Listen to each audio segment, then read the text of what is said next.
you understand the world of life? Don't you understand what you have to do? You know what you have to do. Don't sit there and act like you don't. Okay? You know what you have to do. We all know. You have a pleasure to stick around. You don't know what the flesh is gonna do. You know what he's gonna do. He's gonna look at you and he's gonna be like, Mother, please, give me milk. Please, give me milk, please. You're gonna sit there and look at him. You're gonna be like, but you're gonna get talking to him. I want to be sorry.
Your hair changes.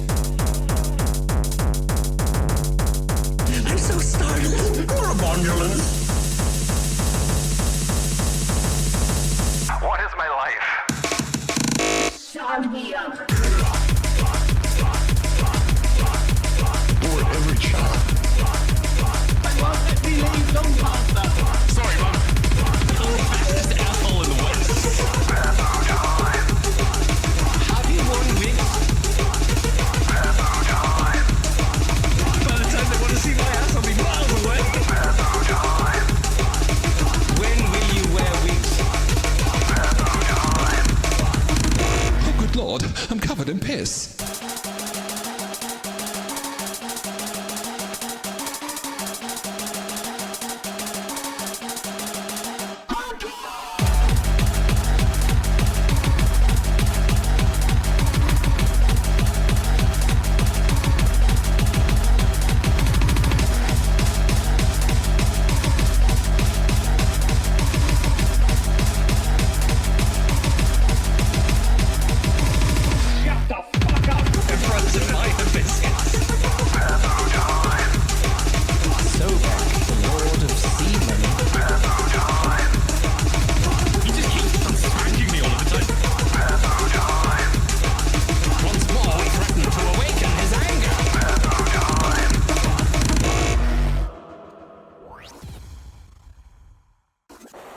Don't you hate it when you go to pick a shirt for the day, but none of them show just how grim and cult you are? What you need is the new limited edition Albzargle logo t-shirt. Show your friends, family, loved ones, and mortal enemies that you are the truest black metal fan ever. This new product from Albzargle isn't just for showing off to your friends, it can be used in a variety of ways. Use it for removing dirt and grime.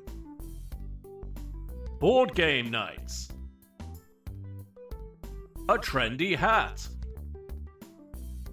Finding love? And when you're just so angry that darkness takes hold of you.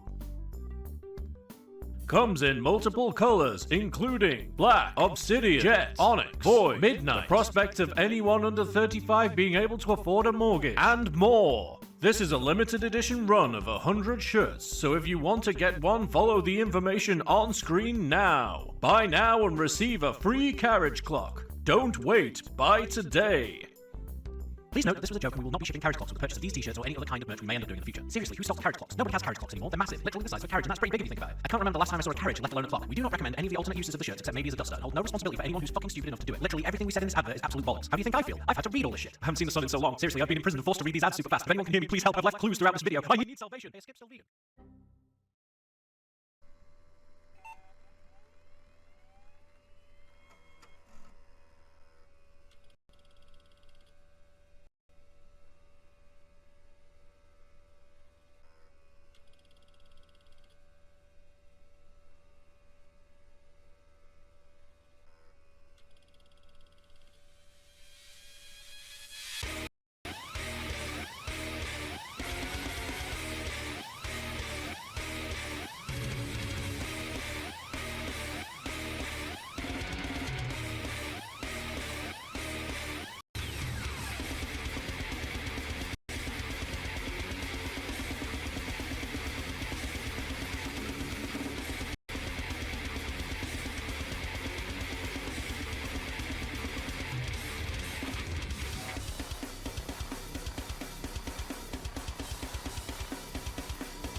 Hi, it is me, Vex, Cyberpunk Antifa Lesbian. I am here doing a stream. I know I was supposed to do one yesterday. I fucked up. So basically what happened was I thought I'd signed up for shifts today and tomorrow. Turns out it was yesterday and tomorrow. And I did not realize until like I was about to stream at like 5ish, and then I got a call being like, "Hey, you've normally come down and done your round by now. Like, where are you?" And I'm like, "Oh fuck." So then I went down and did that. And then like it got to a point where I'm like, okay, it's late. I'm gonna bring the rest of the parcels home and then we'll reschedule them. That's fine. And then the car wouldn't start. So I was like, oh well, shit. So then I was stuck in a car park for half an hour, sat waiting for the battery to recover a bit. Luckily, I did. I don't know. Like I think the battery had drained too much. Like it was doing too much at the same time, maybe. Because like it wouldn't start for a bit. Luckily, like while we were at the woods, I did like renew my AA cover. So I was like, okay, well, I'll request a recovery from AA because I know they'll come up and bring the battery pack to jump it with. So I was. Hello, Kevin. Got a cat wanting to go in the window. So we sat there waiting for that, and it was like, oh, well, they'll get to you in about like 3/4 of an hour to an hour or so. But when it got to about, let's see, about 20 to midnight, I was like, you know, let's the engines, it settled a bit. Let's try it. Turn the key, and it started. So I'm like, oh, great. So then, so I could get home. And then while I was like, I've not touched it since, so I am going to go out after stream. I'm going to go out and test the car again, just to make sure that it is still working. Because otherwise, I'm going to have to tell them tomorrow, like, yeah, so you know the shift that I was doing, I was originally signed up for, I can't do that because the car's fucked. So... Ain is already waiting for the fucking clutch to go because the clutch is giving up the ghost. Yeah, basically. So, but I'm also applying for other jobs as well anyway. So like this is only like a temporary thing. Just to make something while I'm looking. But yeah. So today we are gonna play some more Rogue Trader, I reckon. Oh. I was like, why is there no music? It's because I've got it fucking muted, that's why. Whoops. In fact, let's go over to the game screen.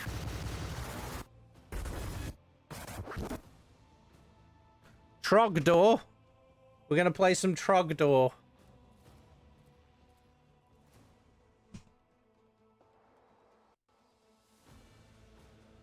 What are you doing, Kevin? Why am I still in the middle of the fucking...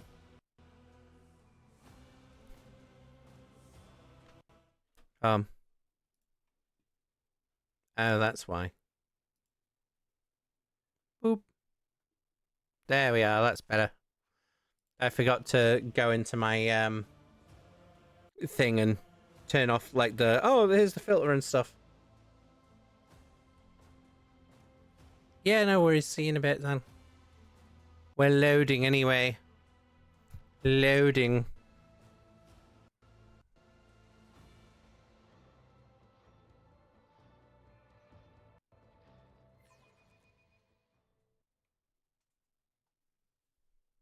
Press the any key. Right, so yeah, we just had this conversation. Map.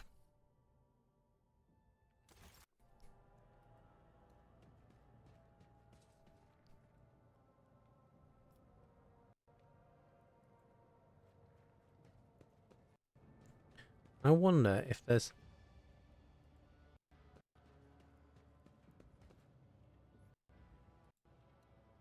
I'm just looking around to see if there's anything that we can do in the... Oh, here's the little model of the ship.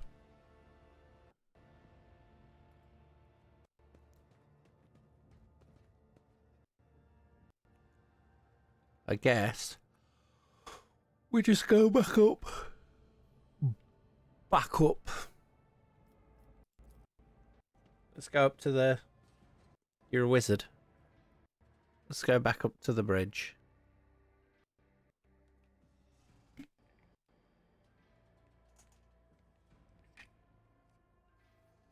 So we have a navigator. So we need to look at... Because we still need... like a lead engine seer for the ship. And more... bits and bobs. So, once we're on the bridge, we're going to have a look and see what else we've got.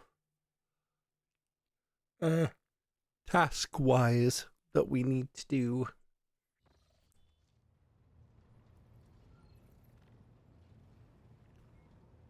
I'm just stood in front of a Voidman. Boat 3, do you copy? Finish the cleaning and return to the docking station. Okay. So let's have a look. That's the wrong button. I want the journal. So the scream is another thing that's like a side thing that we've seen going off. The guide we did, machine... so we need to find them. We also need to go to Rykard Minoris.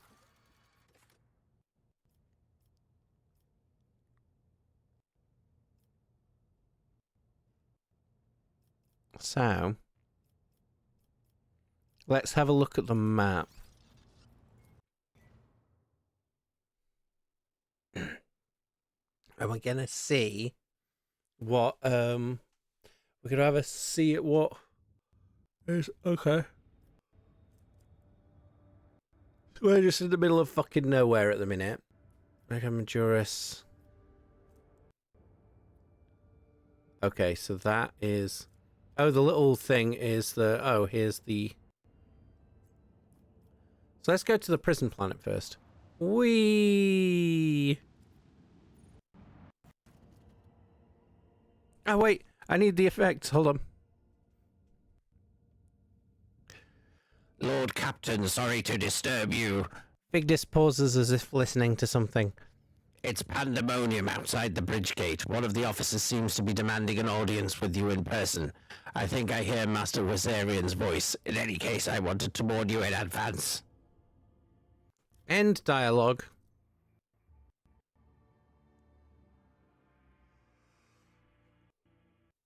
So let us see.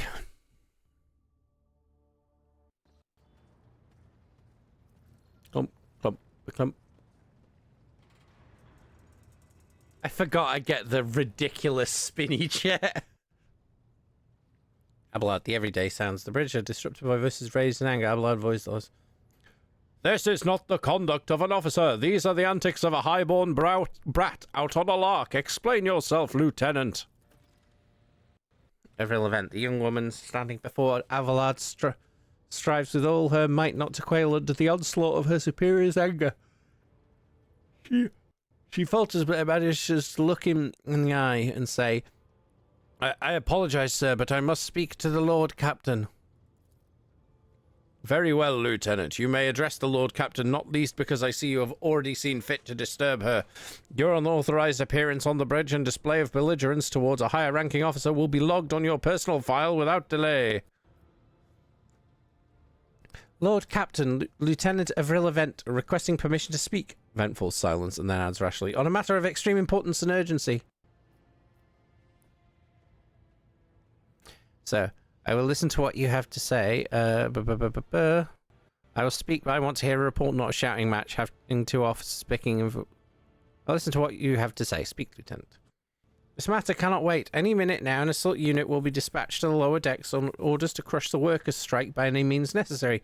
I am convinced that this step is unwarranted and the crisis itself was provoked by the actions of one of the senior officers. Vent is almost trembling with tension as he... Oh, shit!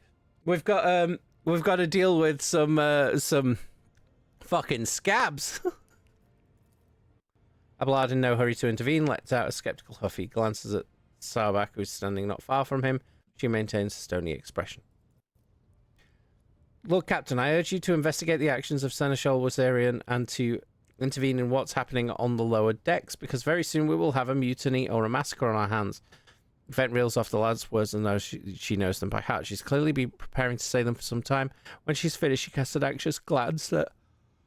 Oh, but I hate you. Okay. So let's see. There's an insurrection in the making aboard my ship and no one's... How did all this start? The situation could boil over any minute, so I'll give you the condensed version. All began when the enforcers found a cultist amulet on the body of someone who'd been killed in a drunken brawl. We reported it up the chain immediately, arranged for a cleansing rite to be performed and opened an investigation. No heretics have been found alive, but the search has brought tensions between enforcers and workers to a head. Where does Seneschal Wazarian come into this? I shall explain, Abelard intones grimly. I beg you to hurry, time is running out.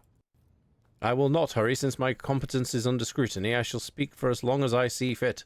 There is an established order to the way things are done on this ship, and one of the pillars of that system is that the rogue trader's attention is not distracted by trivial matters. It is Seneschal's role to ensure that. I've always handled internal problems myself, so of course, when I received information about cultists hiding on the lower decks, I took the matter in hand. So long as I live, not one of the vermin who murdered Theodora von Valancius will find refuge on her ship. You are far too heavy-handed, Seneschal Wazarian. Arrests, interrogations, mass punishments for entire sectors has driven the people to the brink, Vent says bitterly. Now there is a strike on the lower decks, in Depot 4 to be precise. 3 worker clans are involved, but many more are passively supporting them. The situation could degenerate into all-out insurrection. But when I reported my concerns, the only response I received was an order to dispatch an assault unit and crush the strike with maximum force. Okay. Abelard, what do you have to say? I see no need to add anything. I acted with the remit of my authority, guided exclusively by the best interests of your protectorate and your personal safety. If you wish to confirm the rectitude of my actions for yourself, I have no objections. For my part, I urge the Lord Captain to go down to the lower deck, stop the assault unit, and speak directly to the people. You will see that they are not lying or harbouring heretics. That way, you will stop the uprising before it begins. What's Depot 4? Depot 4 is one of the poorest sectors on the lower decks. It is home to clans of general labourers. They are not as valuable to the ship as the families who have served its specialised systems for generations. Oh, God. I'm basically... Oh, God. Fuck. There's a reason why politics is one of my tags. Jesus Christ. Okay. They're not as valuable to the ship as the families. This guy's a fucking Tory. Okay. They're easily replaceable resource, one of which is now more besides giving succor to cultists and minions of the arch enemy.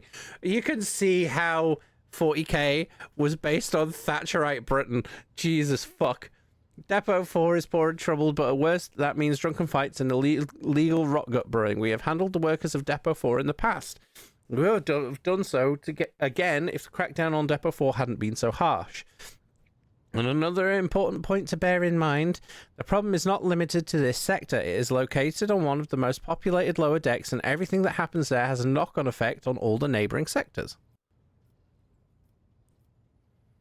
Okay. So, Master at Arms, the ship's enforcers report there's an insurrection of... I am going to say that, no one for me. I will not deem it a problem worthy of the rogue traders' attention. The lower decks, as it so happens, are in revolt. 30-some years ago, we even had a revolutionary leader rise up who dared to establish workers' rule across the entire ship. It took a month to restore order, but even 8 years later, we were still battling rumours that the hero had survived his execution and was on the verge of gathering people to fight against tyranny once more. Abelard scoffs. Needless to say, the rumours were baseless, and at the current situation, we have sufficient enforcers to deal with it. But on this ship, the word of the Lord Captain carries more weight than a salvo from 100 bolters. I am sure that if the rogue trader addresses the malcontents directly, she will quell the unrest. Dread to think what problem you will disturb the rogue trader with next. Perhaps you will ask the Lord Captain to break up brawls in the mess room. I have already given you the means to resolve this problem. You simply need to use them. If I may, your ladyship, sending a hit squad to crush the rebellion is a means of ignoring the problem, not solving them. Yeah. Master at Arms, the ship's enforcers report to you, and yet you seem hesitant to provide your own perspective. Sauerback. Lord Captain, unlike Lieutenant Venn, I respect the chain of command and realize that it is not within my right to challenge my superiors. Sauerback bows her head in Abelard's direction. However, a moment later, a serpentine smile appears on her lips. That being said, while I entirely share Master Wazarian's opinion on what Fate Depot 4 deserves, I must note that this insubordination is a direct consequence of practices that he himself has introduced. Mistress Sauerback, I see you have decided to follow the Lieutenant's example after all. Such behavior does you no credit.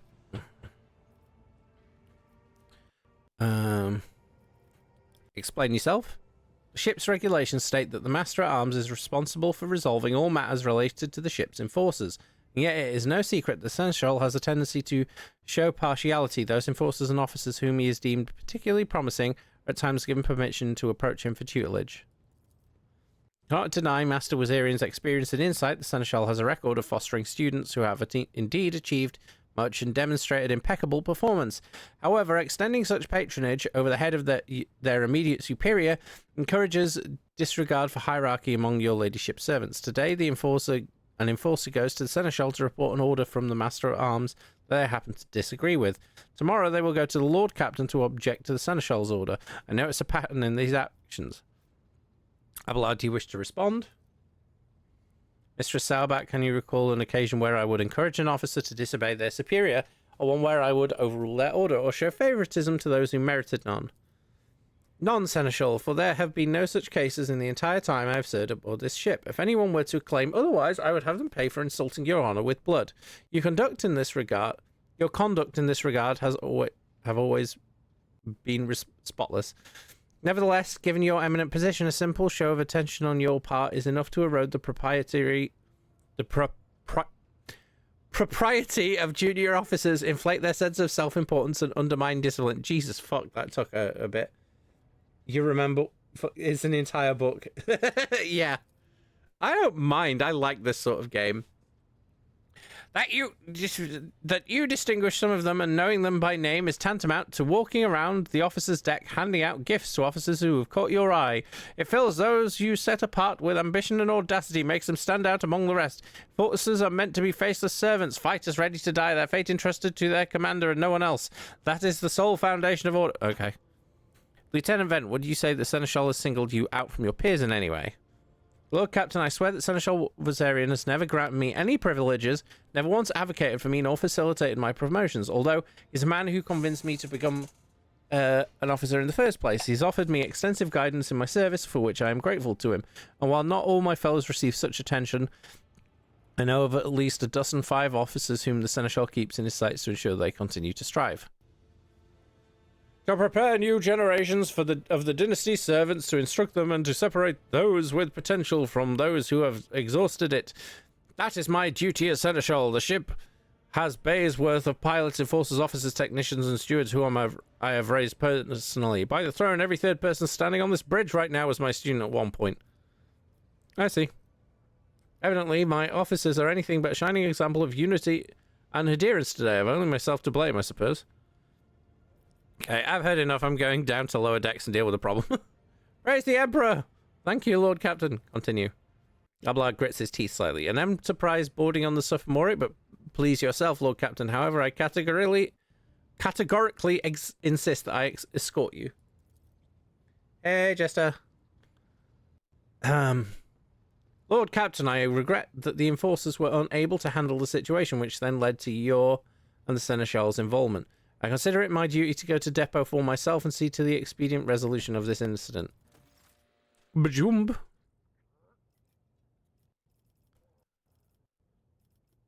Okay. Yeah. So we're bringing everyone with us. To the lower decks!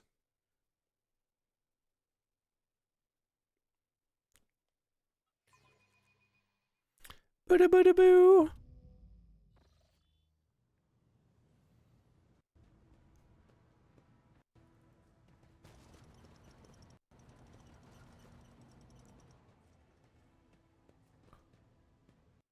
Hey, it's Rosarian, take that, scum.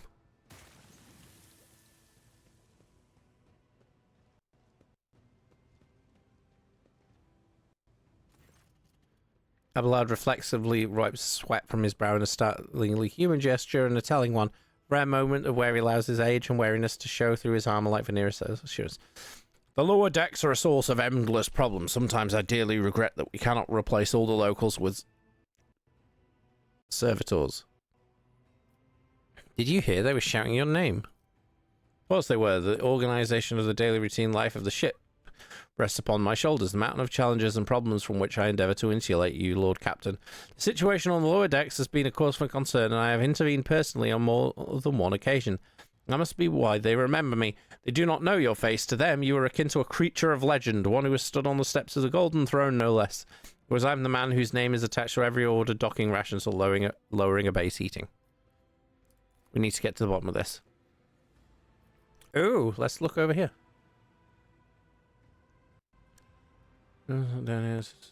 Something resembling a nest made out of thermal insulation material. This must be where the workers sleep between shifts. Lower deck rabble.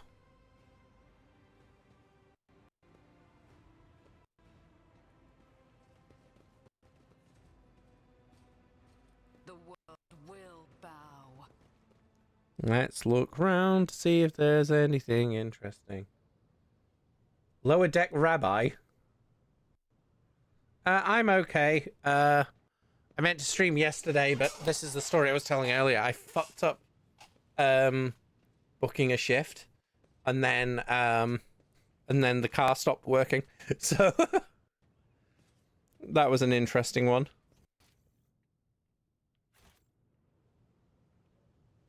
Everything's okay now, so that's fine.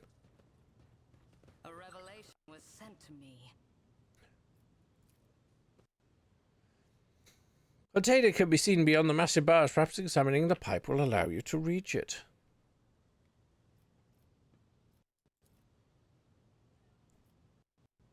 My ascension has only just begun. How do I examine the... Okay, yeah, except... I thought that was what... Is that not what you wanted me to do?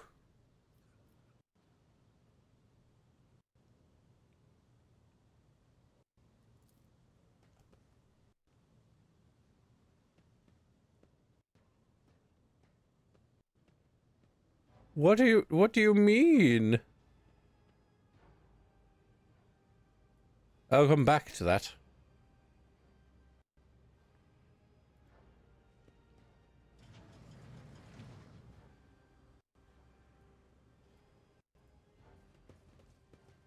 Let's go in here.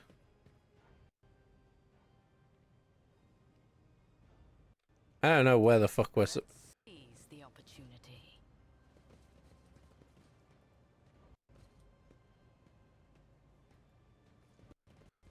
Wandering around the lower decks.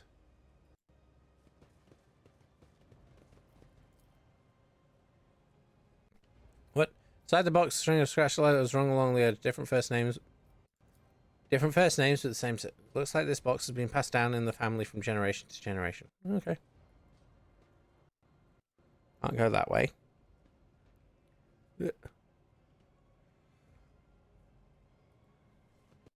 Join the fight. Join the Navy. Join the Navy.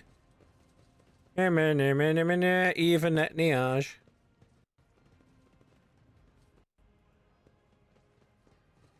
I still do not see our purpose in coming here.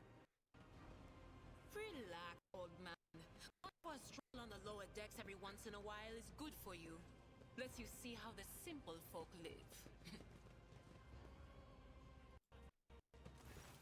Ah, this is where we wanted to be. Apparently.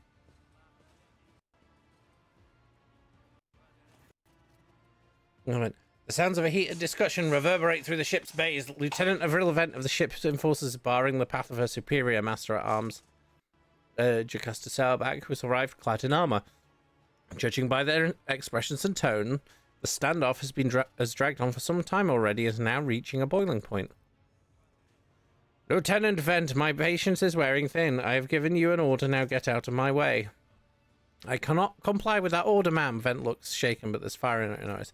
This is my deck and my sector. So long as this area remains under the Lord Captain's special oversight, no action can be taken without my express permission. There are only 3 people who are authorized to make me stand down. The first officer, the rogue trader, and the Emperor himself. Abelard. So not all my lessons fall on deaf ears, Abelard mutters in crabby approval. He does not clarify whether he means Vent Sauerback looming over her or both.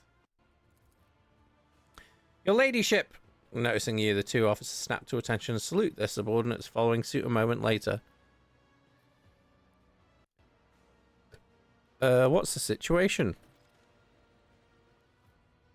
Your ladyship, my people have locked down the bay where the strikers are, including their leaders. We have the situation under control as far as resources allow.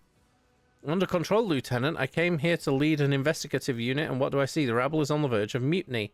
There's nothing to investigate. This simply calls for immediate repression and firing squads. And you, Vent, are a step away from facing charges yourself. No. Okay. I want to speak to the strikers. Abelard's mouth twists, but he restrains himself and says nothing. Right you are, Lord Captain. Allow me to wish you good luck. Hope gleams in Lieutenant Vent's eyes.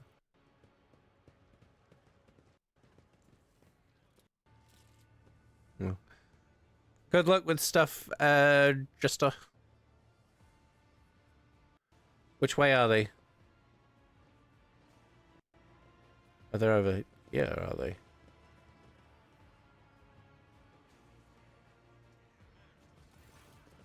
Yeah. A dozen pair of eyes stare apprehensively at you. The people before you are typical inhabitants of the lower decks.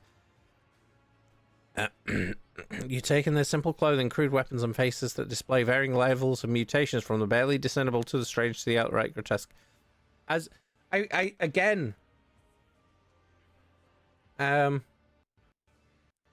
feel like, as someone who also has the background of being Voidborn, like the a lot of these where they're like, oh, those Voidborn, they're mutants talking to me, and I'm like,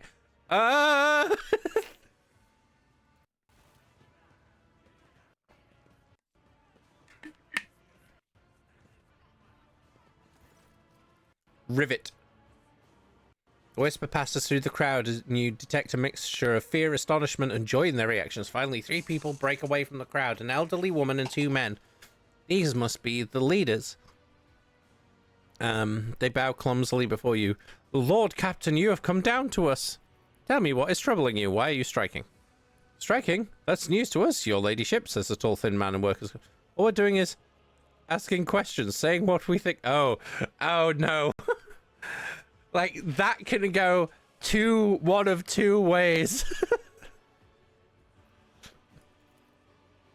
Old Nan. Shut up, Rivet! Snaps the old woman, who turns her hostile dark eyes on you.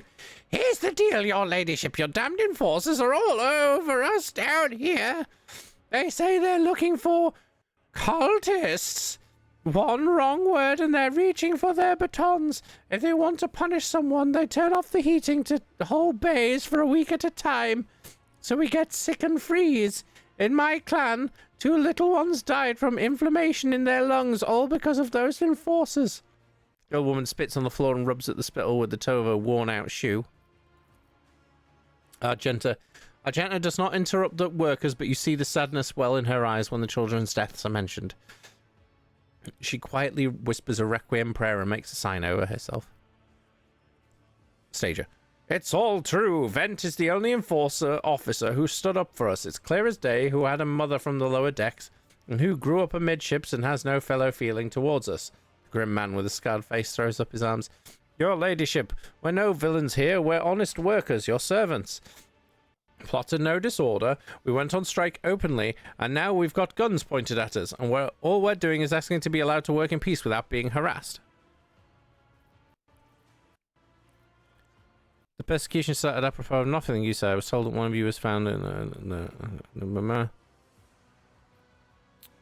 Abelard, do you have any... What changes do you want? Would you look at this? Would you look at this? The exalted Lord Captain herself is asking us Biltrats what we want. Here's what. We want you to rein in your damned enforcers, to quit turning off the heat, and to stop battering everything that moves. No, that's not it. We want enforcers gone from here. We want to be armed. Give us arms and we'll govern ourselves. We'll defend ourselves if these cultists do show their faces. I've been leader of my clan for 20 years now. Getting rid of these club-wielding thugs can only improve things around here. You've gone too far, old Nan. They'll never let the maggots on the lower decks live without the enforcers breathing down their necks. They'd probably even insist on enforcers on the upper decks too. As for weapons, what do we need them for? Before the first day's out, we'll have someone shooting their neighbour out of stupidity or drunkenness. We don't need that. If the enforcers stop hassling us, that'll be enough. In return, we'll find the scavengers who robbed the cultist bodies and we'll talk to them one lower decker to another. If there are any more of those damned amulets about, we'll hand them over to the enforcers ourselves. You speak for yourself and your clan, and I'll speak for me and mine. I don't want empty gestures. I want real change. Because I'm Mr. Hostile Dark Eyes. Wait, which one was that? They promise us the world now, but as soon as the Anointed One turns her back, these brutes will be on us even harder than before, all because we dared to speak out. But the tall worker's eyes dart between the two arguing leaders. Every few seconds he opens his mouth as if planning to agree, but each time he falls silent, simply making a few vague noises of approval.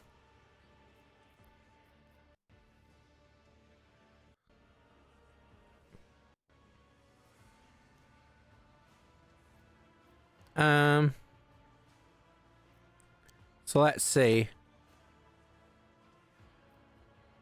As much as spreading anarchy on the ship is the first step towards embracing chaos, putting it on trained hands would be even worse. Yeah, no. I think fine, I'll give the order for the enforcers to be withdrawn from the sector. You'll be given weapons. Let's see how you cope governing yourselves and what difference it makes. That one. Abelard's face is stony as he clenches. He looks at you, his narrowed eyes glittering with anger. Profit factor lost 1. That's fine. The old woman raises her arms triumphantly. Good riddance to the executioners. Freedom for Depot 4. All hail the Lord Captain, all hail. You can't honour us, your ladyship. We'll find the cultist foulness. Many of our people have taken possession of it. Yeah, because my thought is now they've got like ingratiated myself with them, so they're less likely to pull random bullshit, because now they have like a, oh shit, she's actually for us, is the idea.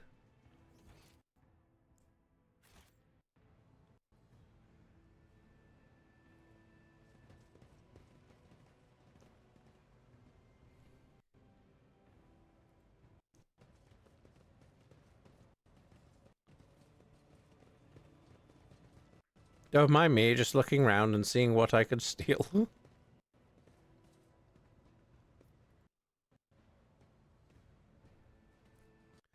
Page is where the start of each shift is marked. The last mark as well. Yeah.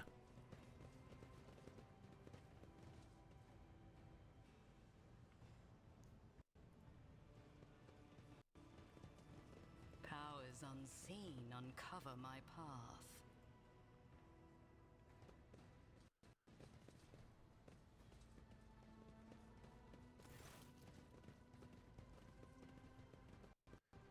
Okay, Abelard. Stopping unexpectedly, Abelard imperiously dismisses the unit to stand at a distance and addresses you. I have an urgent matter to discuss with the Lord Captain. Please give us a moment. Abelard looks at you and the last says, well, are you pleased with your investigation, Lord Captain? You kowtowed to the disloyal rabble. Worse still, you put weapons in their hands. Now we do not simply have an trustworthy mob in the hold. We have a mob that is armed. Next time they decide to start an uprising, it'll be far bloodier. This, of course, if they don't accidentally wipe themselves out first.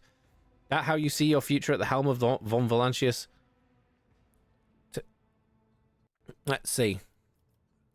So, let's talk about your role in all this instead. You allowed this revolt to happen. Your actions practically guaranteed it would. I would have handled the situation myself had you not decided to intervene. Remember Lord Captain Theodora? Did you think she ever set one slippered foot on the lower decks? No, she did not. Such matters were left to myself and the junior officers while she dedicated herself on her grand designs for the Protectorate, as any true strategist and rogue trader ought. Let's see.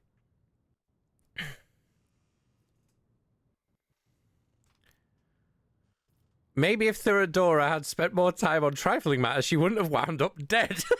There's a new Lord Captain aboard the ship now, and I will not repeat her mistake. I'm only too willing to trust my seneschal and not fill my head with such matters, but the situation spiraled out of your control. Give me a reason why I should continue listening to your advice and trusting your judgment. Right now, I don't see... part of me wants to do that one. Hold on. I'm going to save it. I can't save it. Oh, no. Yep. Abelard looks at you stunned and exhaled like...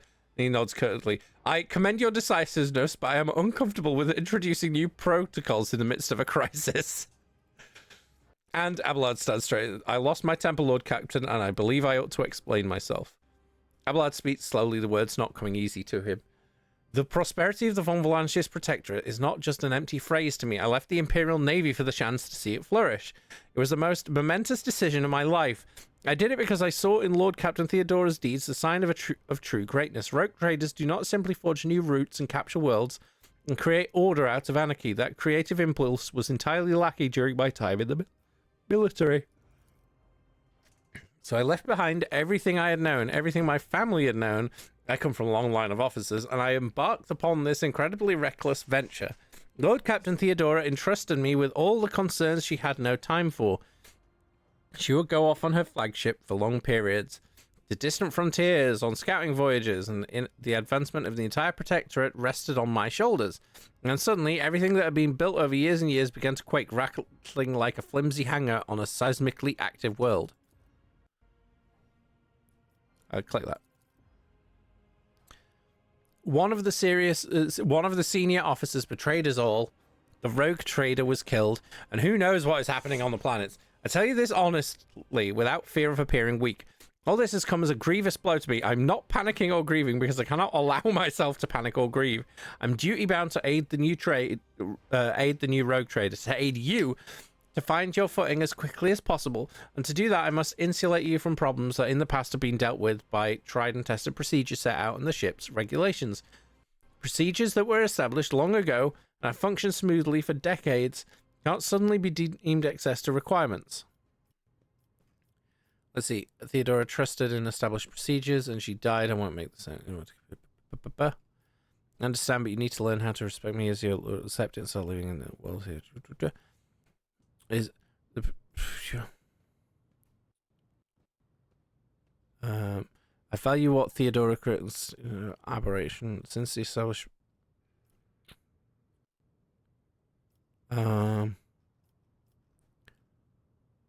Let's see. Understand, but you need to learn how to respect me as your Lord Captain and Rogue Trader. Accept it and start living in the new world, a world where Theodora has gone and where you and I have new decisions to make. Theodora trusted in established procedures, and she died. I won't make the same mistake. If you want to keep building the future of the Von Valancius Protectorate with me, stop living in the past. I feel that's a bit harsh to him, because like he's clearly like, okay, look, I lost my temper because like, fucking hell, everything I thought worked perfectly fine has crumbled to dust, which is a fair reaction. Like,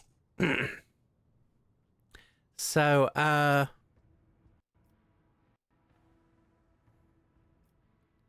think that one. Abelard solemnly inclines his head. Yes, Lord Captain. After a moment's silence, he adds, looking at you with interest.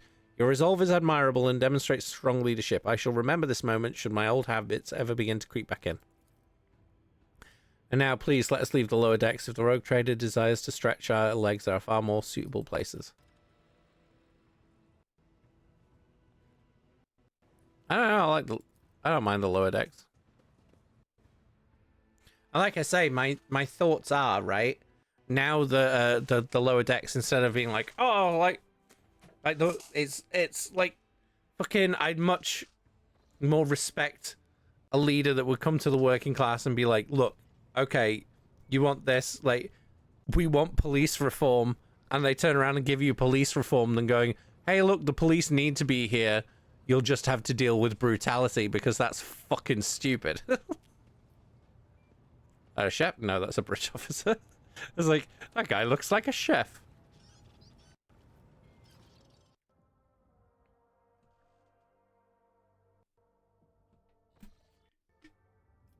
Right.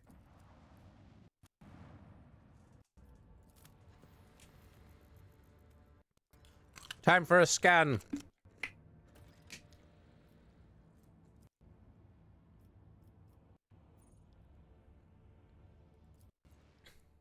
Okay. Let us all head down. Whee!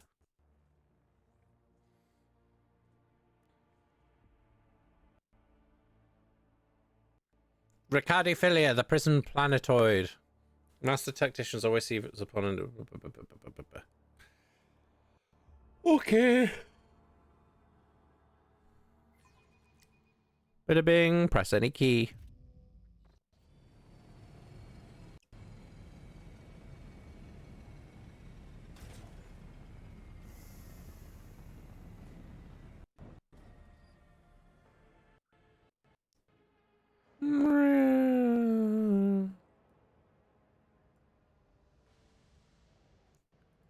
Ooh, goods.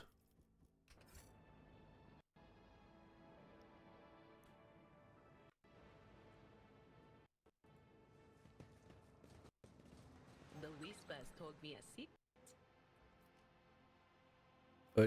What?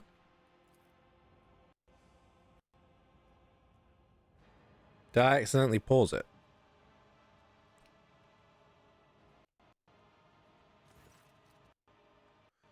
Hi, Raquel. The pale young woman looks at you with a mixture of hope and disbelief swelling in her eyes. You notice her hands trembling as she goes, "Who are you? Did you come from the planet? Are you reinforcement? Saint's teeth. I thought you'd never come."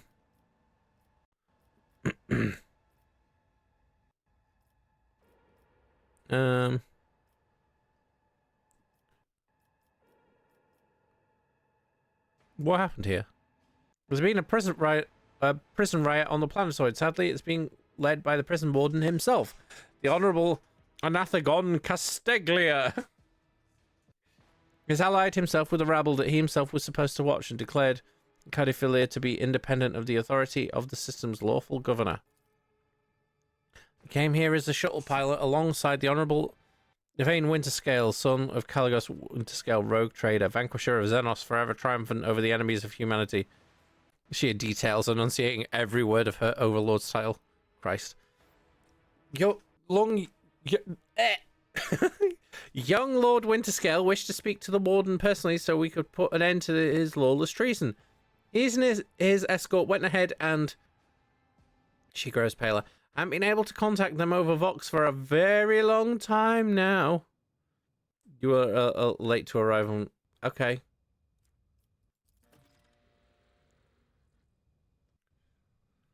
Yvain, Abelard mutters, stroking his beard. One of his distant younger offspring, yes. That's as much as I know about him, which means he hasn't distinguished himself in any meaningful way. Yvain Winterscale has made several diplomatic visits to Urak 5 on behalf of his father, rogue trader Caligos Winterscale. The Great Regent would not have granted entry to some dishonourable, which means, whatever has happened in this terrible, malodorous place, we must aid this man of noble blood. Okay. I'm rogue trader. At once, the woman stands up. Captain Raquel Vicari, servant of House Winterscale, and the pilot of this shuttle. It's not to be greeting her ladyship von Valancius. Tell me about this planetoid. The only settlement on Ricardiphilia is a penal colony. The sulfurs... sulfurs? Fuck, I can't read.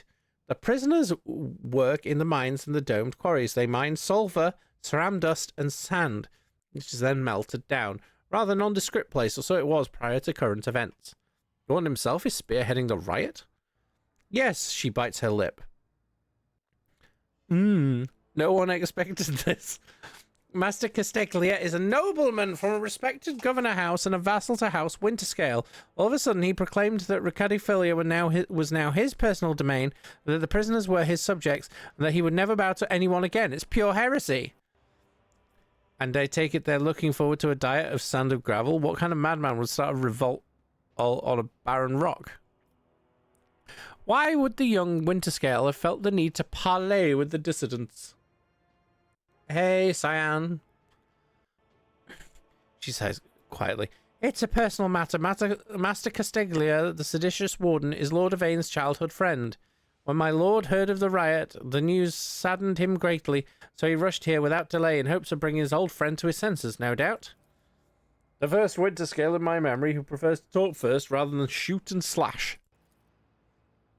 She smiles faintly. Young Lord Winterscale is not his father's shadow. If he is determined to save his friend, he won't back down. I pray to the throne that he is alive and well. He's been gone for such a long time, and I really don't like this place. Cassie frowns in confusion.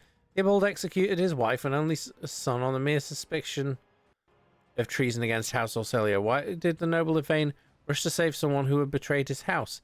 Do bonds of friendship give one the right to make inexcusable mistakes? I'm looking for a man by the name of Heinrich van Kalox. He is here, perhaps? Unless it's one of the prisoners or guards, and it seems unlikely. There are no shuttles in working order other than yours and mine. Nothing else anyone could have used to reach this place. Is there anything else I should be appraised of before I set out? Some of the rebels have holed up in the barracks. I don't know how many, but given this is the only way through to where the negotiations are taking place, I would expect heavy resistance. Please take caution, your ladyship. Lord Winterscale's guards mined the entrance so that the rebels couldn't get to the shuttle. I have no more questions. You may excuse yourself, pilot. The woman freezes for a moment before asking hesitantly, ladyship, I may have a minute of your time. I wouldn't ever have dared to trouble you with a personal matter, but the situation. In any case, you have been to the capital of Rikard Minoris, yet I wanted to ask if you saw a man there, a communications officer by the name of Jasper. Not yet been to Rikard Minoris and know nothing. What is your relationship to this man? We're engaged, your ladyship. I've not yet been to know nothing. That's a shame. May the Emperor keep that fool from harm. Thank you for your time. She bows. You can tell by the desperation in her eyes that she is exhausted, frightened, and wishes to be off this planetoid as soon as possible. Fair.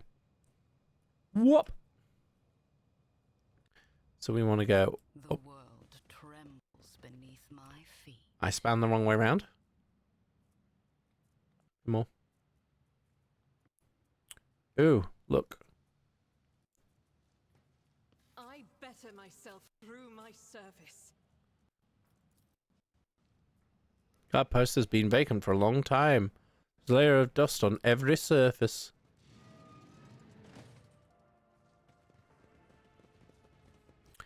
To the barracks.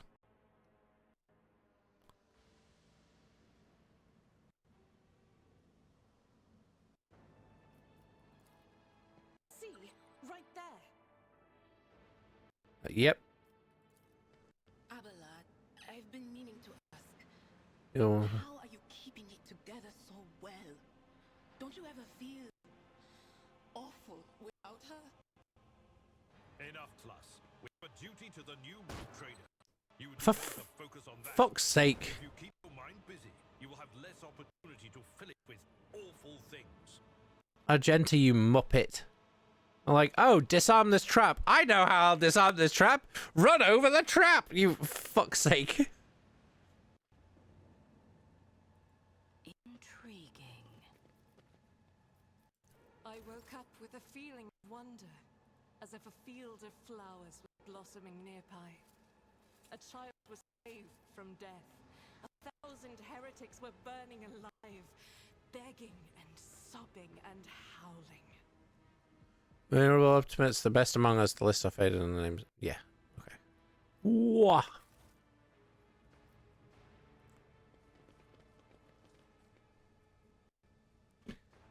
Sorry, I've got a tube on my mouse. Because Kevin has a habit of trying to chew up like cables and all sorts. I found one of the tubes that I got for making the servo skull type thing model. And I've made it into like a big circle so I can chew on that instead. I might actually use some more of it and cover my cables coming out of stuff with it, and then he's less likely to chew it all up. Ooh, loot. Goods.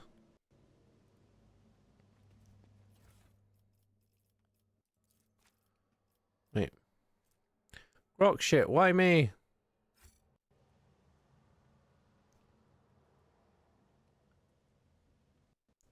E.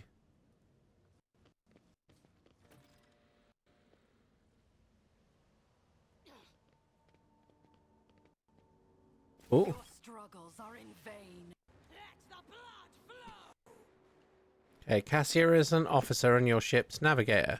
Strikes foes with energies of the warp and supports the party by making our allies stronger. Voice of Command is an officer ability that increases an ally's characteristic for 1 round and also allows the officer to use their other officer archetype abilities on that ally from any distance. Higher the officer's fellowship bonuses, the more the target's characteristics are increased. An officer can use Voice of Command again on the same ally only after 2 rounds. It's pretty down. Is an officer that makes them immediately grant an extra turn to an ally. During that extra turn, the ally does not gain any movement points, but they gain 2 action points which can be spent on making an attack or use. Okay.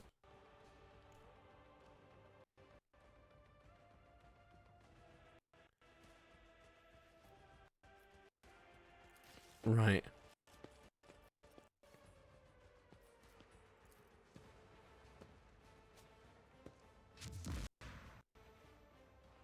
Let's get to it. It's a nimble prisoner. Time to slaughter someone. Out of my way!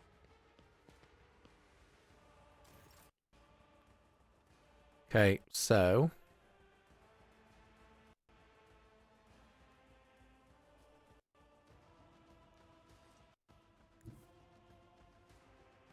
I will bathe this battlefield in righteous fury.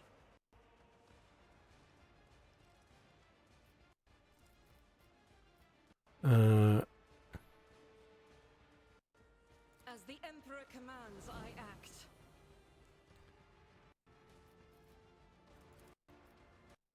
I'll do it. oh, okay. They're more armored than I thought they would be.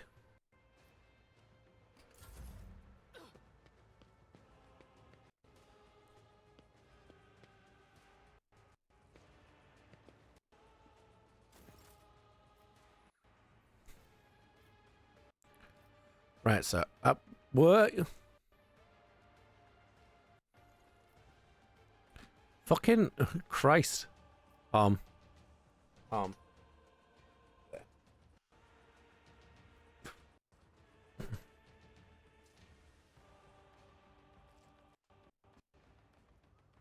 Right, Abelard. You're gonna move here. And you're gonna...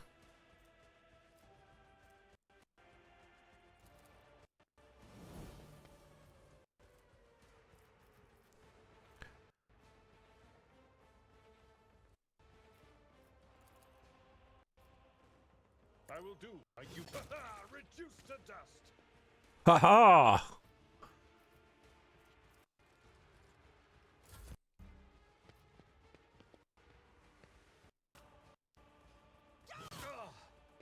Pain and duty go hand in hand.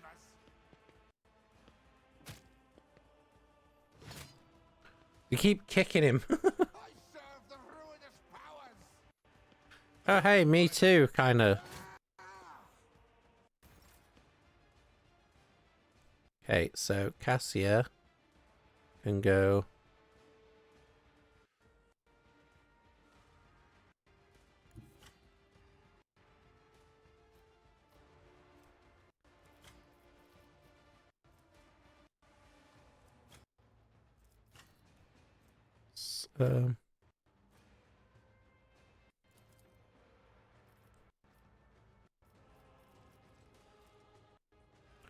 One friendly creature within a 10 cell radius. Okay. Me! Accustomed to being ordered around.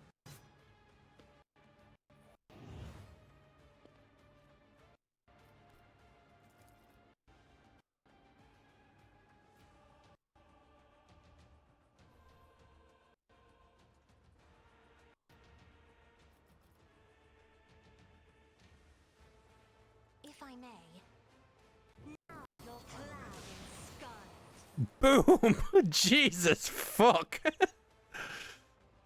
Okay, that's one way of dealing with people. And then what I'm gonna do is...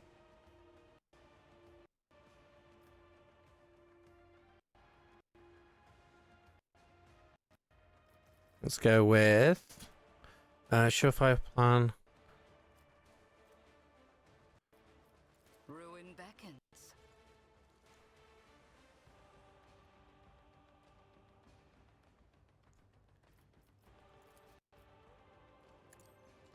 A blood-soaked tribute. Boosh.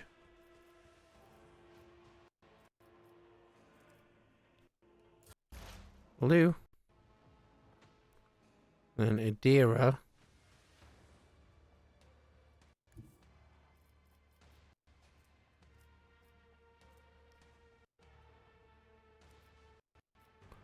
This protects the... okay.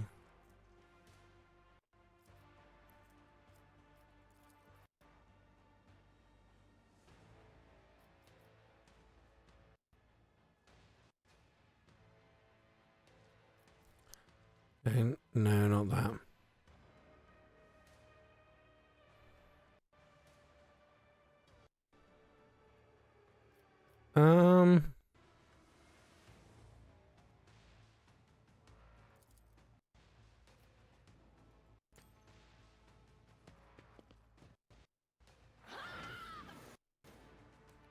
There we go. Chaos guides me.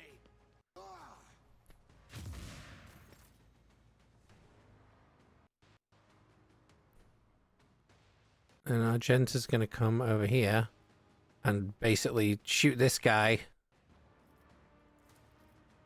Faith without deeds is worthless. None can escape the Emperor's judgment. There we go. That is not the Emperor's will. Then a blood. Which one is the...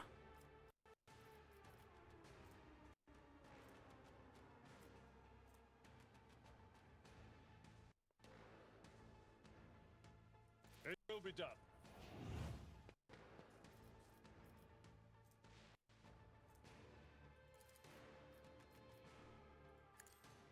The more the better. Boosh. I am at your service. Nice. We got him!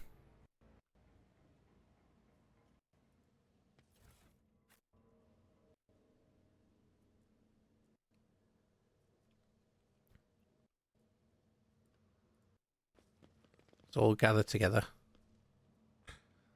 So...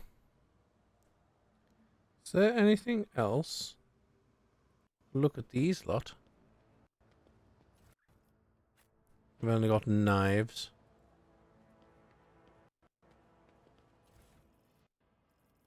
They've got flak chest plate. Stub revolver. Force grenade. Okay.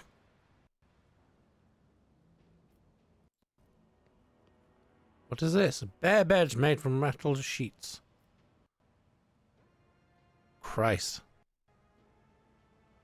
Those sound awful.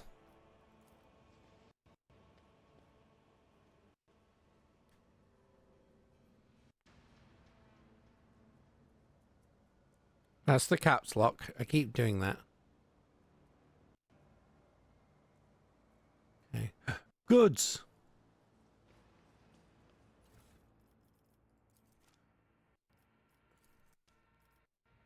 Ha ha ha, I swear the Emperor hasn't forsaken me. Guess who just came down the shuttle gangway among the fresh batch of prisoners?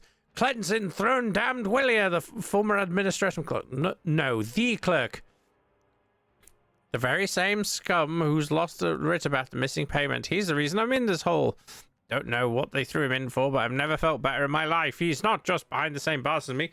He's fresh meat, and I'm a venerable optimate respected by everyone in the colony. The warden just came up with a new improvement. From now on, anyone who underperforms, misbehaves, or causes trouble any other way is to be punished by the community, specifically by the local best and brightest. Yours truly, the Optimates.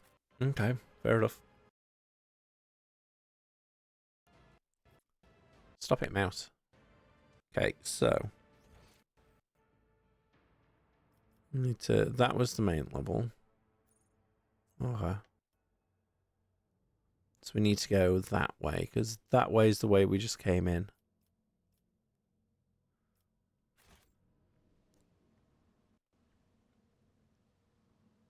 Was there anything over here?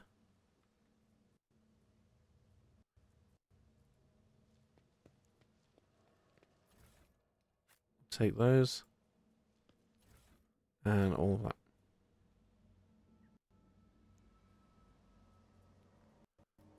To the main level. I feel my age when fighting Ooh. alongside such young warriors. Indeed. I have my navigator skills to call upon. You are, statistically speaking, far more likely to perish in battle. Oh, I mean, that came out wrong. Christ. Chopped up slabs of flesh. Perfection.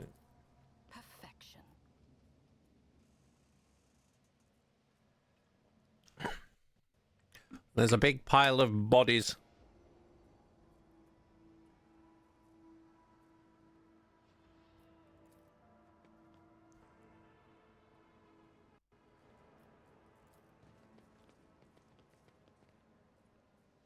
Oh. There we go. Now we can go to the main level. To the main level! We needed the key. The key!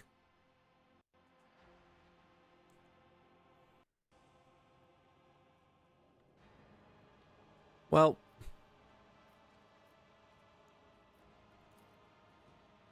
That guard did not even come as a surprise. Corpse in a uniform decorated with a winter scale coat of arms. Okay.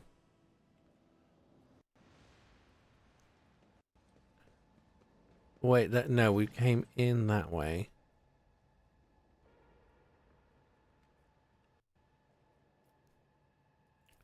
Ooh. Pick the lock. Predictable. To the warden's office. Let's have a look at what he's got.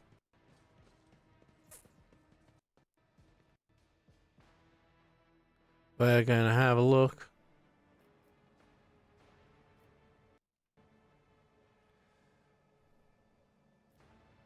So, has he got anything interesting? Goods.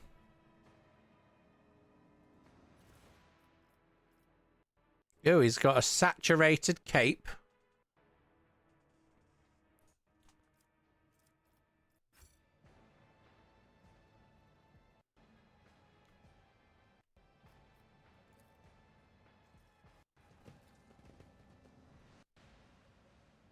My brethren, the dawn is nigh. The Optimates will guide us into a new existence. Yes, yes, my dear brethren, have a taste of my steel. Oh, how I've longed for this, my dear brethren.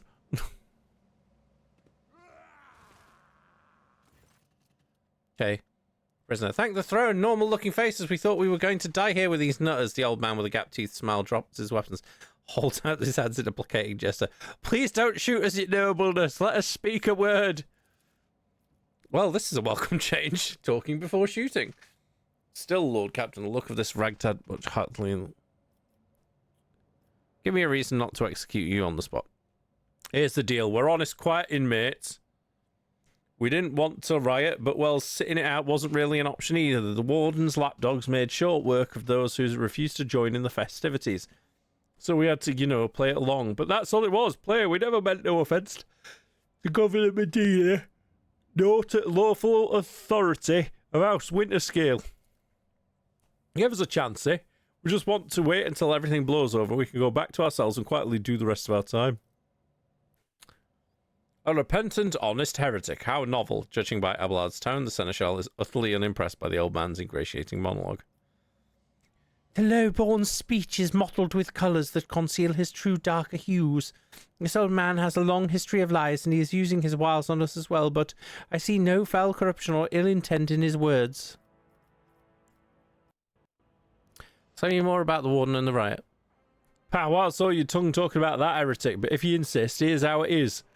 The warden of this here prison, the Honourable Master Casteglia, was a crackpot from the start.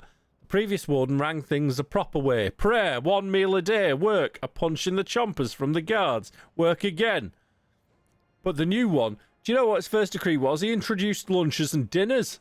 By the 9 devils, that's 3 meals a day. The man was obviously start raving. What the fuck is wrong with you, dude? Things only went downhill from there. The guards quit it with the teeth punching. The warden forbade them.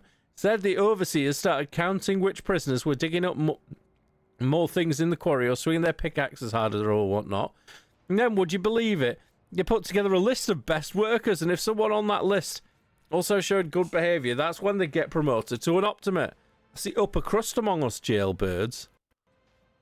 Well, that's how it was at first, and the warden decided it's the optimates, not the guards, who should be in charge of punishments. And it wasn't the overseer's job to watch the prisoners work. It was the optimates. Let me tell you, that was when these goody two-shoes really started to shine. Guards aren't even in the same league as our dear fellows, the optimates. The old days, we had maybe 5 or 10 stiffs kicking it a week, and now, well, we're lucky if it were only 50.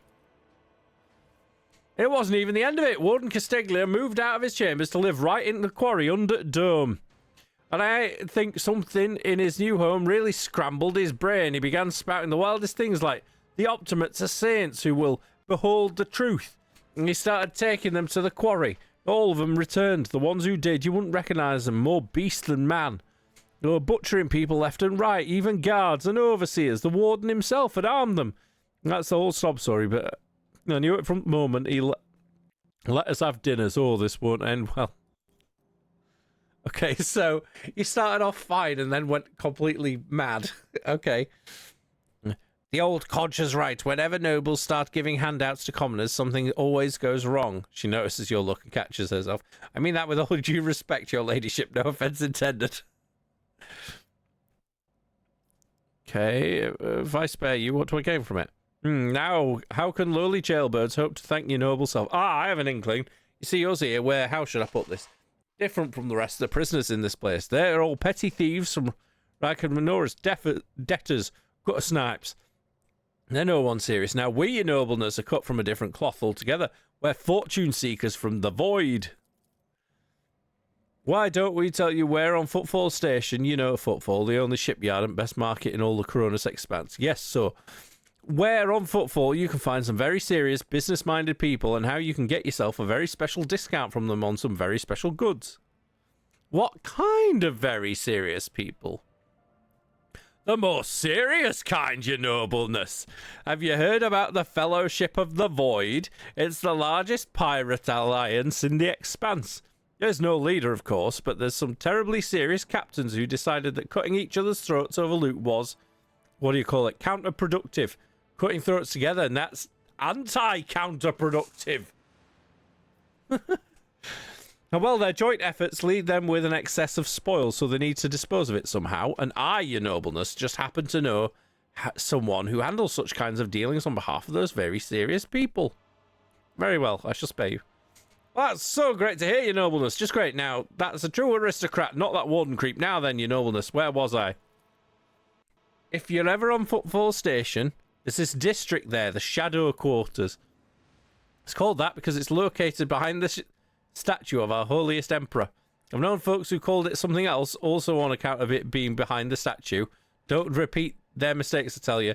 Reverend Hieronymus wasted no time finding and burning them all. Forgive an old man for getting distracted. So, footfall, the Shadow Quarters. There's a bar there built into the remains of an old ship, and in that bar, in the back room, a certain Rizzer does her business. A certain Rizzler does her business. Tell her Grandpa Backval says 6-7. Christ. What am I doing? Why am I doing this to myself? Says hello. You'll be a favourite client in the blink of an eye. There we are, your nobleness. We'll be going now if you don't mind. So let's see. Ooh, I've got choices. So I've got dogmatic. No, I'm not doing. Yeah, yeah, he's from Barnsley. I've got the dogmatic option, which is attack them, which obviously I'm not fucking doing. I've got iconoclast, which is I shall not leave you here to die at the hands of the warden's henchmen. Go tell my pilot that is Lord Captain's order that you sent to my ship. You will join my ship's crew. You have my personal pardon as a rogue trader. Or heretical, which is just, you may leave.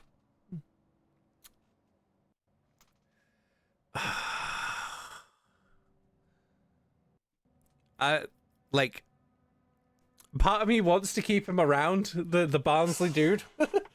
But I'm also like, fuck it, you can go.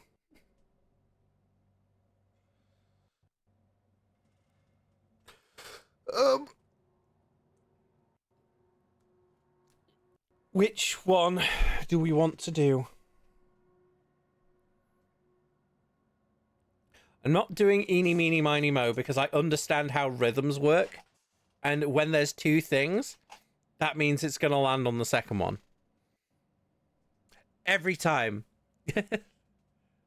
Because it's because the line is in twos. Right, so like the option is the options I'm debating with is whether to just be like, yeah, you can go, or to be like, you should go back and then you can come on my ship.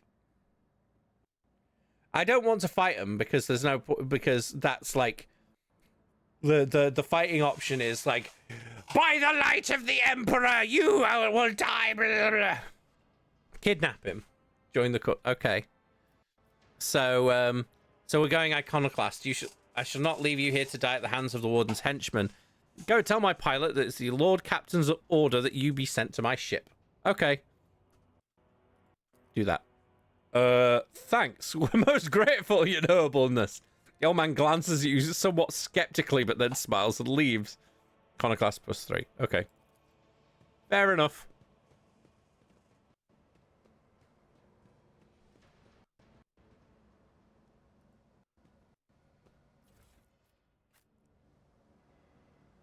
Is there anything else here? Whoop.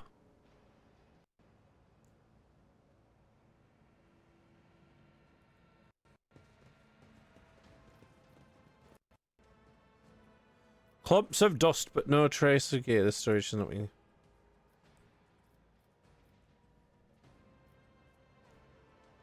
Yeah, I used one of those. Pink. And this is the way back out that we were just going at. Okay, cool. So now we're going to use the lift to go to the open pit.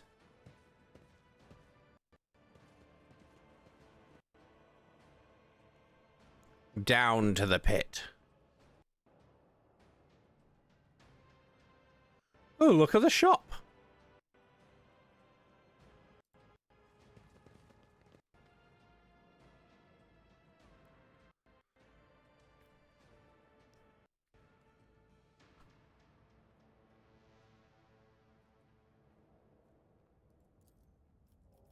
Let's use this. Ruinous favor prevails. Fucking get into a thing where I'm not looking at shit through a rock, please. Thank you. Here we are. Medicaid 100. Which means it needs. We are the spearhead of the Imperium. Wait. The evidence suggested the victim was killed by poison gas. This glass-making furnace was used to melt the extracted sand into glass. Fair enough. Let's seize the opportunity.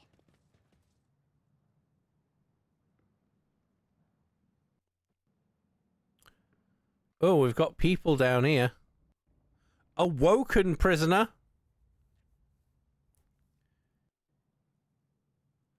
Oh dear. Right, so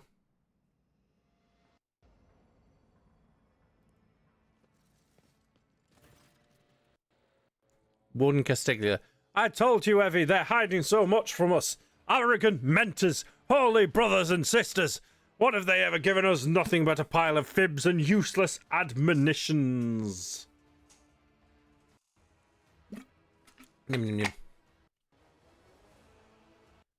Oh yeah, I did see the teeth design. It reminded me of the stuff that I used from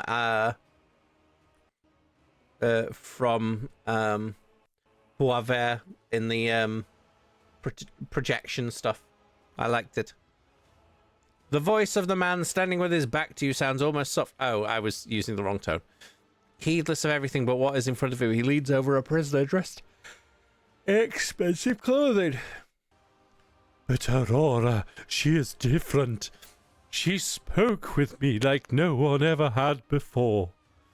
She revealed the truth to me, and now I can reveal it to you. If you just stop struggling for 1 minute. What? The man finally realizes he's not alone and turns to you. He's clutching a long, thin, metallic rod with blood dripping off it. We have guests from the Von Valancian ship, I would wager. Evie, my dear, you will have to wait. Do not faint, I beg of you. It's important that you feel everything, including your other eye. Such dreadful shades. Cassia recoils and covers her mouth. The colours of this place, they are putrescent to the core. And these people, their colours are oozing with madness and despair, pain and doom. Do you know who I am? Lies have many faces, but there is only one truth, and it has been laid bare before me. I knew the enemy of the truth would come here sooner or later. You know, we had this guy once. He was a quiet one. One day he walked into a middle deck bar, threw one back, and then pulled out a gun and started shooting people left and right without saying a word. And he shoved the barrel in his mouth and blew his brains out. Our warden here has exactly the same look in his eye right now. Who's that on the table? My sincerest apologies. Where are my manners? Please allow me to introduce Yvain Winterscale, the younger son of Caligos Winterscale in the flesh. You know, he was so close to witnessing the truth right before you interrupted our little chat. A fleeting glance at Winterscale outstretched. Body is enough to turn your stomach. Torture, the very word makes you cringe in shameful horror. Your mind reels with the memories you've tried unsuccessfully to push back the back of your mind all these years. How dare you, contemptible peasant! For every drop of noble blood you spill, you will pay 100-fold more. Cassia turns to you for support with an expression that is in equal parts indignant and frightened. Abelard shakes his head somberly.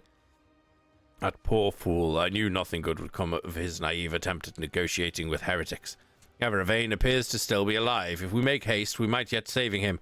Having a scion of House Winterscale in your debt would certainly prove beneficial. Who's Aurora? Oh, so you've managed to barge in here and interfere with the prophetess's design without even knowing who she is? It's too late now. You'll never attain sight. All you can do is accept your fate. Suddenly stirs like a predatory beast. Do not like it when people take the prophetess Aurora's name in vain. I desire your death, enemy of the truth. One raises his hand and the maimed people start thrashing about in their death throes. Time for words has passed. Optimates, give your power to this harbinger, or let our foes see the truth or become awash in blood. Your existence is naught but ashes. Who will make a suitable sacrifice? Okay, so Abelard, go here. I'm gonna go there.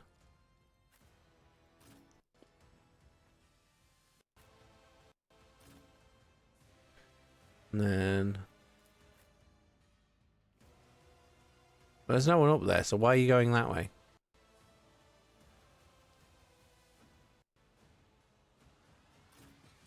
Go there.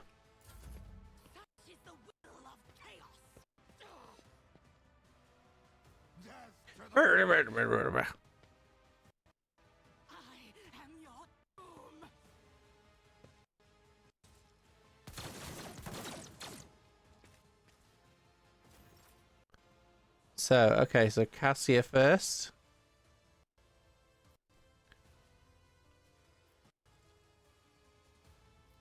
An unholy lens, eh?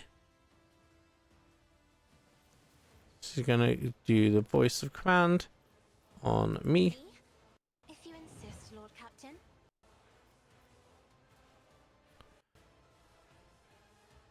Okay.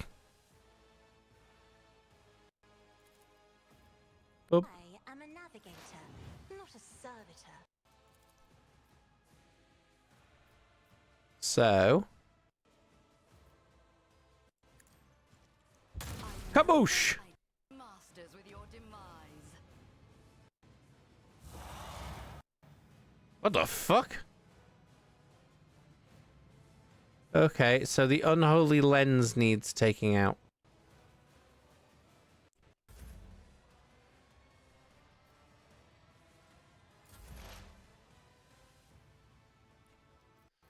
So Adira is going to shoot lightning at the unholy lens. Brace yourself. Ow. That was not what I intended to happen. Chaos guides me. No! These ruby flashes are choking me. Okay, so Argenta instead is going to come over here. And shoot at the...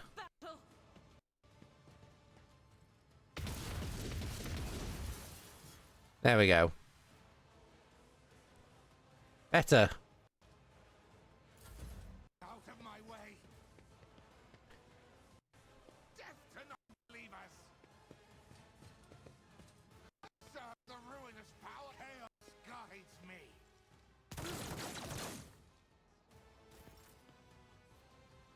Then...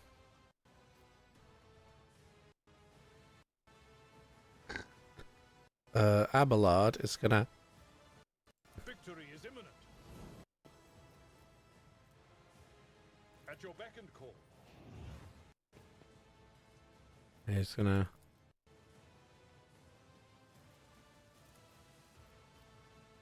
I'd rather not. Okay then.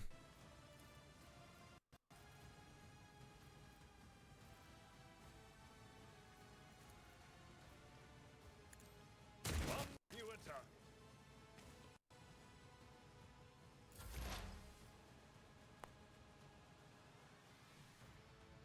Then I'm gonna move down here. And shoot him again.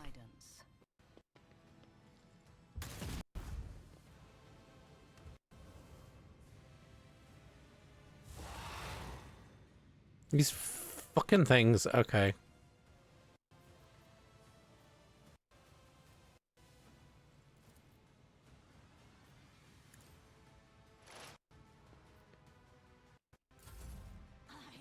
Round 2.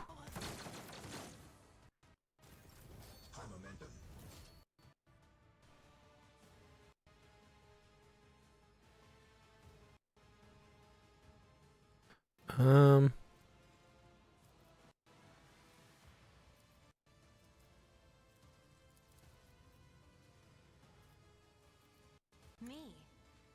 If you insist, Lord Captain. Purpose guides me. Death shall reign. There we go. And now he didn't have anywhere else to go. Now, Adira.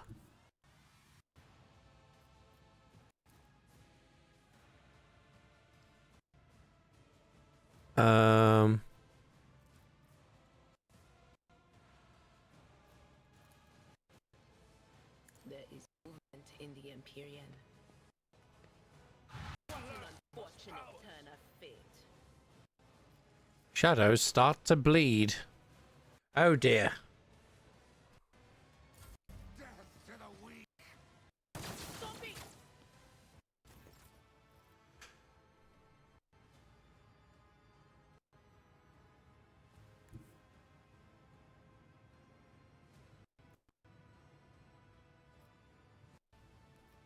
Then shoot that guy. Enemies of the Emperor will be undone. Oh well, shit.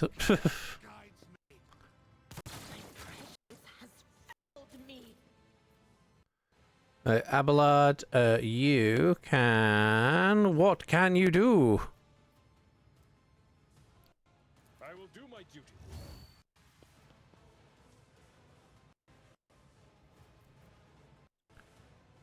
And then you can shoot this guy. Miss. Well done.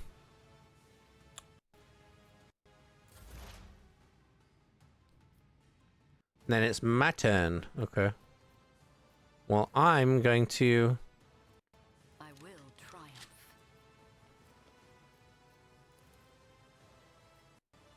One step closer.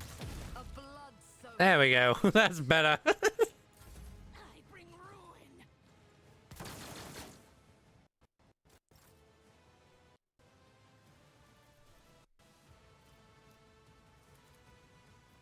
That is foolishness. Oops. Oh, whoop.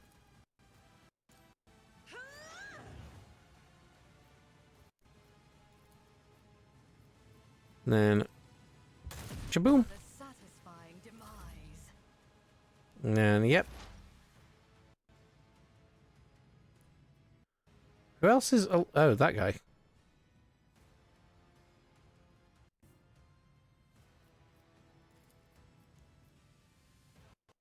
Yeah.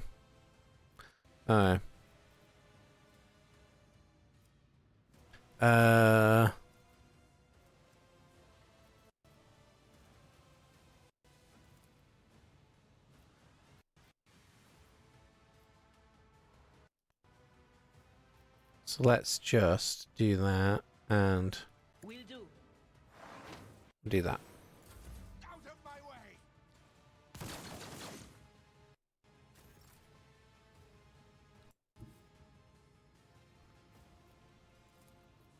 Do that and then shoot him off. This is unacceptable. Well, you're supposed to go down there, you chuffing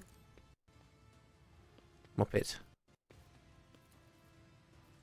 As the Emperor commands, eradicated. There we go. Sins hidden in the heart. There we are. That's better. Decay. Yvain Windsor.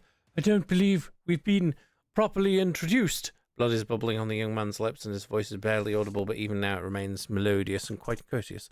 Yvain Winterscale of Coronis, greatly pleased to make your acquaintance.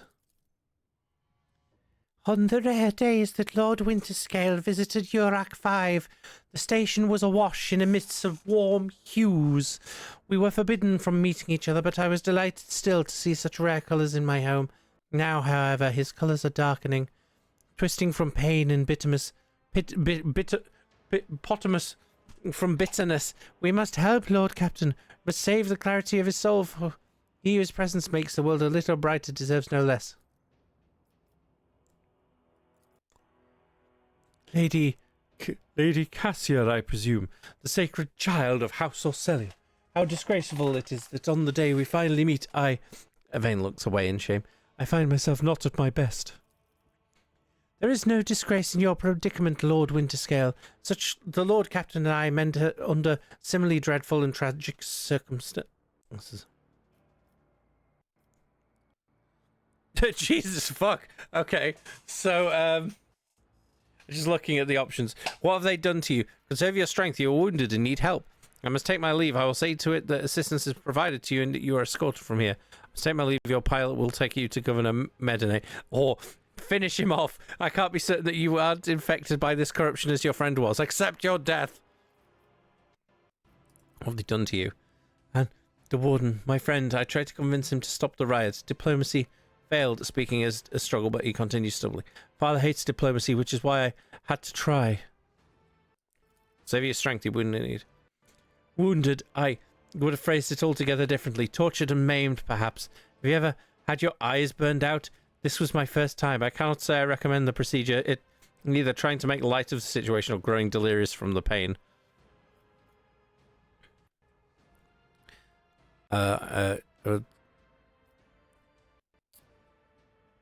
Yeah.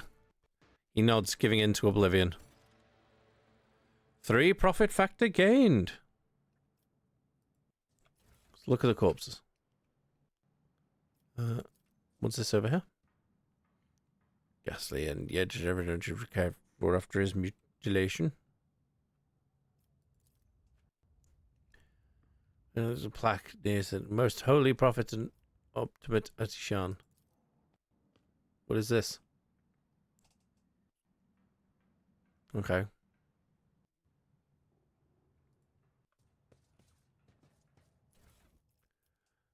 Okay, an axe. Ratobi pattern last gun. A flak chest plate, sure. Ooh, we all leveled up. Cool. So now, let's see, we've got joint analysis, precise attack,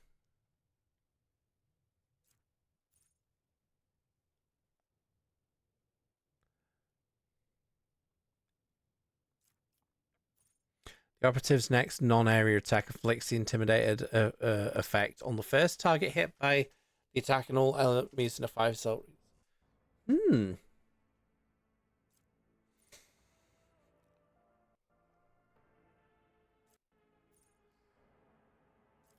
I think that one. And then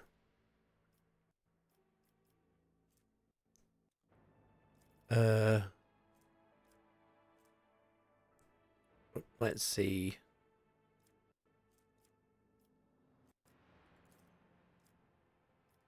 Complete. Then he can have. See, he can have some more. Okay, more strength.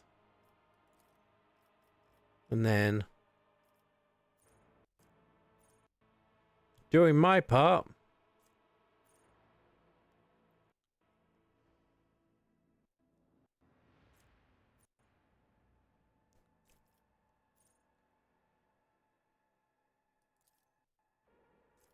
Yeah, sure.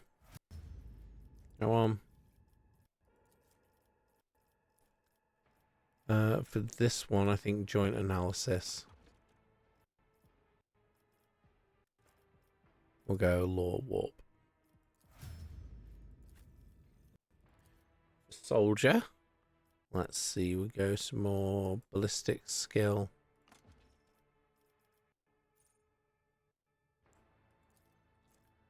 And that one.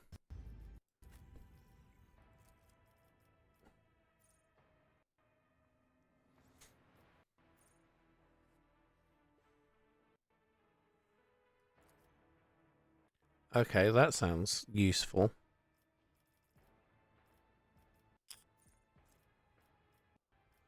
Or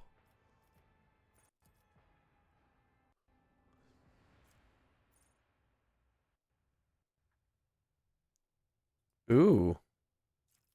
Yeah, we'll go with that one actually.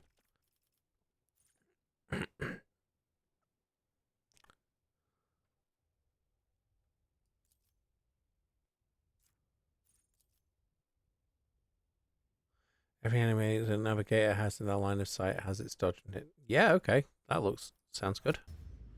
Cool. Right, so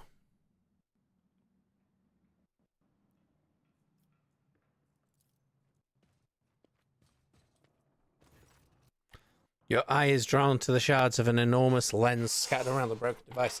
First you are uncertain as to what troubles you, but suddenly the realization hits you. The glass shimmers in a unique way. Just the same way as the shards of the unknown broken object you found near Theodora von Valancius's desk. Ooh. What's the matter, Lord Captain? Why are you so interested in... Abelard trails off when he notices what you're looking at. He instantly makes a connection. By the Imperium Saints, it cannot be. Kira bites her lip. I see it too. Whatever that thing in her study was, it was made from the same material as this junk. What? What? Abelard is at a loss for words. He takes a moment to collect himself, and all at once he starts pouring out in a hasty sputter.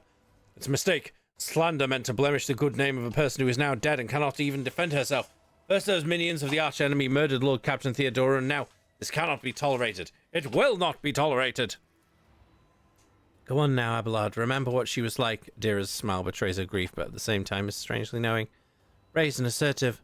It was like her entire life was erased against fate until fate caught up with her in the end. She would have gone headfirst into a black hole if she thought it would put her even one step ahead of everyone else out in the expanse. If we could just find out what she was keeping in her desk and why she went to get it during the attack. Sister Argenta's beautiful face full of grief. How bitter it is to know that you were born from bad blood, but do not let this knowledge drag you into darkness. Argenta protected. Sister's words ring with a genuine, sincere hope that you be blessed with a worthier fate. She does not appear to be shocked by the news of Theodora's possible heresy. It must be so easy for you, sanctimonious preachers. Dubious trinkets, and you no longer see a person. You see bad blood, an annoying hindrance. Enough venom in Adira's voice will poison an entire regiment. Argenta recoils, but the next moment her dark eyes ignite with fury. How dare you admonish me? We are speaking of abetting the archenemy. A person who has tainted themselves thus can never justify their actions. Sure, why go through all the trouble of trying to make sense of anything when you can just label them a heretic and call it a day? Except, dear friend, I seem to remember that you didn't mind Theodora so much while you were aboard the ship. You didn't leave her side for even a moment. She rescued you, aided you, and your adoration wilted the moment you heard an accusation sullying her memory. You weren't surprised or upset. You just gave up on her and moved on.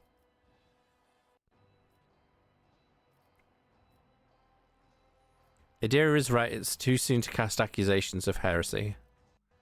Celestia, don't be naive. Theodora kept an unsanctioned witch by her side like a pet. Do you really believe she would think twice about crossing the line and is walk away from the device? Did I get goods? Goods.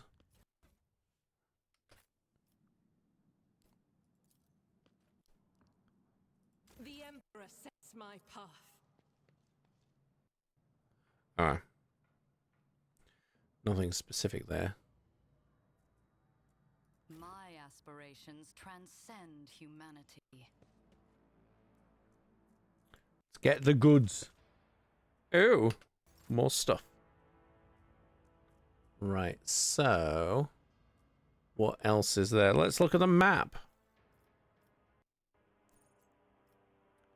Oh, there's some stuff around that way, apparently. Just gathering materials. Yep. Oh, more up there. Oh, and let's check this guy as well. He has a noble sword.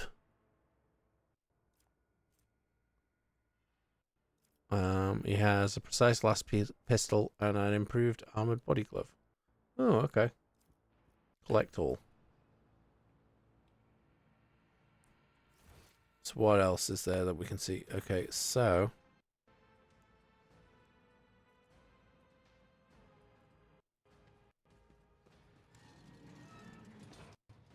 goods.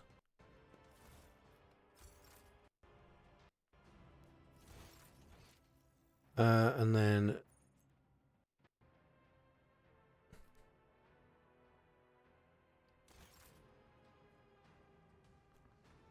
where's the other thing that it was saying was loot? Oh, there. I'll take those as well. Right, I think we've got everything.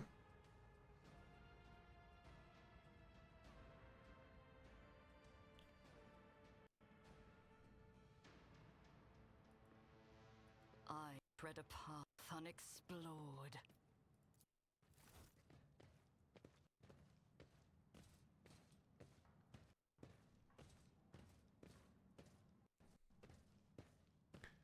And then we'll have a look at the inventories.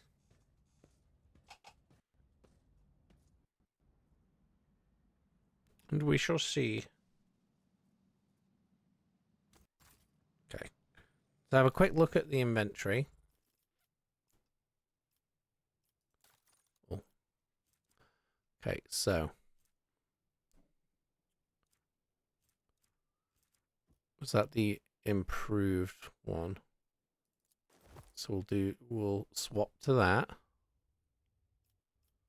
Okay, so the auto gun.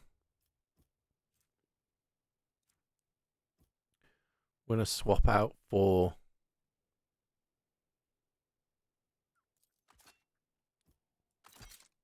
long last. There we go. Chainmail.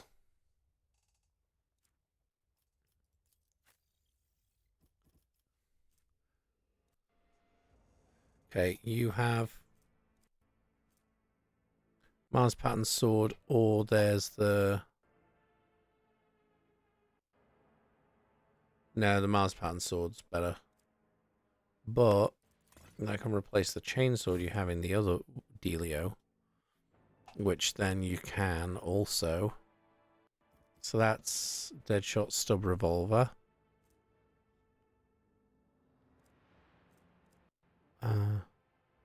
What's pistol?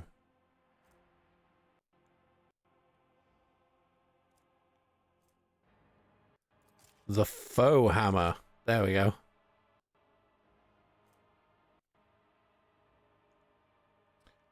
Okay.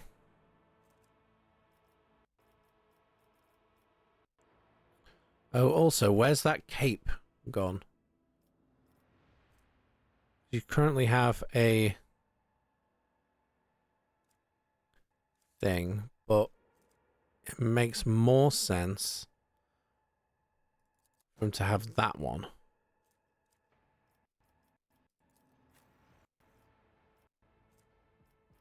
Okay, cool.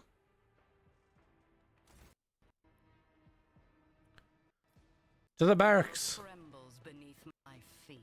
We just realized we probably didn't need to go through, or did we?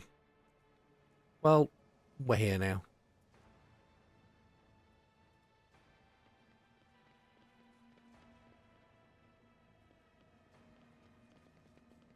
Oh, there's a little room we didn't go into. We get in that one?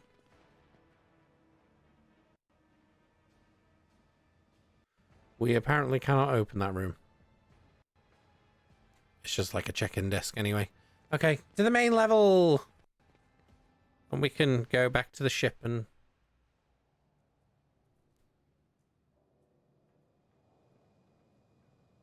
Powers unseen uncover my path.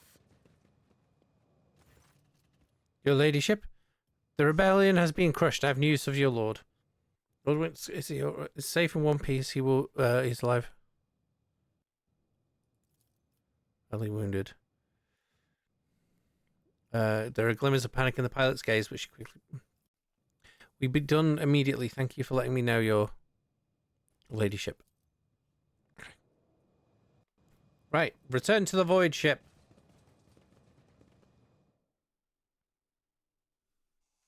So I don't remember why we went onto the planet. Well, we went on the planetoid because we were looking for Thingamabob.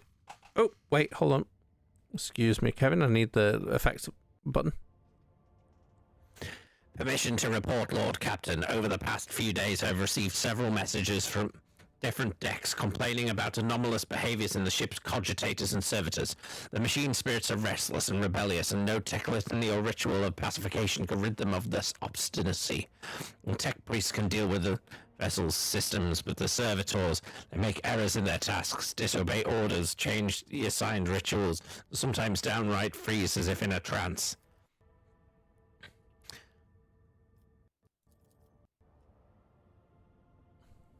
A click comes through the Vox channel, followed by a weary sigh.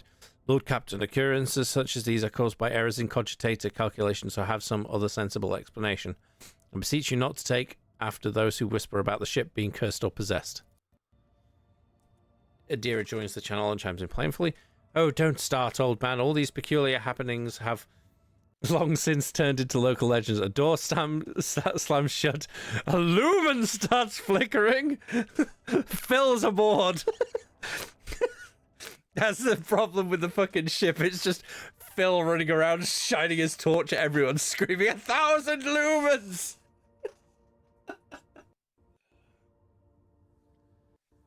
In hell, yes, you got it exactly, Zad. Whoops, I punched my microphone. Folk have grown used to all that, so our resident ghost has decided to up the ante. I'm telling you, things are only going to get worse from here. Oh, my effects button. The technomats inspected the servitors and concluded they pose no danger. According to the servants of the Omnissiah, such behavior is caused either by the echoes of minds not completely eliminated or by manifestations of the machine spirit's will. Nevertheless, the faulty servitors make the crew's tasks considerably more difficult, and High Factotum Janris Danrock would like to discuss how he should deal with the defective property. He's awaiting your audience on the bridge. Oh, like Danrock, I know that guy. So.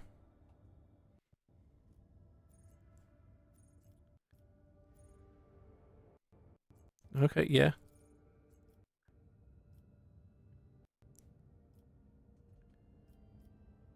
Let's come out a minute. We're on the bridge. We've got to talk to Janris Danrock about 1,000 lumens. That's Abelard. Where's Danrock?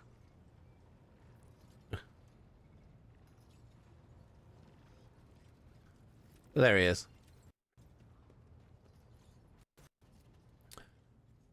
High Factotum Janris Danrock greets you with a cool smile and the merest hint of a bow. Pleasure to see you, Lord Captain. How may I be of assistance? Ignis informed me about a problem with the servitors. What happened? You see, your ladyship, the ship's servitors have been malfunctioning of late. They violate protocols, interrupt their tasks, observe crew members for long periods of time, and move erratically with no meaning or purpose. Janris Danrock nervously pulls on his luxurious frock coat as if it were uncomfortably tight. Oh, God. That wanted to come out. Had it been a routine technical fault, I would have decided the fate of these servitors myself, but I deemed it necessary to notify you. I do not wish to hide such irregularities from the Lord Captain.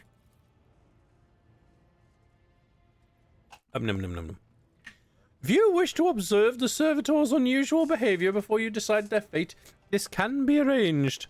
The majority of the defective units have been delivered to one of the storage compartments pending your decision.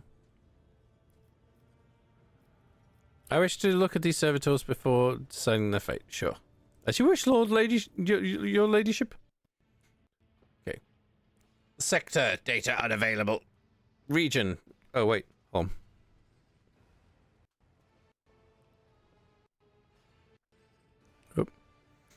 Sector. Data unavailable. Region. Data unavailable. Location. Von Valancia's flagship lower decks. Material. Report of a tech phenomenon that was observed during the Lord Captain's visit to Bay AKN-108 from the words of High Factotum Janris Danrock. When her ladyship arrived at the scene, she found the servitors in the same position that they had assumed after they had been corralled into the bay, all standing in a long spiraling line and facing the center of the strange formation. The moment her ladyship crossed the threshold of the bay gate, the bodies jerked into motion, all as one, as if obeying a command. The servitors...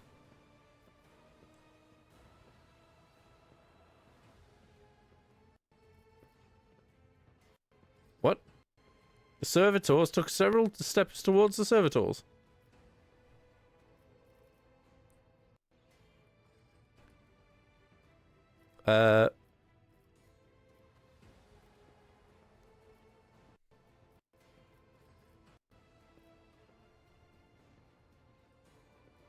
Is there more to this that I'm not...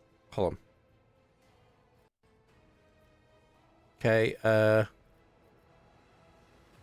Servitors demanded a report. Okay, the Technomat's long-winded and detailed report could have been summarized as a single key point. Despite the Servitors' abnormal behavior, still quite capable of carrying out tasks, and therefore the circumstances did not call for their termination. All present held up her ladyship Celestia several steps. Immediately, the servitors, each and every one of them, stepped towards the Lord Captain in perfect unison. They mimicked her movements with frightening precision. The rogue trader halted in place and, after a moment's thought, waved her hand, and the servitors just as synchronously repeated that gesture as well. When the Lord Captain turned quizzically to the Technomat, so did the servitors, as if mocking her. Whatever the Lord Captain did, be it an incline of the head, a wave of the hand, or a step to the side, effective units repeated it without a moment's delay or hesitation, like grotesque marionettes controlled by an unseen puppeteer. Observe this mind unfold in... let's see, examined. As High Factotum, it was I who prompted the entire inspection, and thus it was my duty to follow the Lord Captain. As we stepped closer, we noticed a fascinating irregularity. Servitor's pupils, normally still, were shaking wildly. Their bulging veins were pulsating under their copper collars inscribed past offences, as if those mindless half-machines were locked in a perpetual state of extreme tension. Visibly shaken Technomat behind us proposed that the human souls had awakened within the servitors' bodies after a long slumber deep within the lobotomized brains. Formerly bereft of intelligence, they had attained awareness, feeling, and understanding.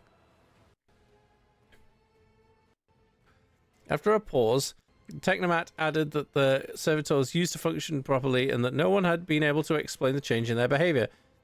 Her gaze still trained on the motionless but animated half-machines and half-people. The Lord Captain, either stepped away from the servitors or, heretical, suddenly drew an iridescent blade, one I had seen before, and as if following some unheard command, plunged it into the... I don't know where I would have got that, so there's no... Stepped away from the servitors. Okay.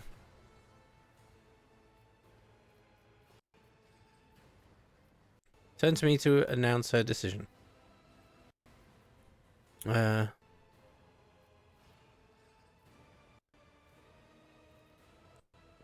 Let's see. To dispose of the servitors so that their human souls may be released from torment. Lord Captain command was executed post-haste. All defective units were incinerated in furnaces. The remains were expelled into the void. The crew was provided with replacement servitors and soon forgot all about the destroyed units. Yeah, the incident haunts my memories to this day. With the fate of the defective servitors decided, nothing could now distract the Lord Captain from her mission. Okay, fair enough. J for journal. Okay, the guide we did. Machine spirit, we need to find one of those. Rykard Minoris. Well, we need to go to Rykard Minoris anyway, so... Does it make sense to go there next? Oh shit, ads are starting in like 16 seconds just to warn people. According to my thing. When in doubt, save. Good shout.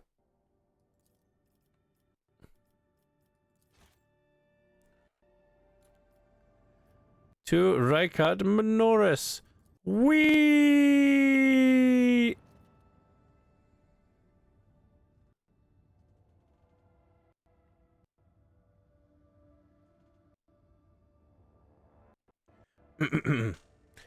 Permission to report, Lord Captain. Members of a sacred cult operating aboard the ship have requested an audience. They wish to present gifts and introduce themselves to their new captain. What sacred cult? They call themselves the Bloodspun Web. The cult defends the flagship from both internal and external threats. Lady Theodora held them in high regard and looked favorably upon their activities. Okay, I'm ready to receive them. I will commence preparations at once, Lord Captain. End dialogue. Do they bring 1,000 lumens? The only way I will listen.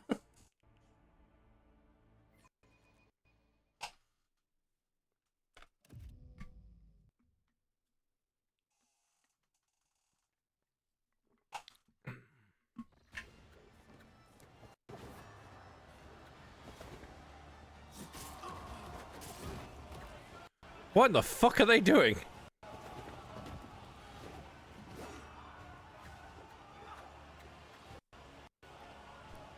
The fuck is this?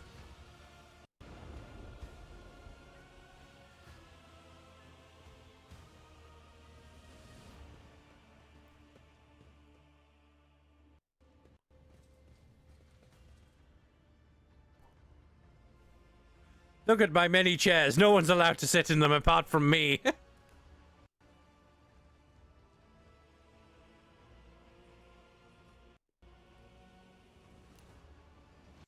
Those on the decks watch in awe as the final figure moves gracefully into a ceremonial pose. Some of the officers whisper in excitement while others murmur prayers to the God Emperor. The undying Emperor commanded us to spin a web of blood around his children. We obeyed. We obey still. They fall silent as the tall young woman steps forward. She moves towards you soundlessly, the dumb mask casting shadows across the mask, which conceals her face. The masked cultist repeats the words in a more mournful whisper. We obey still. Okay. Domin von Valancius, death has whispered your name. We disown Domin Theodora. We renounce our oath to her. One slender figure has been fitted with a metal claw. She points it in your direction and gazes at you from behind her bone mask with the cold, grim eyes of an assassin. She pulls out a sinister curved blade, and similar weapons suddenly appear in the hands of her motionless companions. And now we give the gift of our blood to you. It is the gift of death. Death has whispered your name.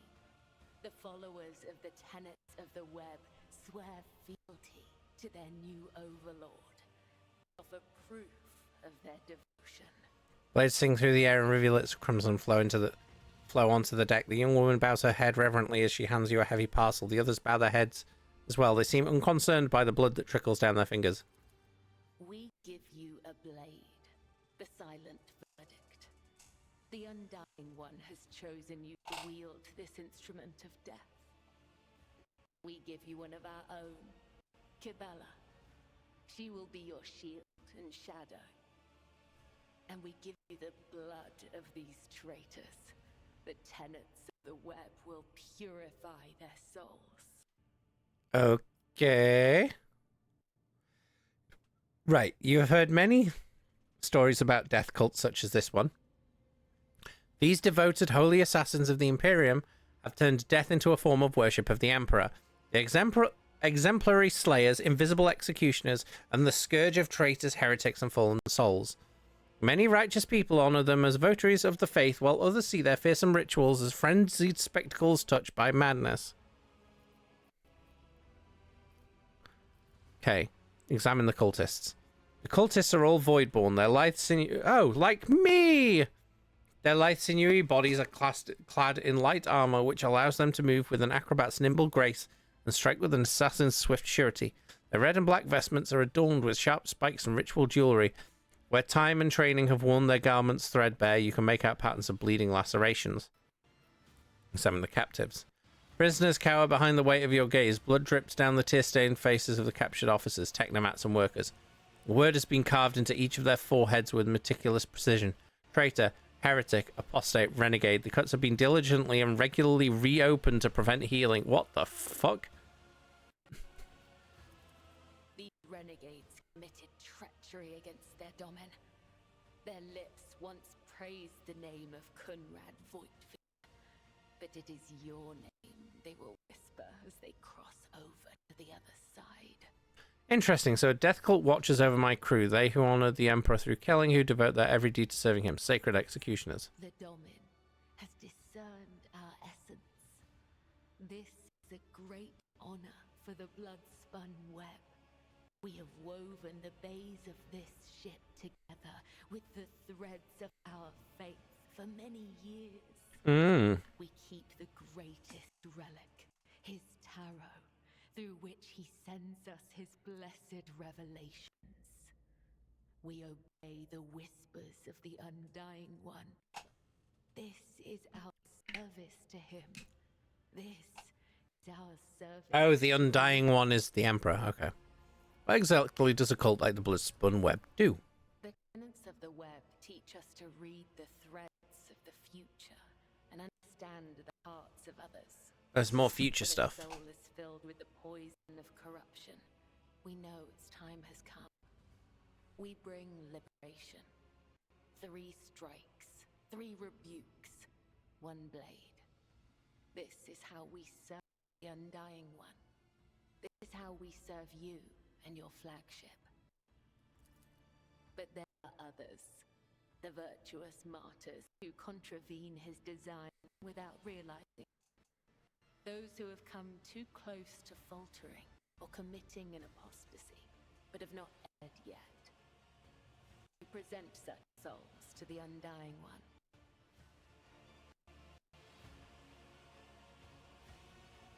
Okay.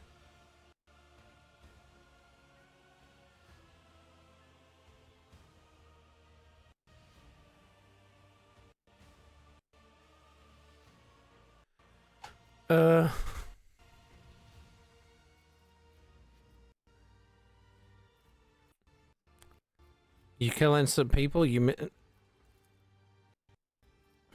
do not desire their death. We do not seek them out in the darkness. They come to us, and we usher them from this life. His sacred tarot reveals that the Emperor wishes to accept these martyrs. Oh, okay. Mention the tenets of the web. What are they? Our laws and teachings, our philosophy and way of life, our art of combat and spiritual dogma. The tenets are the blood-spun web itself.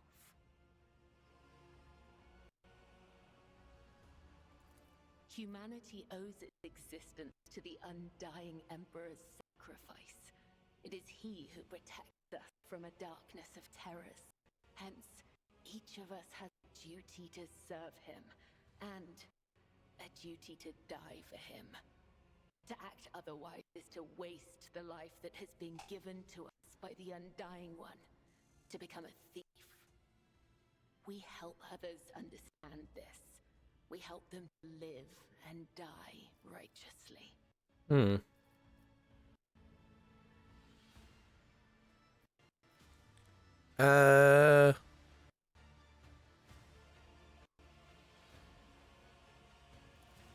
We follow his design. We claim those marked by his omens. We submit to his will. How could it be otherwise? Okay. So...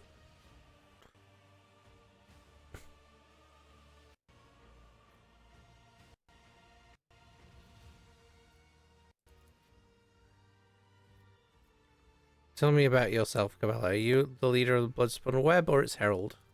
I am the second spinner of the Bloodspun Web. The honor of this title is bestowed only upon those who have ushered more souls than... It is shameful to speak of one's own deeds. I'm here to become your shadow, not to make boasts. So you may offer the souls of these traitors as a gift to him. You have the authority to order their execution. Their blood will bind us together through him. For the God Emperor, the Undying One is death itself. The Undying One is duty itself. Okay. Let me look at Thingamabob. It won't load.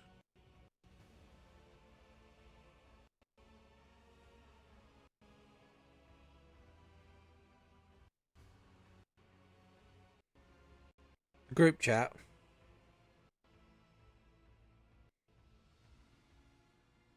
Let me just have a listen. Hold on a sec, just gonna mute myself, everyone.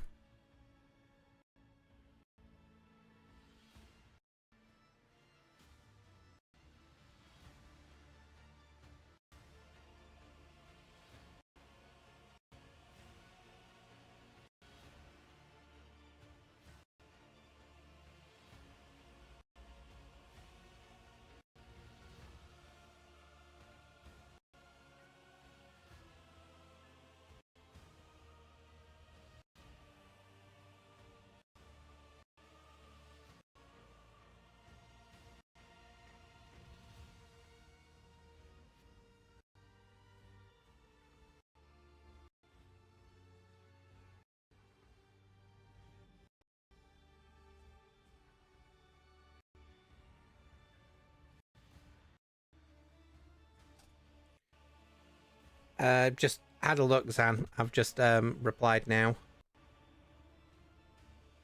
Continue. Give the order then. Let a spinner of the blood-spun web undergo the test of a sacred trial.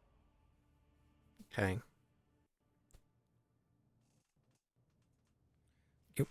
Give weapons to the traitors. Time for Cabela to prove herself. Sure. Dagger that has not sliced through sinew is nothing more than a toy. Let the final dance begin.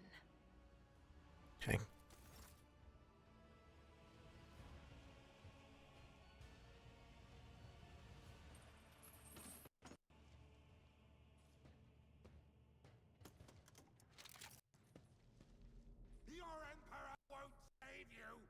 Cry, flee.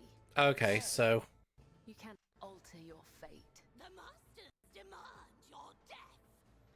the remarkable background as a death cult assassin, she can use a special ability called Raining Blood from the lacerated sky. When used, it causes the target of Cabela's next melee attack to explode in a burst of blood, covering the floor, and any enemies. The affected enemies suffer additional damage. She uses a special throwable called a blood vial to spill even more blood on the battlefield. She's a blade dancer. Skillful was blade dance and death from above. Blade dance allows the blade dancer to make several light strikes against random adjacent targets. If there's only one, all the strikers you start to equip the blade dancer deals significantly more strikes. Oh, okay. Leap to a selected cell and upon landing, deal damage to all adjacent targets. All right.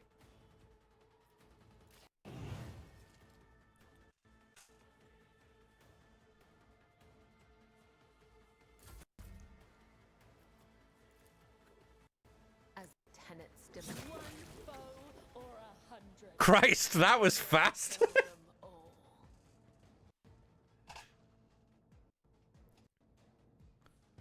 Oh, there's more. Pentakill.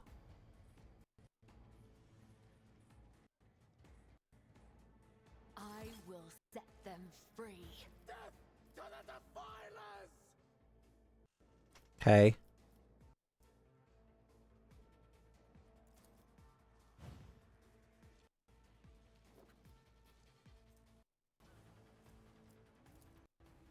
Trust me. Whoops. I was expecting to get... I did it the wrong order. The angel will reward us. We bring deliverance. Only the faithful will ascend.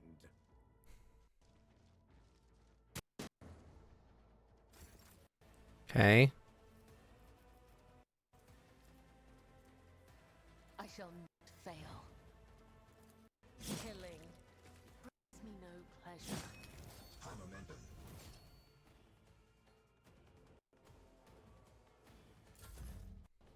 I will not die in dishonor. I keep hearing the extra little voices like... Brr, brr, brr.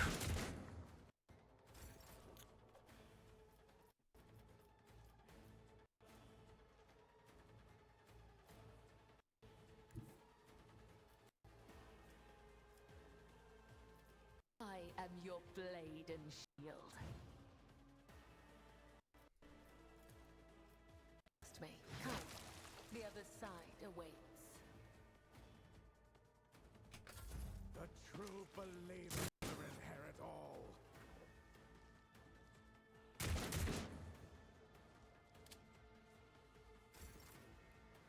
Then...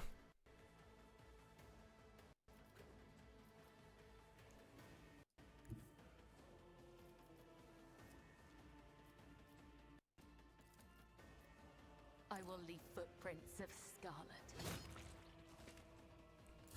That one. Song guides me. He missed. And then... Hiya! Dance of blades and shadows.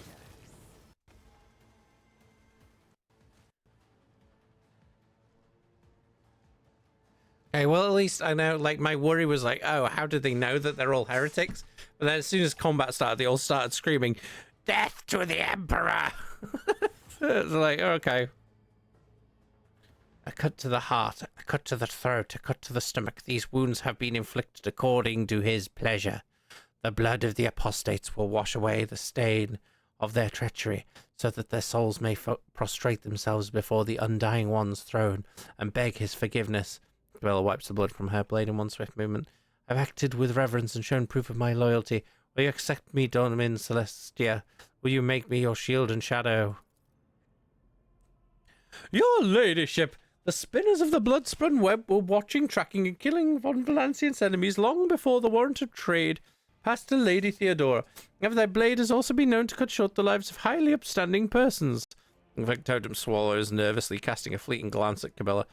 But I certainly do not in any way condemn the deeds of the deeply esteemed cult. I am sure that they must have had good reason. Cast a sourback. The cultists are the scourge of the seditious. They bring the unrighteous to ruin. The enforcers respect the blood-spun web, for we share a common goal to bring his light and his harsh justice to the darkest depths of this ship. Scourge of the seditious or not, folk are afraid of them for a reason. A couple of watches ago, these spinners took a train driver to pieces for some kind of ritual. I don't know what old Malok did to earn that privilege, though. Who's going to feed his family now? Heinrich takes a drag on his low stick and sends thick smoke through his clenched teeth. But that's a lower decker problem. What matters is that the blood-spun web serves you faithfully, Lord Captain. Confessor Adalbert. A plump old man in the rich robes of a confessor adds respectfully, my predecessor's predecessor once delivered a sermon about how the spinners saved this vessel from the servants of the arch-enemy. The blood-spun web paid the price in blood. Blah, blah, blah. The blood-spun web paid the price in blood. A river of scarlet that flooded the decks from bridge to bilge. They became the blood of the flagship, Badum-tish. The pulse in its veins, Badum-tish. And the beat of its heart, Badum-tish. Their great sacrifice earned them the favour of House von Valancius. Okay.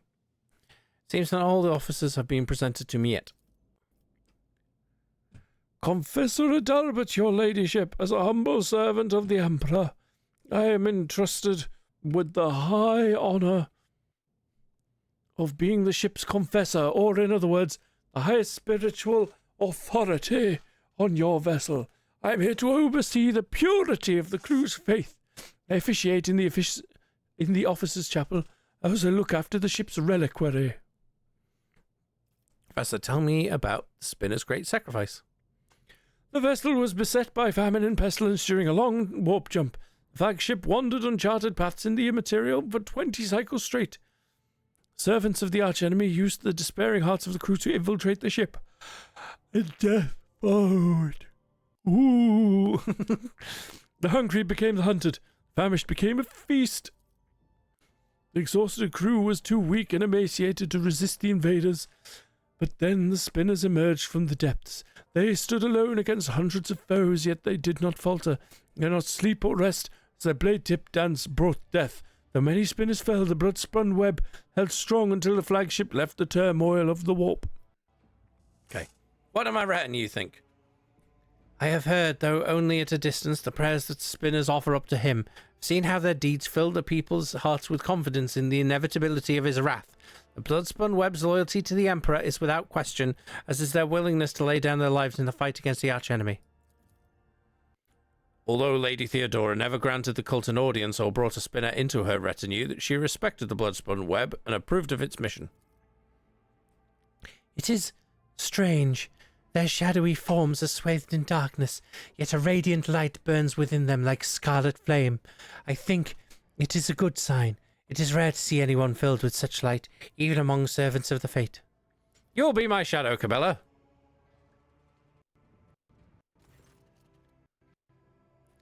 Bella's movements are slow, almost rhythmic, as she removes her ceremonial mask. The dark shadows of her eyes accentuate the deathly pallor of her skin, which is covered in ritual scars. Oh, she's the goth lady! Oh! Henceforth, I am your shadow, Domin Celestia von Valancius, an instrument of death placed in your hand by the Undying One, for so it was ordained, and so his tarot forspoke. The young woman bows her head once more. I also come bearing an invitation from the Vizier of the Bloodspun Web. He wishes you to know that the doors of the Undying One's temple are open to you. Are you suggesting that the Lord Captain should go down into the depths of our flagship to search for this temple? With all due respect, the lower decks are for the servants and crew. They're not a fitting place for her ladyship.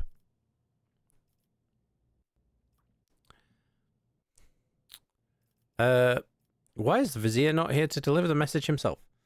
The first spinner is old. His abode is the temple beneath the flagship's freight line. He has not left the lower decks in decades. Even a short journey could sunder the spirit from his angel body. Where's the temple located? I'm not permitted to say. If you wish to find the temple, you must walk the path of St. Ariane, matriarch spiders. Hers was the thread that would become the blood-spun web. Okay. Her path began deep within the flagship in the dark tunnels of the freight line, and that is where yours must begin as well. Your journey will bring you closer to the thread of the web, closer to the Undying One, closer to understanding death. Okay. Sure. Let's do that. Your journey will begin in the darkness of the deepest tunnels. The Vizier awaits you. Cultists retreat into the shadow as Cabela sheaths her ceremonial dagger. Your blade awaits direction, Domin Celestia. We will speak again when the time is right. Okay. Fair enough, I guess.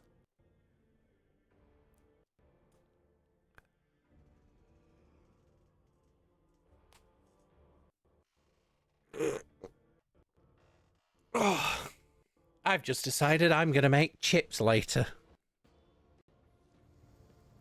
Void ship map. The Rogue Trader's ship is a veritable city sailing through the void. The ship has numerous compartments you can visit. Navigate these compartments using the map of the ship, which you can access from the main elevator on the bridge or from any compartment. Okay. Well, what were we...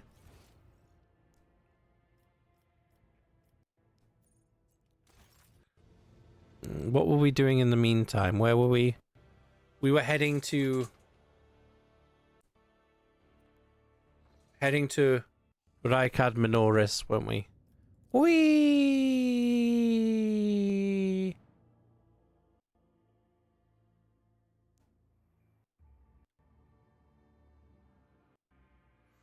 Oh, okay. You can change your... Okay. I'm asleep at my desk. As the ship makes its way through the star system, a strange fatigue falls over you. Your eyelids grow heavy, and the quill you've been using to draw up yet another order falls from your hand. Ghosts! You raise your head with a start. Someone else is here in your study. Stand up and stare at the dozens upon dozens of corpses surrounding you. Among their number, you recognize the disfigured and bloodied faces of those who died on the ship's bridge and those you met in your previous life. How is this possible? Where are the enforcers? Persis, stand guard. It matters not. You are alone against a horde of heretics risen from the darkness to take your life. As if of its own accord, shard lying on the edge of the desk, the sole remnant of Kunrad Voigtvir's weapon slips into your hand. The metal is searing cold. The dead sway from side to side, closing in around you in a nightmarishly slow advance. Stop. I did not wish for any of you to die. Dead remain deaf to your words, creeping ever closer with the inevitability of death itself. You belatedly realize that your trembling hand has found the shard when its razor-sharp edge cuts into your palm. Ow.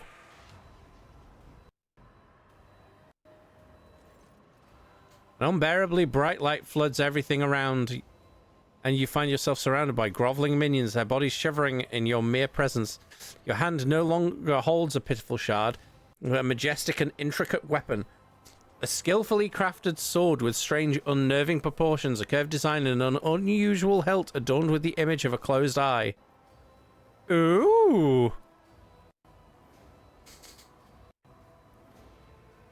The eye opens wide, revealing a gaze so ancient and dark that it steals your breath away. You have felt this gaze before. There on the bridge, the voice that appears in your mind only confirms your guess. The tapestry is woven. The path is chosen. Accept your fate, champion. Yes, master, I am the sword's master, not its servant. Remember that. Or throw the demon blade. I'm the sword's master, not its servant. Remember that. You feel the sword's immense weight pulling you down. You resist its will for a moment longer before collapsing to the ground to the sound of odious laughter. Strange such that you fear your back could break at any moment. Fog, the first dawn, is hereby woven into the tapestry of your fate. Seek the second dawn in the hands of she who rises above its future dominion. The former aspirant fell, and thus the new one will become the chosen of the Weaver of Destinies. Make mortals serve you as their god and become the vessel of the Edge.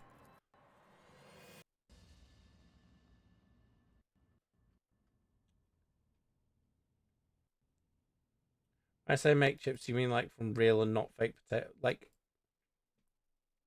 well, they're frozen chips, so I'm gonna shove them in the oven. You awaken from the vision, kneeling next to your desk, clothes drenched in sweat and with a sour taste on your tongue. Your head is ringing and you struggle to recall those faces and the image of the sword in your hands. Only the deep cut on your palm and the bloodied shard lying on the floor remind you of what transpired.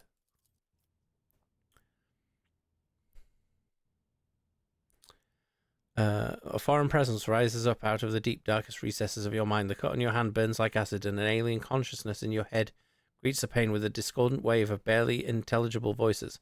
Pick up the shard.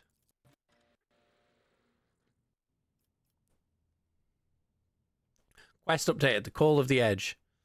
So we've got to find a second shard and become God. Okay. You reach your shaking hand out to the shard, now slippery with your blood. You wipe its metallic surface and stash your treasure under your clothes, next to your heart and soul, forever seared by the great power of the warp. Heretical +3. End dialogue. Okay. Link my account. What does that mean?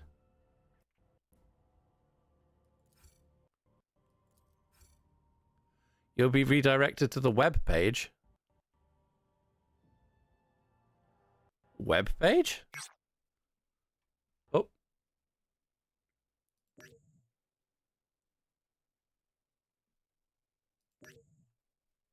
Oh, okay.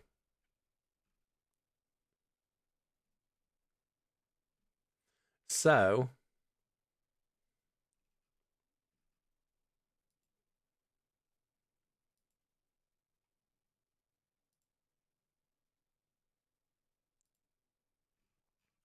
Cool. Right. Okay. So I've sorted it. So now people watching like get exclusive rewards for viewing Warhammer 40k Rogue Trader Twitch broadcasts. Okay. Cool. Nice. Back to the game. And pause. So, let's have a look at the journal. Look. Okay, let's get rid of the prologue. We need to go to Rykard Minoris, which is where we're going.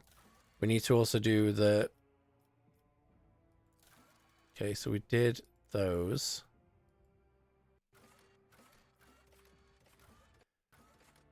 So we've got the Call of the Edge.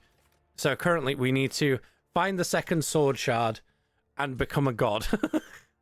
For that, future champion of chaos needs followers. There is only one way to prove the rogue trader's might to her servants, by committing acts against mortals and in the name of chaos. Okay. We did the defective servitors. We haven't looked at the scream yet. We do need to find that and the new blood.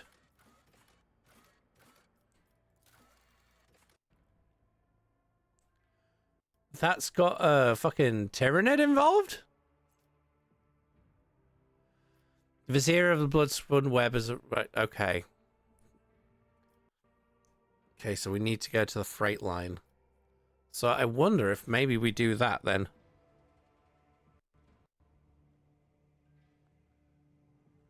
Where is the lift? That's a bath. Where's the... Where's the fucking lift? Claim my rewards.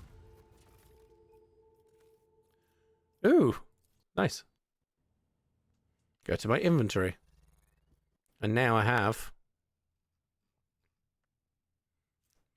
The Valiant Commissar's skull. Also have a Vox whistle. Operator's gloves, composite gloves. Whenever the wearer has the shield equipped. Yeah. Okay. Arbite's handcuffs. Zero-sum lens. A mind twitch grenade. The ancient ring of the Von Valancius. Okay, cool.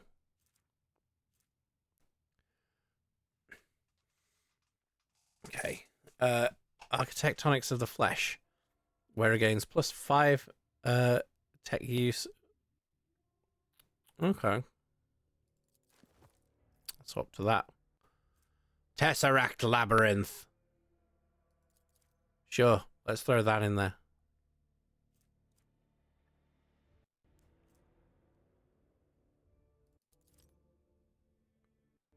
Instead of the rosary. Yeah, that's probably more effective. Yeah, that sounds good. Oh yeah, I need to level you up, don't I? So. Oh, fuck. Right. Bloody mess. Anytime avoid. Yep. Okay. That's like 3 of my characters. It seems so. Because, like, there's the, or at least Gene Stealers, I'm guessing. Because there's, the thing where it's like, oh, there's this weird psychic scream coming from somewhere. With a Tyranid logo next to the quests. And also the Noise Marines trolling people. Okay.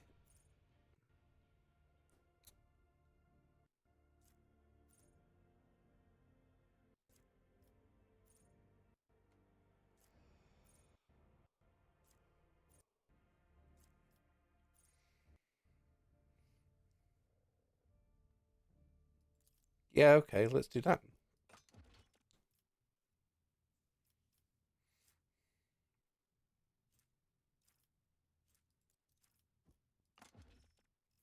And this one, we're going to go with, let's up the toughness.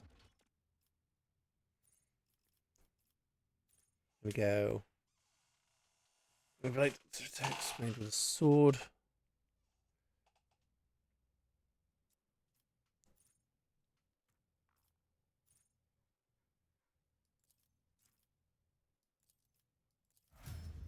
There we go.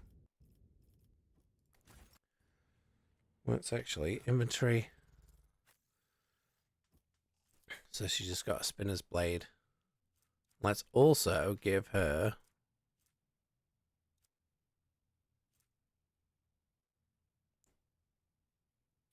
in fact, let's give her that.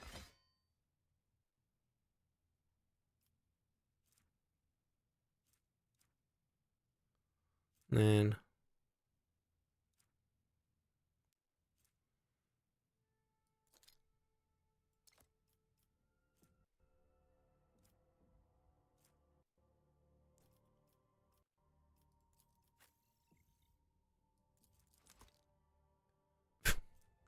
she's cosplay. I was like, expecting it to look like she's got fucking cyberpunk. Okay, I kind of like that look on her. That's fine.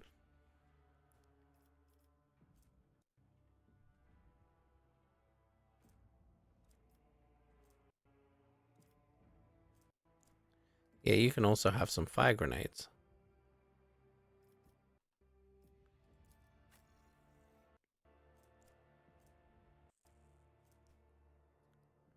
Yeah. Okay, the rest of it can deal.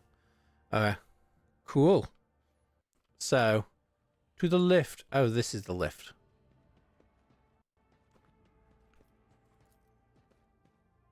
So we go to the Void Ship Bridge. Then we click that. No. Fuck. How do I do the thing where... Is it the other side then? Where's the fucking lift that leads me to the rest of the fucking ship? Oh, it's that one.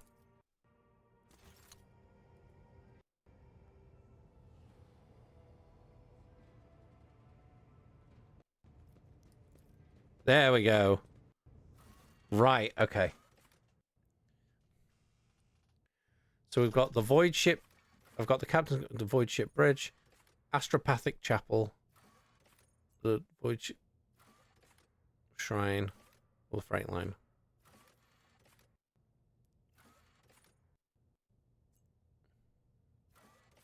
Let's go to the shrine. Sure. We're going to have a wander around the ship. Oh, actually, while that's loading, I'm just going to switch my lights on because I've realized... In fact, I can just... open the curtain a bit. There we go.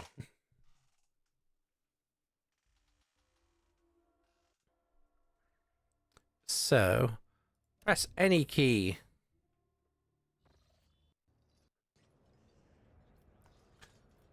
Okay, so we've got... What's this? Our maul rests inside the glass. The inscription is, I'm wrath, I'm a cleansing. Whosoever wields me walks in the footsteps of Furia! Press.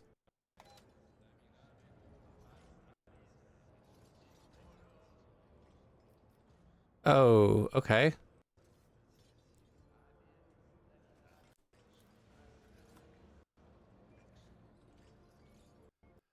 Then you.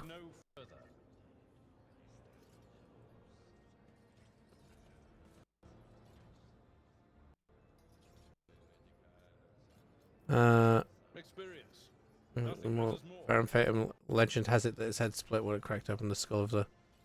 What was his name? Brenazar the Flayer. It's no Bartholomew the Cruel, but still. I am your shadow. The blades, grace of the Emperor. Now that I've done that. Time to leave my mark upon the galaxy. Okay, so we pressed the button and we did the things. Are there more? Was there?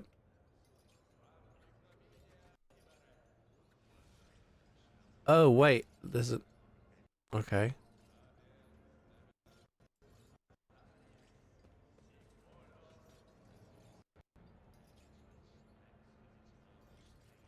No, actually, if I stay stood there, you stand there. Idira, you stand on that button.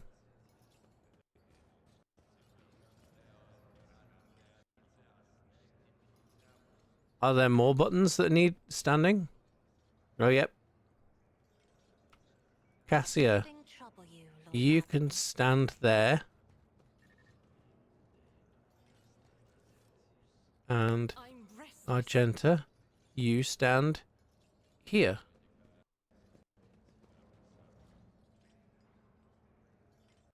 Okay, nothing seems to have happened. What were those buttons for?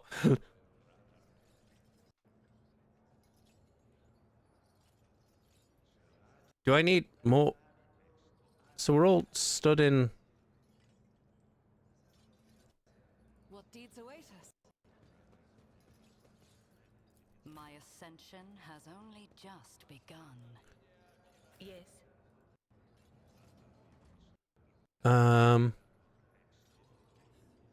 Oh wait, do the letters match people? They fear to look at me because of my appearance.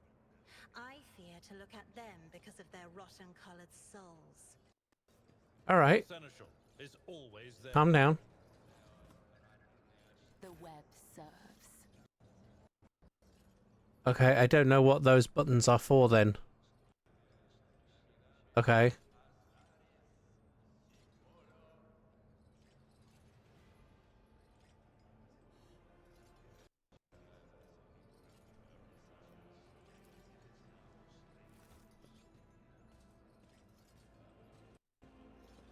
Kevin the Vacant.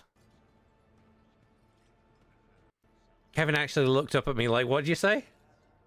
Recite a prayer, the one you remember best. Okay.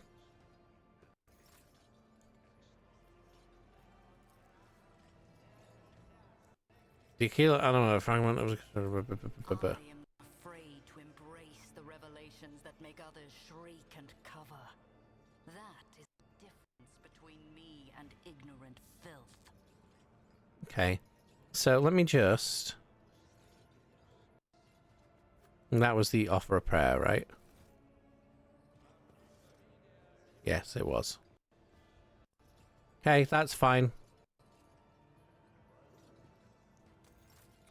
So, I'm just going to look up what the fuck these buttons are.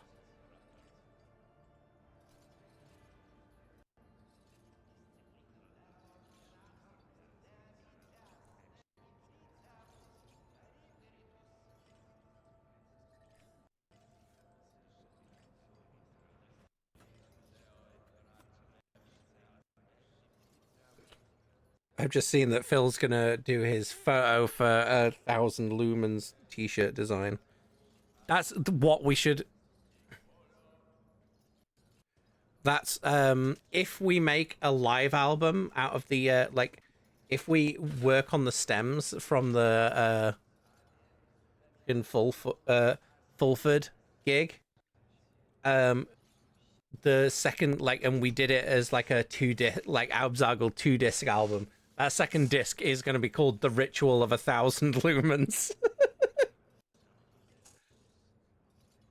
I feel it's slightly cheating because the Lumens didn't happen until after we played that gig, but fuck it. It's a good title. Stop giving me all these fucking notifications. Right, so... It's in the same period of time, so it's fine. Okay. Rogue. Trader.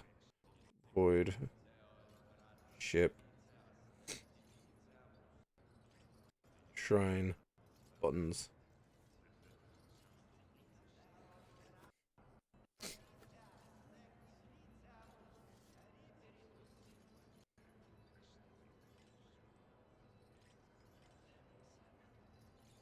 Oh, I'm a fucking idiot. Right.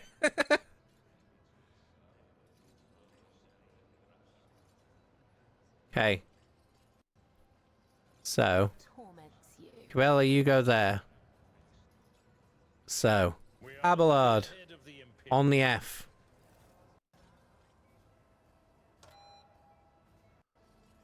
There we go. Right, now I know what I'm doing. Okay. Cassia, I believe. This one is a U.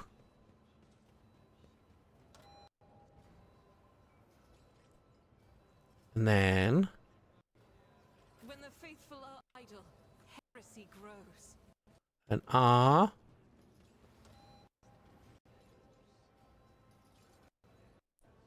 I am your shadow. I. How may I serve the dynasty? Hey. There we go. How fascinating. There is a fervor in my soul. And now we can claim it. Nice. Cool. Yeah, I realized it was like Furia. As soon as I saw like, oh, the puzzle of Furia, I realized because the letters, I'm like, fuck. Why did I not notice this before? Okay. To another compartment.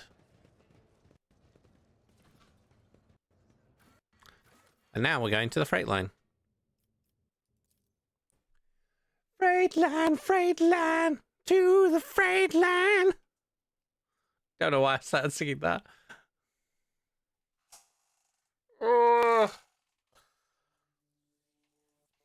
I might make, I've got some like veggie spring rolls as well, so I might make those at the same time as the sex swing.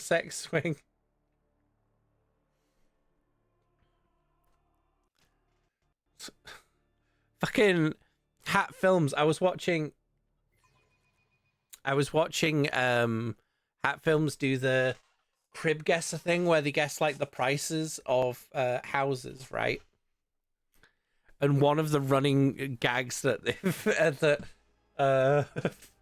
that Trot started that now I can't get my head out of is like the towel racks and stuff.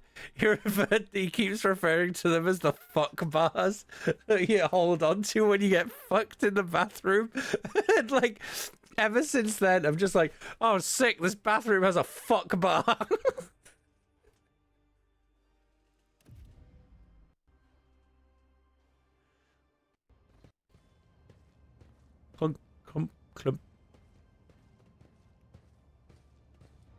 Hello,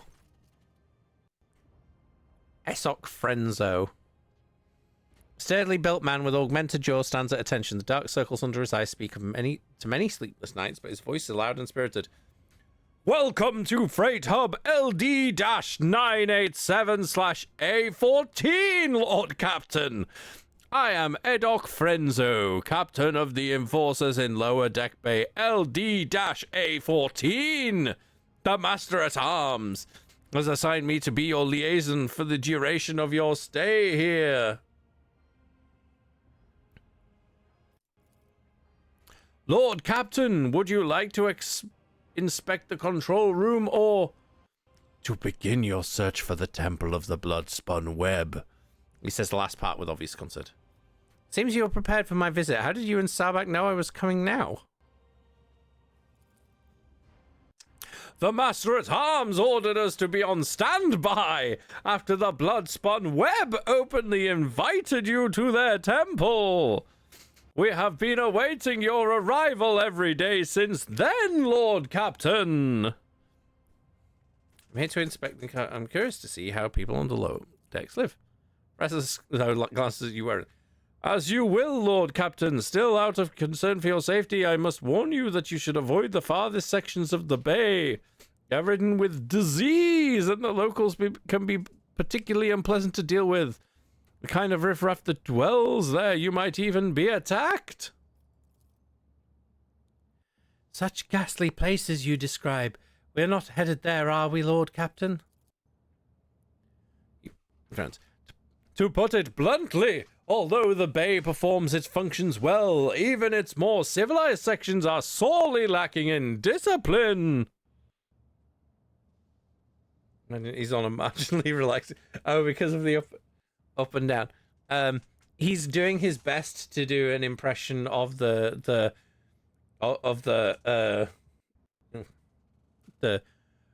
tonight on the X Factor. He's trying to do that impression but failing miserably.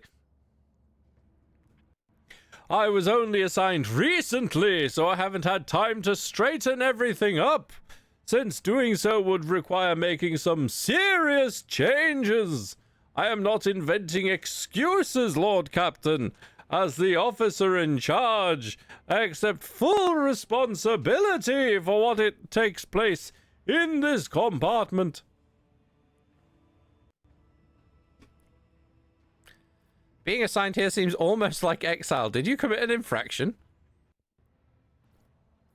I hereby offer you my assistance, Captain. I should conduct an inspection and then share my thoughts on how to change this place for the better. Rejoice, Frenzo, for the Lord Captain herself has deigned to deal with your problems. Rest assured, I will provide you some crucial guidance once I'm done inspecting the bay. That seems a bit... Oh, myself. He's too happy for X Factor, yeah. That's the problem. He doesn't realize that he's trying to project the happiness as well. The situation in the bay does not interest me. I'm here on business and I have no intention of staying any longer than I need to. Offer your assistance. But Frenzo stopped himself mid-process and assumes a more compliant tone. In that case, I urge you to remain vigilant. The freight trains move at great speeds. Inhabitants of the residential units are despicable rabble. One must never drop one's guard around them, and the Emperor preserve you from stumbling into the pestilence pit. That's where the madmen and the lepers live. Fuck, we've got lepers. Tell me about the station. Hub LD-987/A14 connects the lower decks, freight, residential, and artillery bays. Our task is to monitor the flow of the labor force and prevent supply disruption between bays. Maintains this hub. Traffic controllers. They're technobots trained by priests of the machine cult to keep the sacred cogitators in working order and prevent train collisions. Holy shit, this game has trains. Fuck yeah! Woo! The consequences of an accident like that would be easy to imagine, especially one of the trains were carrying macro cannon ordnance. Also employed here are an Enforcer squad, a team of Inferni, they're firefighters. The clerks who keep cargo records, and a Medicaid officer, a fine chap whose medicine of choice is a bullet. May the God Emperor forgive him. Okay. Not every void ship can boast its own Yes! I get the void ship with the fucking railway on it! That is true. Usually higher class ships are the ones that get trains, but it's far from the greatest thing a rogue trader's warrant can see done. Credit here goes to Lady Theodora's predecessor, on whose orders the Adeptus Mechanicus assisted in birthing this miracle of sacred engineering from the womb of the dynasty's flagship. What's the situation? Most of the locals unload trains and sort provisions. We've given maintenance jobs to the more capable ones. The rest, the reserve workforce. Whenever crew are lost on a deck, we find replacements from amongst those rats. If extra hands are needed anywhere else, there are always more than enough volunteers eager to work for rations. They even queue for jobs. Was he no problems? Sure, you're joking. Look up to rubber base in nature. Blah blah blah blah blah blah blah. Mutinies on their mind. Blah, blah, blah. I know the thing the best to do on a regular basis is to build their shacks in front of service tunnel entrance. That's delayed the arrival of Infernus brigades during several emergencies and caused air and power supply problems in adjacent bays. We burned those saboteurs along with their shacks, but they just keep pressing on regardless. Mutinous rabble? How paranoid of you. To the best of my knowledge, being paranoid is practically a requirement in our line of work. In a case the rabble are always plotting, take my word for it. I've learned enough. Your service. Cult of the Bloodstone Web has a presence in this compartment, does it not? That is correct. The enforcers do not bar them from carrying out their sacred duty. As irregular as it is to have armed crew members set up a secret hideout forbidden to the enforcers, and that they can go around dispensing bloody justice? I see. Be steadfast in your duty. The Emperor protect, Lord Captain.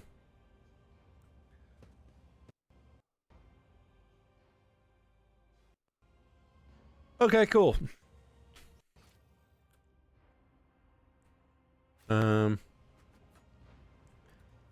Let's talk to the secretary. The servo servo overseer makes a note of everyone who passes through the station. Okay. Let's see. Where shall we look? We shall go over this.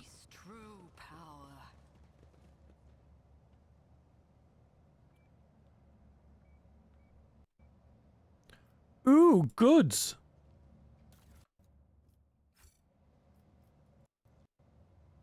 Technobites are performing a sensing right on the sacred power transformer. She rampant and will not be swayed.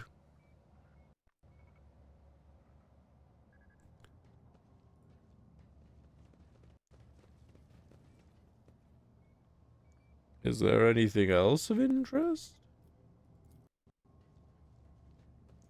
Cogita dashboard controlling the rail active hubs pouring out. Have you heard? Lady Vigdis shall promote me to the middle decks. Let's go through the open door.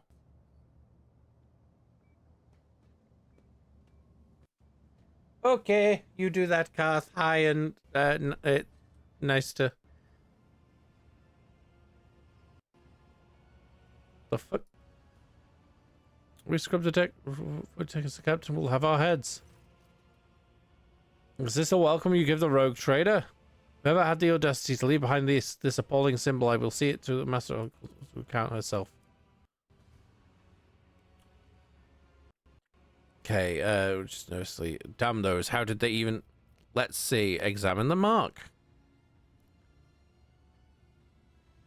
You've seen this sort of symbol before. The death cultists carve bleeding marks like this into their own skin. Okay. Cabela carves the same symbol on the back of her hand with a knife and whispers a prayer. Jesus fuck. Don't wait, Celestia. Remember this sign. It is the beginning of your quest to First Blood Trail.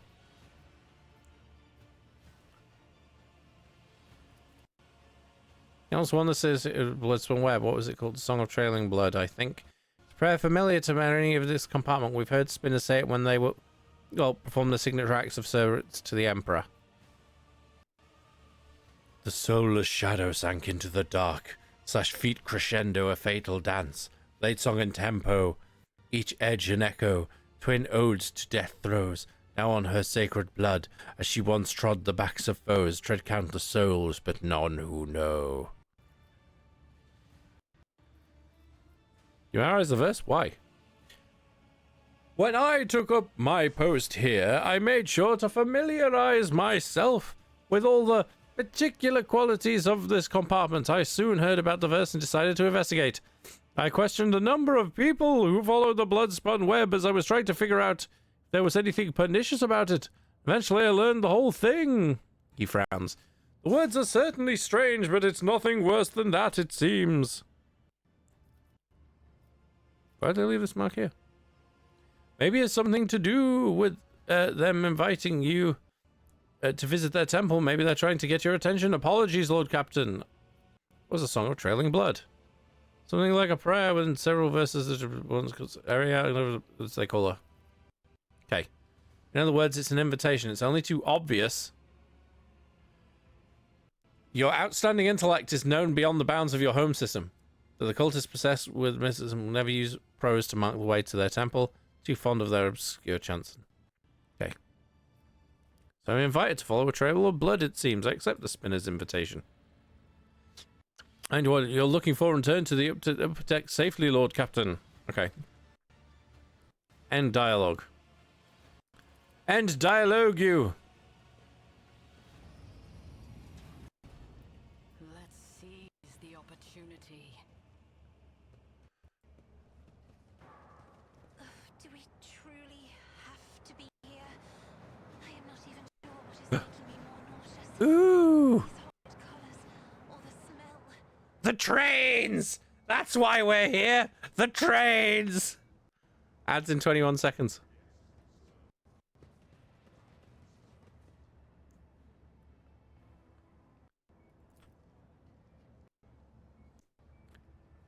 Oh, okay.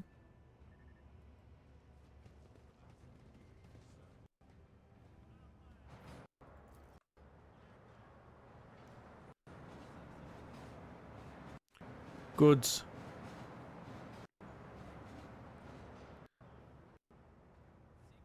As for those files for the work cycle, how do you know how?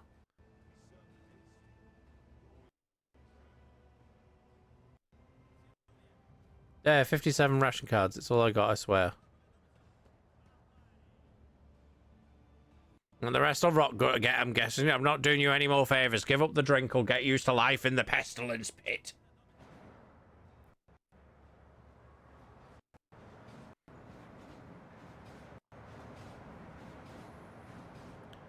Yeah. I hope you get hit by a train. Alright. Goods.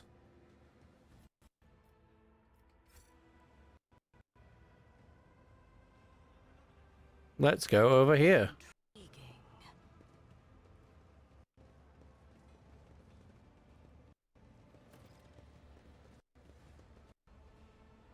Well, there's another one of the marks. It's getting antsy. They don't like the symbol one bit, and that's a good sign. It means we should keep looking. Oh, and I want to see the trains first.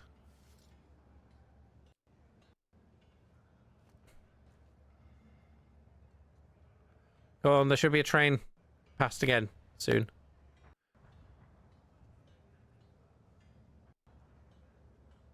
Come on. Ooh, that's a wonky rail.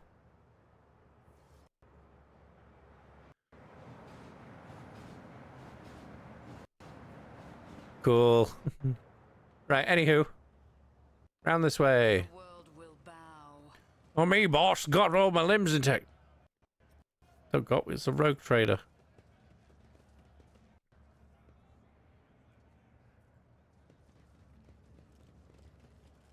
Oh dear.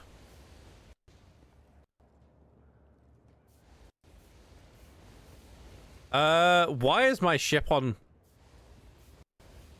Where's my ship on fire?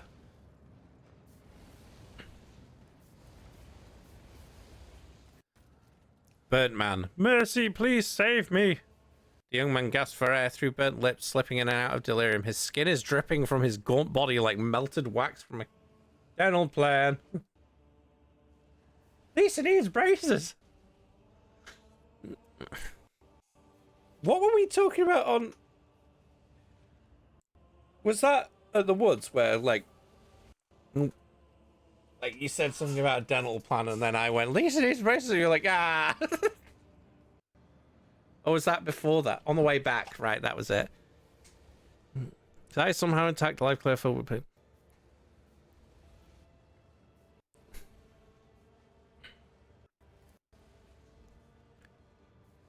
Okay. So I just... Okay. Switch on your box. Get some enforcers and Medicaid personnel in here now. There's a man in need of revival. Once he's recovered, sign him to be a scribe's apprentice. He's too badly injured to go back to work as life. Blissful smile twists a man's lips and tears form at the corner of his ruined eye socket. Emperor sent you to save me. You are his light. You are his grace. Thank you for not leaving me here. Never forget the mercy that the Lord Captain has granted you. When the Undying One is ready to accept a soul, it must be sent forth, and so will be freed from the torment of flesh. Like you have chosen to prolong this one's suffering, your intentions perplex me. Who are you and what happened to you? I'm Vale, a cleaner. I was in my house asleep. Enforcers came, set fire to it. I didn't make it out in time. Wonder how long he's been sitting here like this. A watch? 3? The Whispers say nobody cared because he didn't matter, but they also say he's somehow supposed to matter to us. Strange.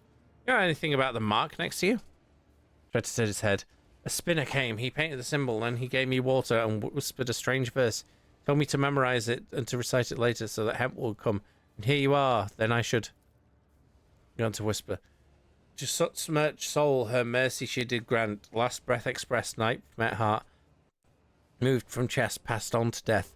A duty blessed, a balm for those who suffer anguish and distress. A longing brought to rest of mortal bonds, the soul divest. Okay, more verses. The crux. In order to follow in the saint's footstep, you are supposed to kill the young man and thus release him from his suffering. The cultists want to see if you understand the philosophy of those you seek. Of course, thank you. Well, I already said, yeah, nah. Samaflange. Oh, that was it. Samaflange, and then I went, Lisa needs braces.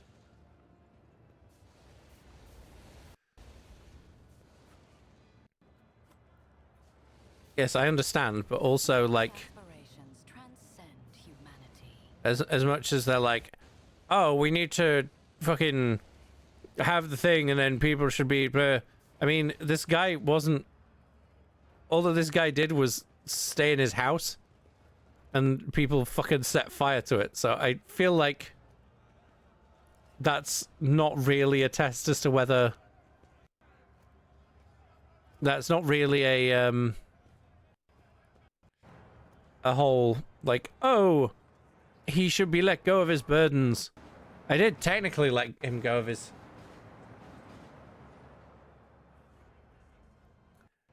Oh, I thought you just saw something that said Samaflange and you said it in that way.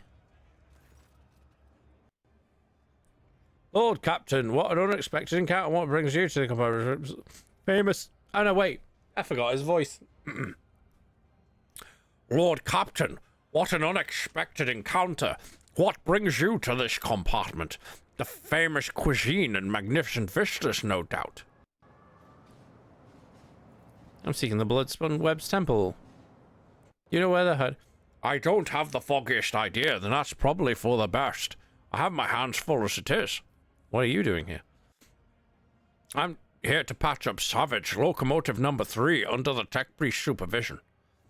Ooh, cool, they have named locomotives. Awesome. That old grump is my personal favourite of the entire freight line. Every couple of years, Savage gets mad. His boiler catches fire and starts spitting steam at the repairman. Guess who they call to take care of him in these situations? Inferni, of course. After I've done all the most dangerous work, that's when the Iron Brains come in, but it's all right, I love Savage. He's in a good mood. The feeling you get standing at his livers and speeding down the freight line is indescribable. I envy those tech priest drivers who get to operate him every day. The roar of the boiler, the wheels thumping like mad, all the furious power pulsing in your hands, responding to the slightest movement. How about... There's a mischievous spark in Heinrich's eyes. I introduce you. Hell yeah, I can't turn down an offer like that. Woo!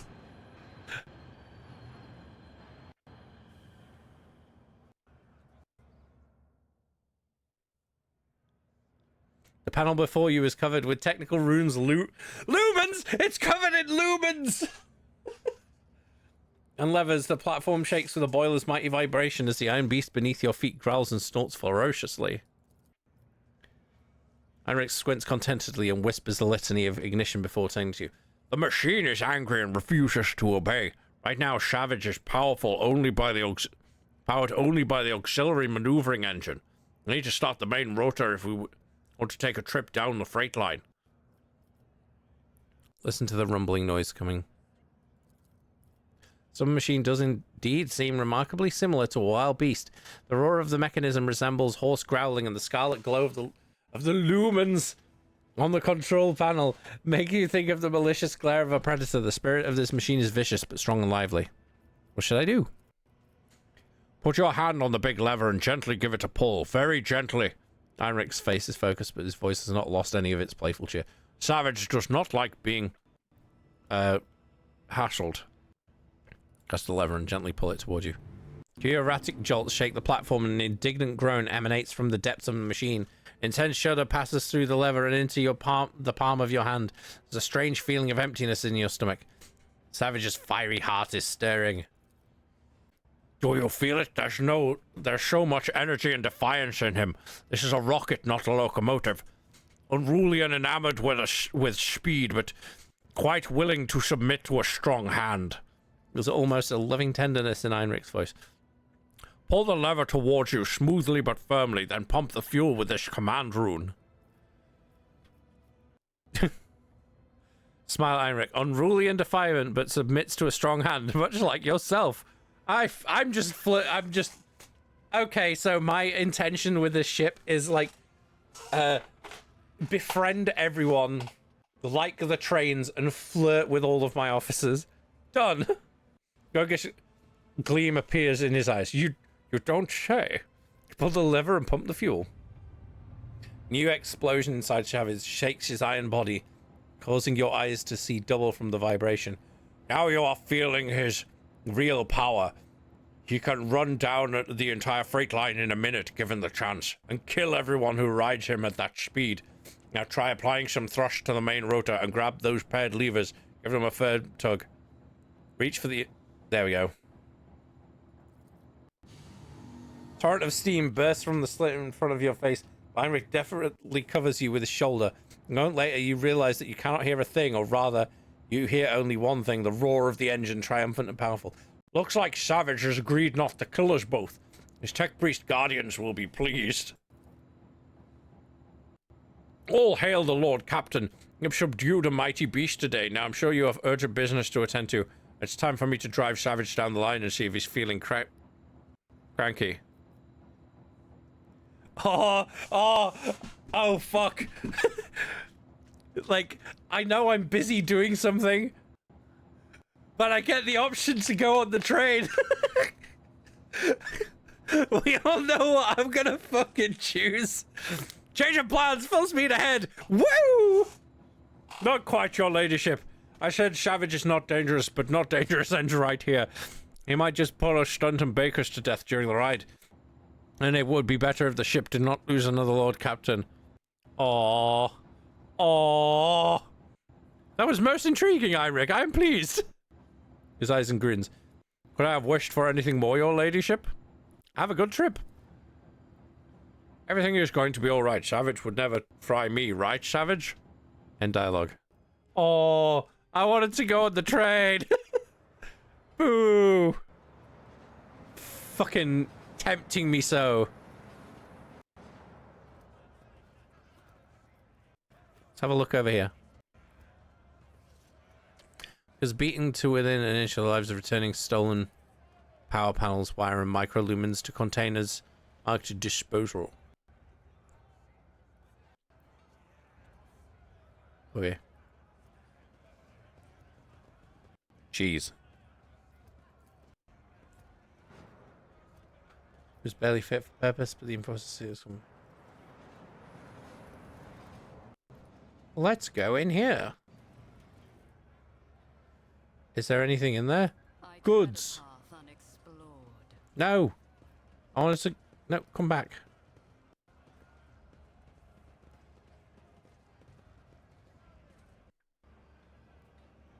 Goods. No! God damn it. We're looking at the goods. Fine. Fate beckons me. There it is. Then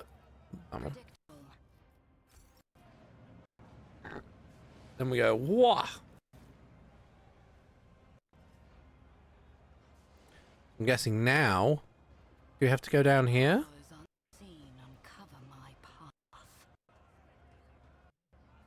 Greetings, your ladyship. Okay, maybe not there then.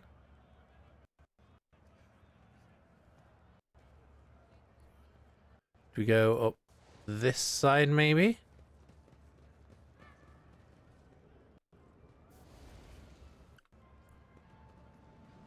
Your ladyship, please, a ration card.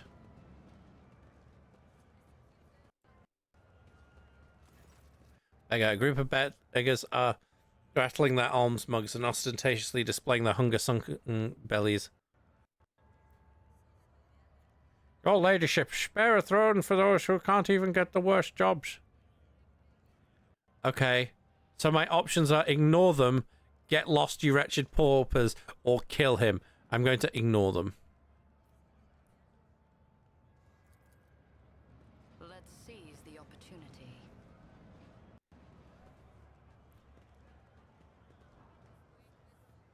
Okay, so we've got more. Ooh, a hawker. Meow.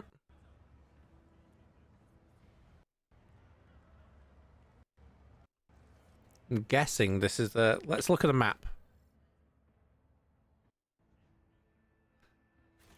Okay, so I think this is the way I can go. Yep.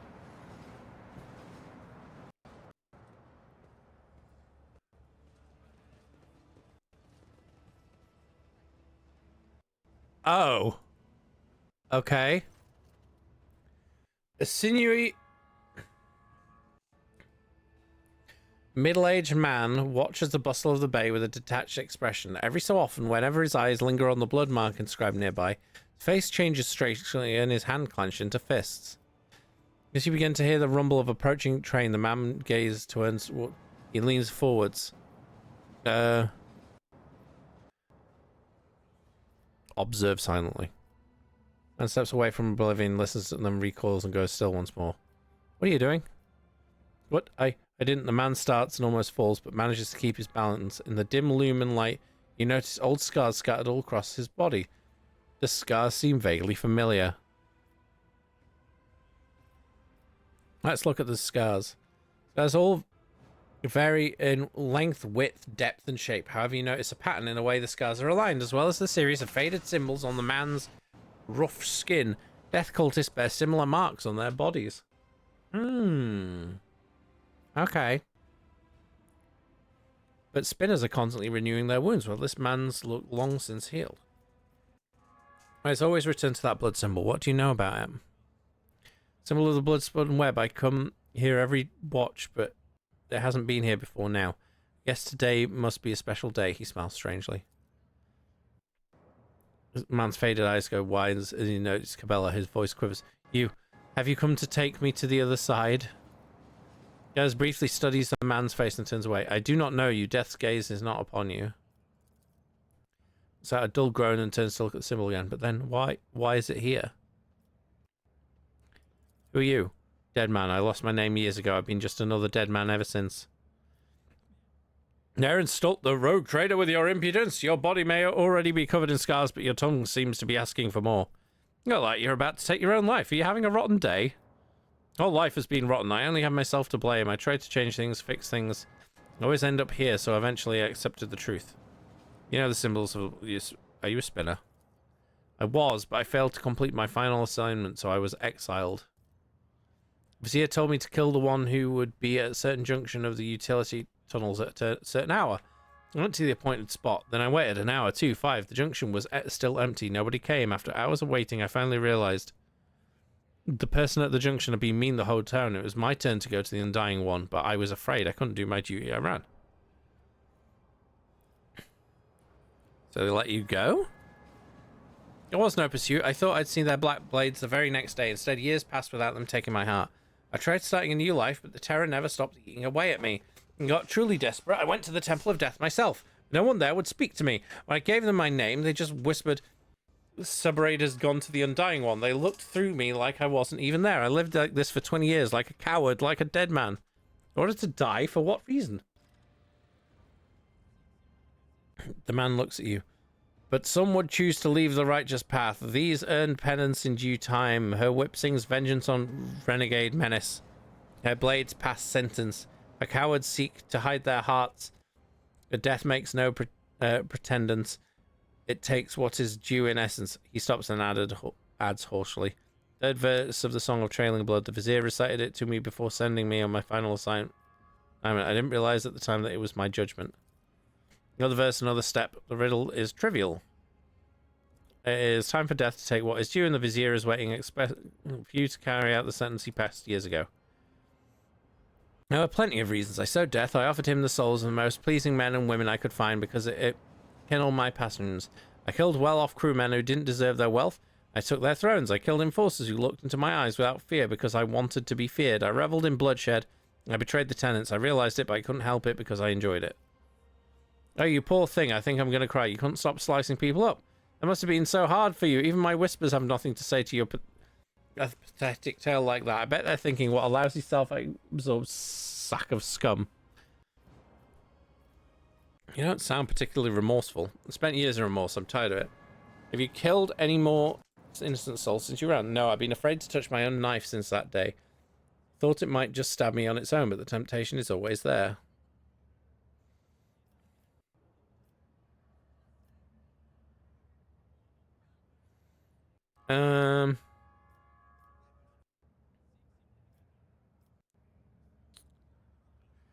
Oh, now here's one.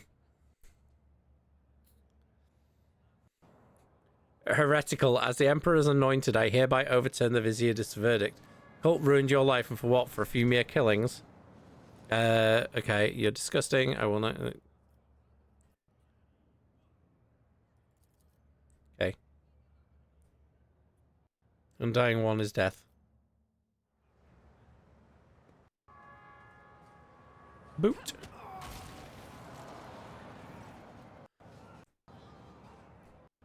There we go. I just booted him in front of a train.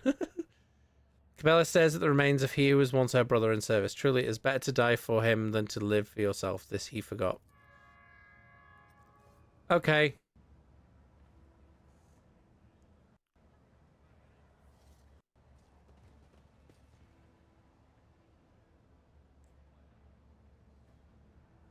Which way do we now go?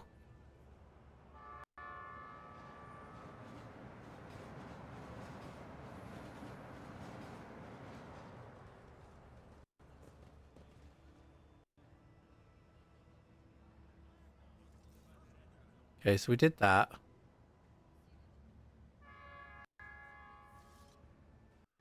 So we've done that one. Intriguing.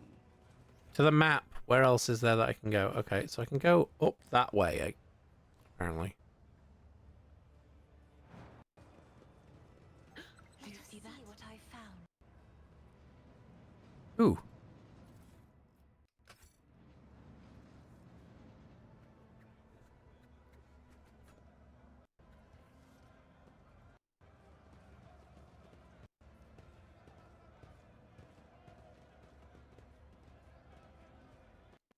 Hey, how many times do I need to tell you ungrateful maggots mistakes must be paid for?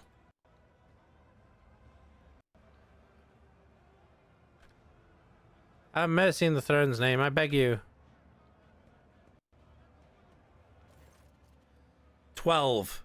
The battered worker throws himself at your feet and touches the toe of your boot with his dirty palms. Your gracious ladyship, hand of the Gova Emperor, save your unworthy servant. Irritated enforcers, get lost. Enforcer's heavy baton pummels a man's back and shoulders, so bones crack audibly. The sound of breaking bones, the man's cries, and the enforcer. Great. We'll have to remind you of what you went through too vividly, too painfully. Celestia gained the Echo of Torment effect. Duration, permanent. Great.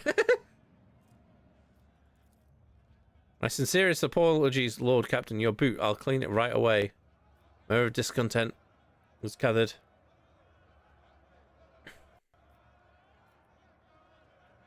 I intend to hear this man out. Your ladyship, I work hard, never even take breaks to rest, and all I earn is 7 ration cards with 15 mouths to feed back home. Bosses shake me down every shift, just like they do every other honest hard worker who... Enough whining. You and your pals lifted a box of Nutribars a few watches ago and 2 canisters of water before that. I didn't beat the life out of you because I took pity on you, and this is the thanks I get. I quarantined the hubs for 20 watches and refused to give out rations if we didn't have cards. Cards we had no way to earn. Today you earned 15 cards in a single shift because you do the work of 3 people, right? Or did you take your pals to a dark corner somewhere, do them in and take their share? I didn't do them in, it was an act. The worker stopped himself, cows and whimpers. They got their heads bashed in by crates. The dead don't need rations. Okay, am I to understand that enforcers are appropriating earnings from workers after their shifts?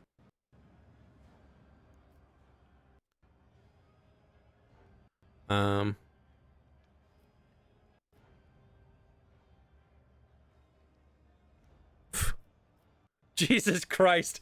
Okay. Society, you see, is much like a boot. Its toe proudly directs the foot of the Imperium forward, and yet it needs a soul to stand on. You are the soul, good people, and yet no. Okay, am I to understand the enforcers are appropriating earnings from workers after their shifts? We appropriate nothing, we just monitor and redistribute. The officer muscles. Gabble are a lying and thieving lot. We have instructions to stay alert for people holding more than the standard amount of ration cards.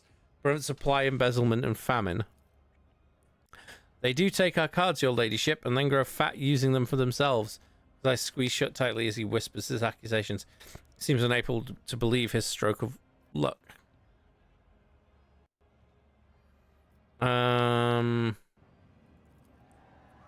I'm looking, praising the Lord Captain.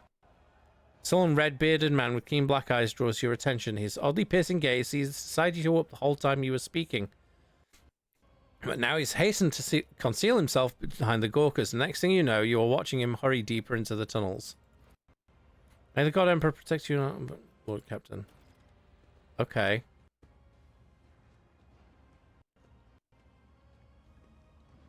So that guy, presumably.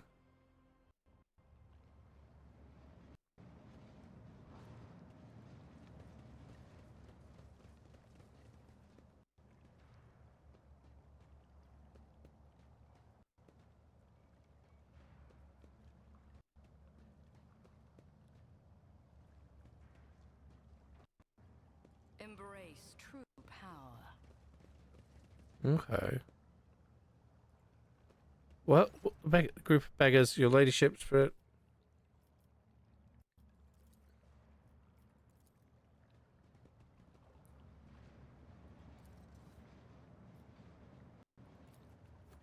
Triumphant as always.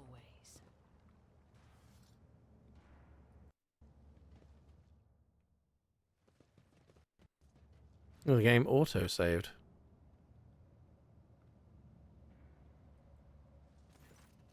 Thief leader. Several people are eagerly rummaging through a rack filled with weapons from the Enforcer's arsenal. A big man with pockmarked face is first to react to your presence. He attracts the others' attention. Who are you? There's not supposed to be anyone... It doesn't matter. Identify yourself. Let's have a look at the suspicious. Makeshift armor peeks out from beneath their ragged clothes and their battered weapons display a patchwork of crude repairs. The group stares longingly at the rack where the good plasteel gleams restlessly clutching their humble weapons. Okay.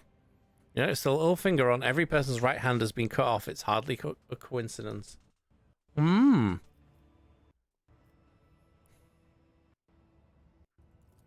Celestia von Valancius. He will turn to stare at you in disbelief and exchange heated whispers. The excitement is... What are you gawping at? Hurry up and bend your backs is right and proper. Oh, ship, you must use these blockheads. I was taken aback myself. Every day you see the rogue trader in the flesh. As for this, I won't insult you by denying it. You caught us red-handed. Who are you? Hard Nine's a gang. I mean, a brotherhood from Transport Bay 9. Don't think we're parasites. We do our bit for the prosperity of the ship. We're sort of a assistants to the enforcers. Self-appointed. We make sure that order is maintained in compartments where the enforcers are too lazy or greedy for bribes. We put a stop to robbery and free thinking, and, well, we accept small contribution as a show of thanks.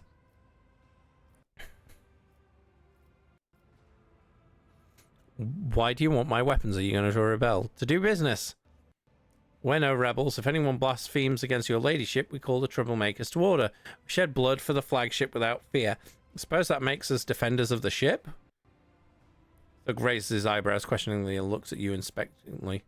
Why stop there? You might as well call yourself saints and say the fate of the whole dynasty rests on your shoulders.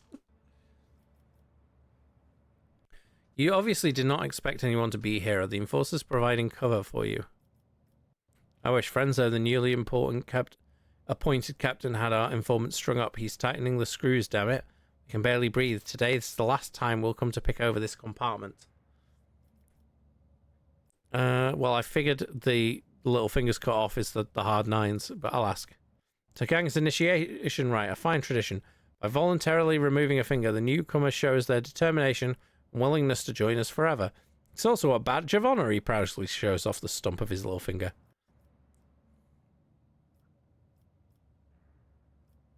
Tell me why I shouldn't execute you on the spot. You could execute us, but who would take our place? Shameless scum who rob and kill to their heart's content. Bastards who accept mutants into their gangs and prey to the arch-enemy. There have always been outlaws on the ship. You're better off with outlaws like us who don't go too far and keep the heretics down. If the rumors about you are true, then you yourself know how it goes. There's criminals and then there are criminals. Yeah, I was a crime lord. I forgot about that. I suppose you may be of some use. I'll permit you to take a few of the more basic weapons and live. Serve the ship well. The Seneschal grits his teeth, impotent in the face of your choice. One day I will realize the depth and wisdom of your decisions, Lord Captain, but in the meantime, I'll pray that this act does not come back to haunt you. Yeah, boys, the Lord Captain herself is expecting good things from us. We can't let her down. We will fulfill your command to the letter. Okay.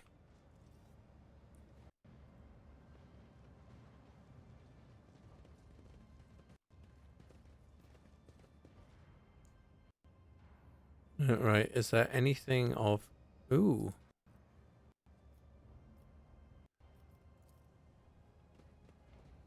Ruinous favor prevails. Let's go back out the way that we came. So we're gonna follow the path along here. Brent, smudge this. The trail leads towards the slums. Okay. I tread a path unexplored.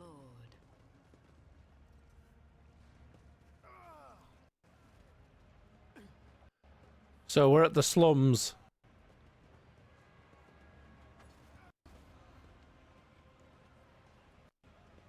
Okay. What's happening? The kids have been waiting for you. How was your shift? There's two people just hacking at each other. My friend was loading and gave me some cards. Take them and exchange them for new shoes. Yours are all worn out. You're at level 29 Warlock. Nice. I've already made your bed for you, so once we've eaten, you go and rest. The little ones and I will head out. Marketplace, leave you in peace. Okay.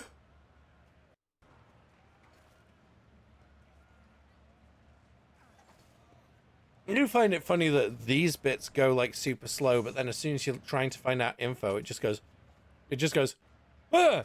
At you and then just stops. I had the Empress send me such a wonderful wife.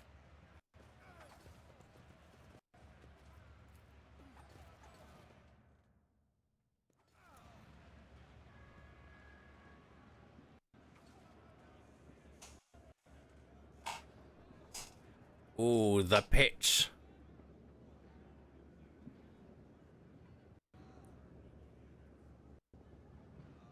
The fuck is that?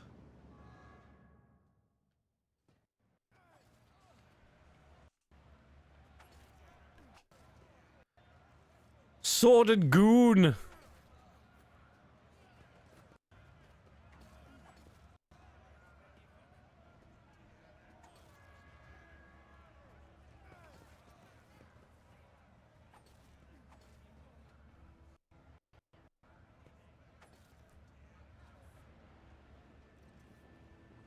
Guess we go around this way then.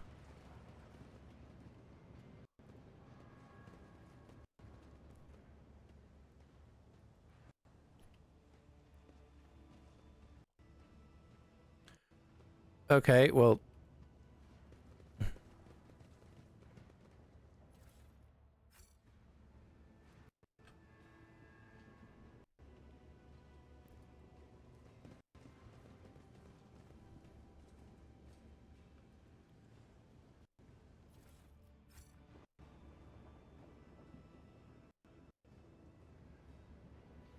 We go further.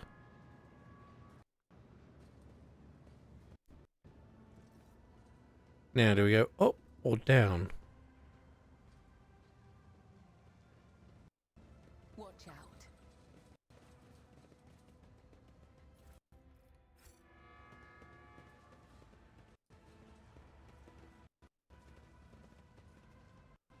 The world trembles beneath my feet.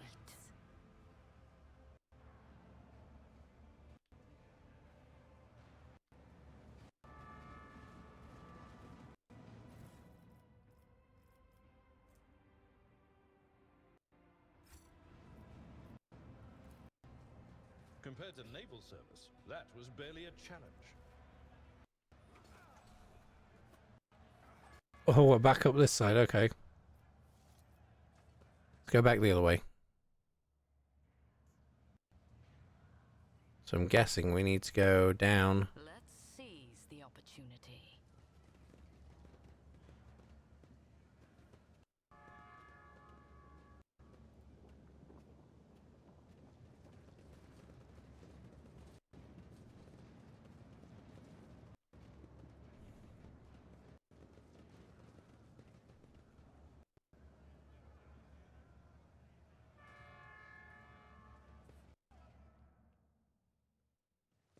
I see the forbidden. Oh yeah? What do we see? Okay. Predictable. It's typically used to transport weapons. The one-way markers make it impossible to determine where the shipment came from.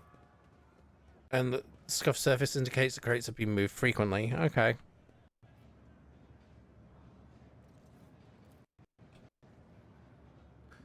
Food vat is protected by from the vicious hungry can be equally vicious thugs wielding makes it work. Okay.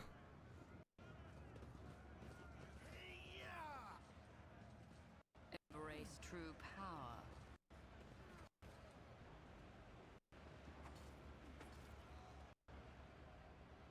Aha.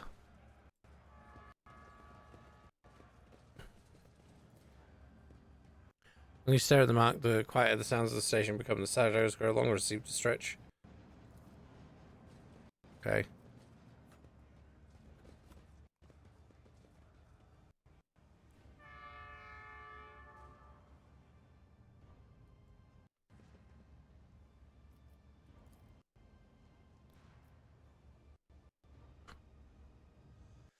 Okay, so the Was that the consequences of a terrible crash on monorail LD 987 half a century ago still affecting the efficiency of this section of the railway?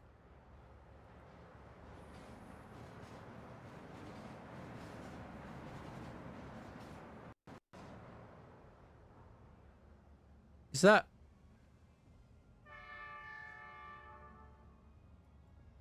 Did those trains just fucking fly?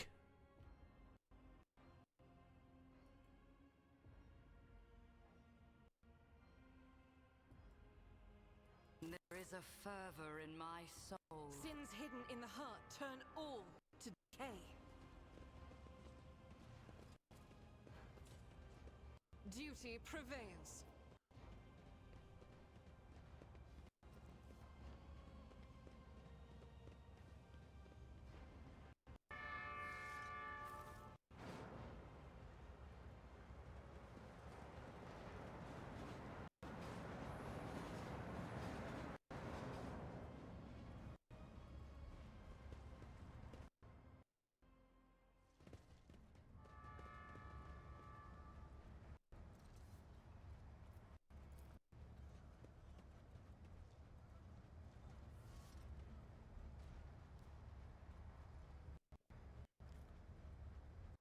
Stop being so bloody difficult. What's that thing? The death cultists say your time has come or what have you? No, please, what did I do? In everywhere at once. How about we take this stuff to the marketplace? We'll get to eat soup tonight. The fuck?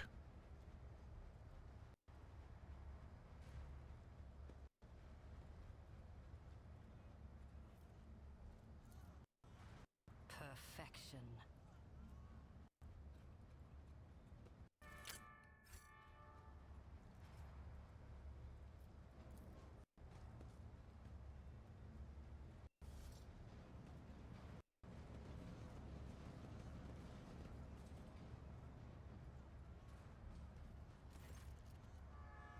Just before you must be the most repellent inhabitants in the compartment. They are covered in sores and bald patches glistening with pus, and the stench of unwashed bodies brings the taste to your eye. What are the glowers at your goods? What you want?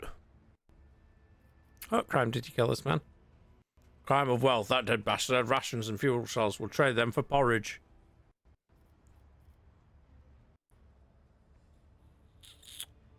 Lord Captain of this ship on your knees. Captain in our shithole, I'm St. Druscus, and here's my regalia. Emperor, why are we talking to these awful people? I fear, Lady Cassia, that these and many other questions will be left unanswered. Yeah, meeting wretched heretics such as this brings me joy. Wiping out even a drop of corruption is still a worthy deed. We detect a note of hysteria in the vagrant's laughter. The fingers of many have come...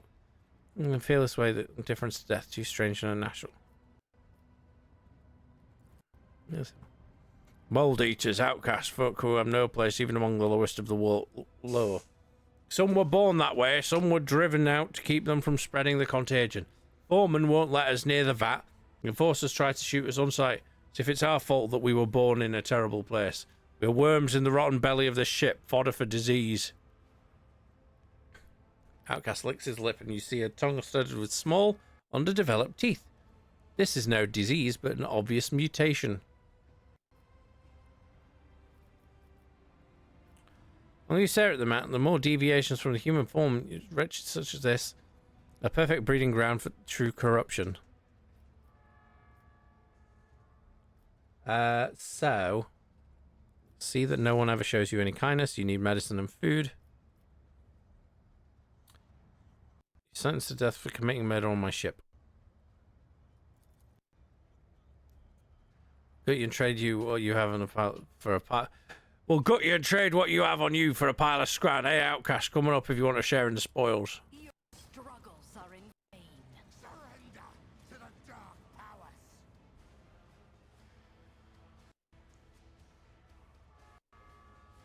Okay, so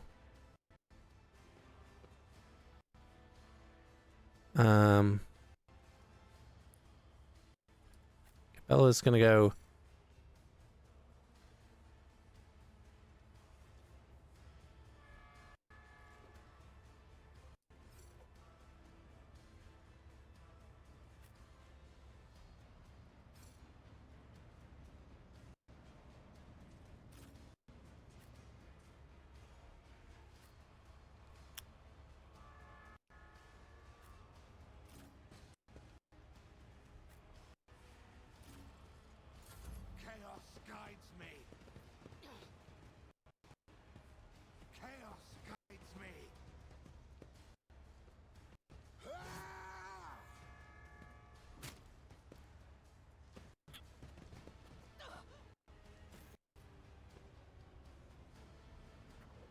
Okay, so it's Argenta's turn.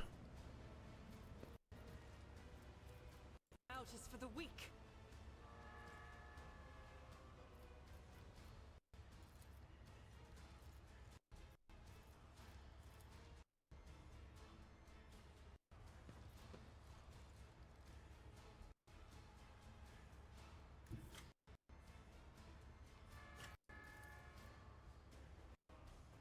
God Emperor, move through me. Be the fire in my heart. None can escape the Emperor.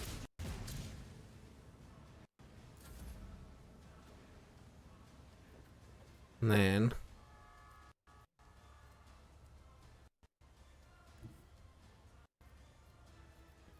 we're gonna I bring mercy in retribution.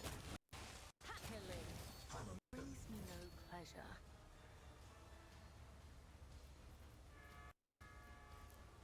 cool.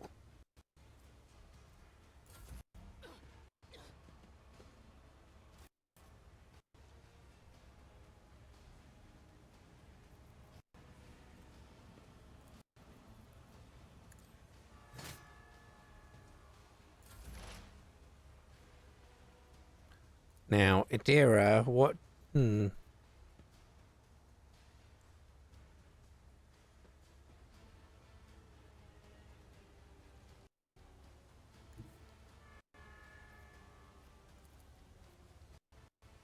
They who discern the future own the battlefield.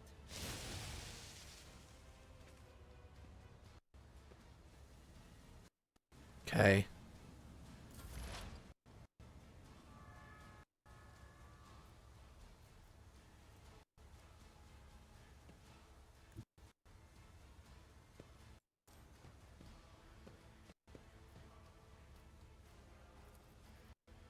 I will triumph. Death shall reign.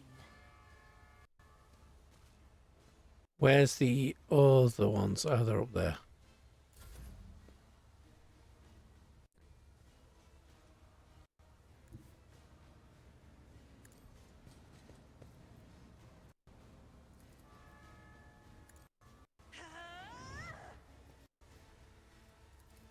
If I may, Then I will use that. It's another sharpshoot to get that guy. Oh fuck, I got two of them. Nice. Oh, there's some more guys around there. There is only death, yours or mine. And then you. As the Emperor commands, each strike is a prayer.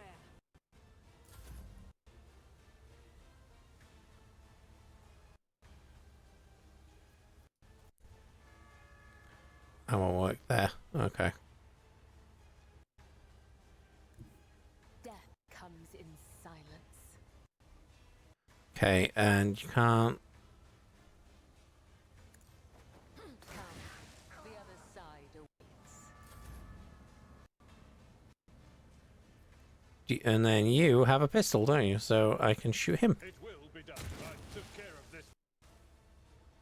Nice. I'm at your service. Cool. Awesome. So we didn't do too bad there. Oh, we've leveled up. Again. So. Oh, that we got. Oh, okay. Knight of Excellence.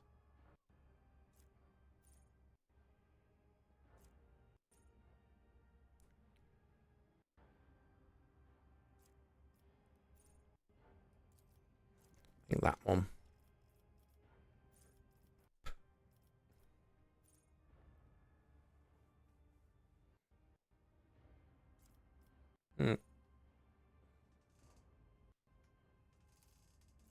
Yeah, that one. That looks good. And then you can have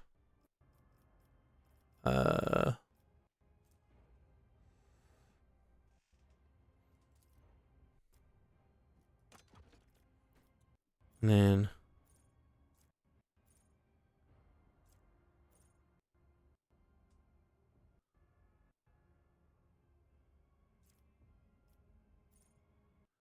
Small chances for.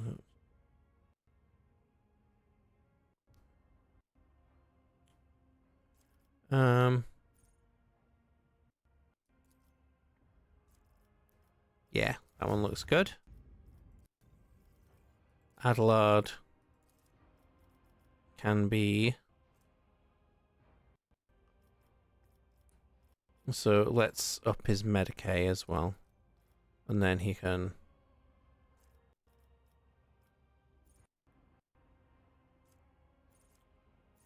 Cautious disengage. Yeah, there we go. Let's go with that.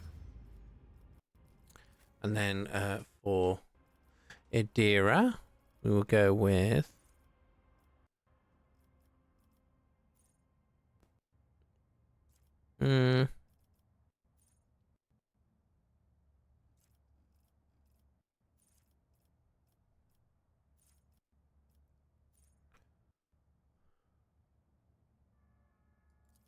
Yeah. So that one. And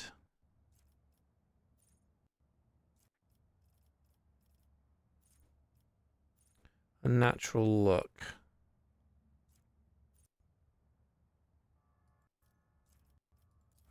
There we go. Then she's telling we'll go. Ooh. And let's up your athletics. And then Cassidy. So I think we're gonna play for another like 15-20 minutes or something, and then we'll call it. So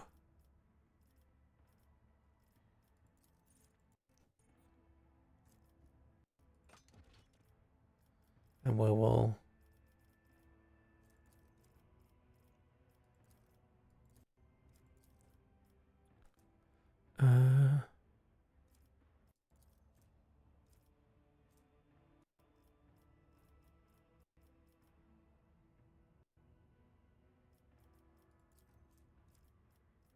yeah, we'll go with that. Here we go.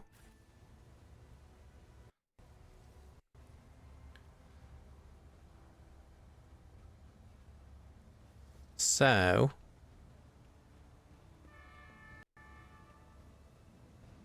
intriguing. Oh, here's another one. The Din of the Outcast. Figure in decaying tatters is rocking to and fro, muttering indistinctly in several different voices, occasionally breaking into hoarse laughter. Come across closer, she freezes and turns slowly to look at you, an ugly rusted mask cover her face. You? Here to take the dinner to the other side? No, no, no, no. You just wandering around in the dark looking for the light, but it's nowhere to be found. Do you really not see it? Who are you? Old Zdina the outcast, Zdina the mad, Zdina the disaster, Zdina the curse, Zdina the spurned. The woman hugs her arms to her chest and starts cackling loudly. Broken chains clink at her emaciated wrists and neck. A ghost of the past, a shadow of the present, only the undying one knows. He alone. Alright. Chains of mass, you have not escaped from the forces, have you? Ah, these gifts they are.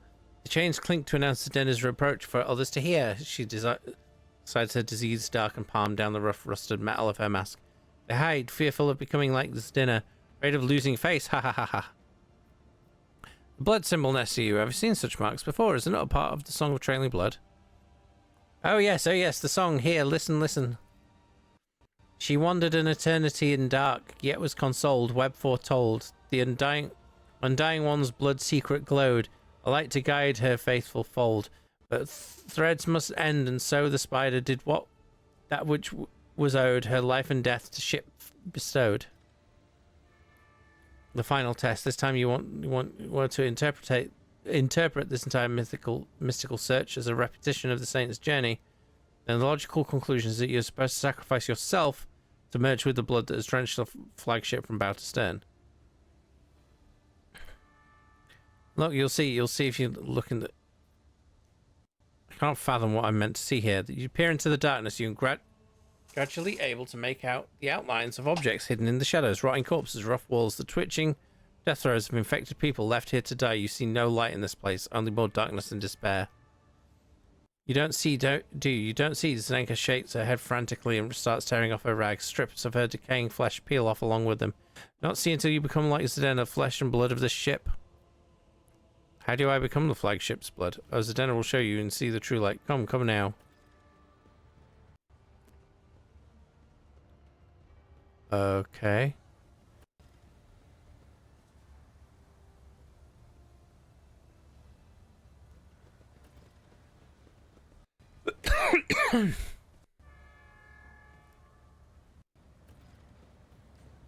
Okay, so, right, I'm going to save it.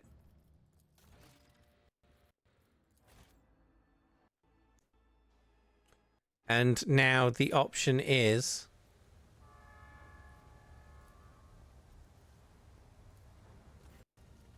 taking blades promises nothing but a senseless and brutal death.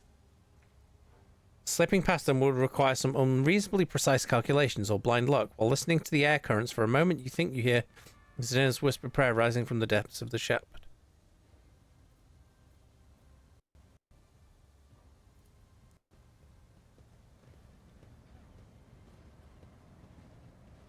Okay.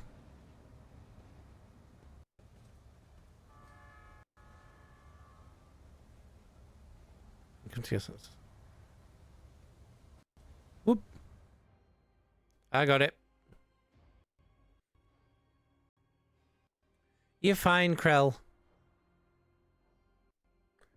We found the Temple of the Bloodspun Web.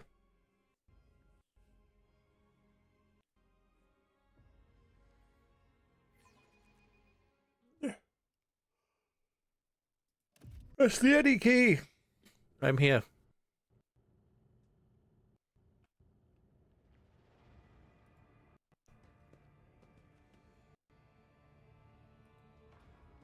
Death cultist.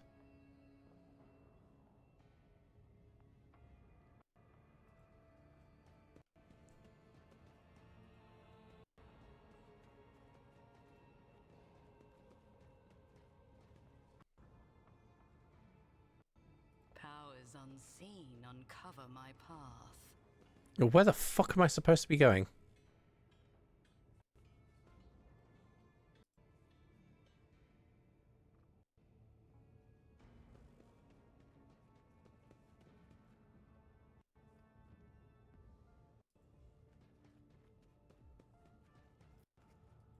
I shall not be deterred. Ruinous favor prevails.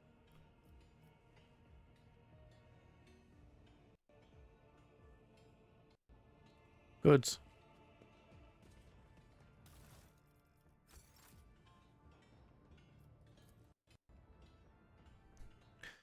There are large holes in the compartment's ceiling. The spinners have dismantled their bulkheads to expand their temple higher. Okay, so I need to go down, find my way down there, I guess.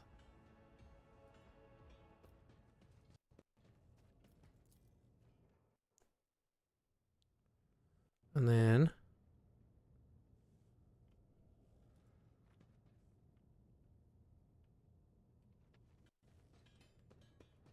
okay, so there's a... go down.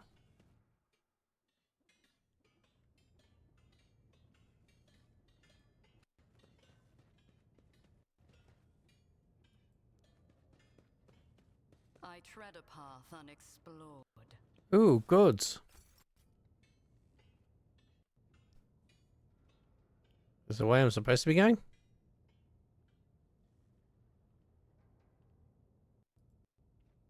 No.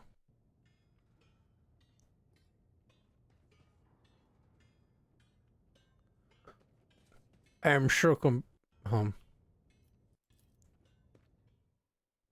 There we go.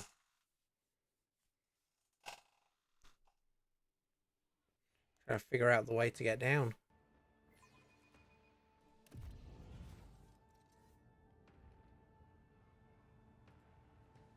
Revelation was sent to me. Ooh, goods.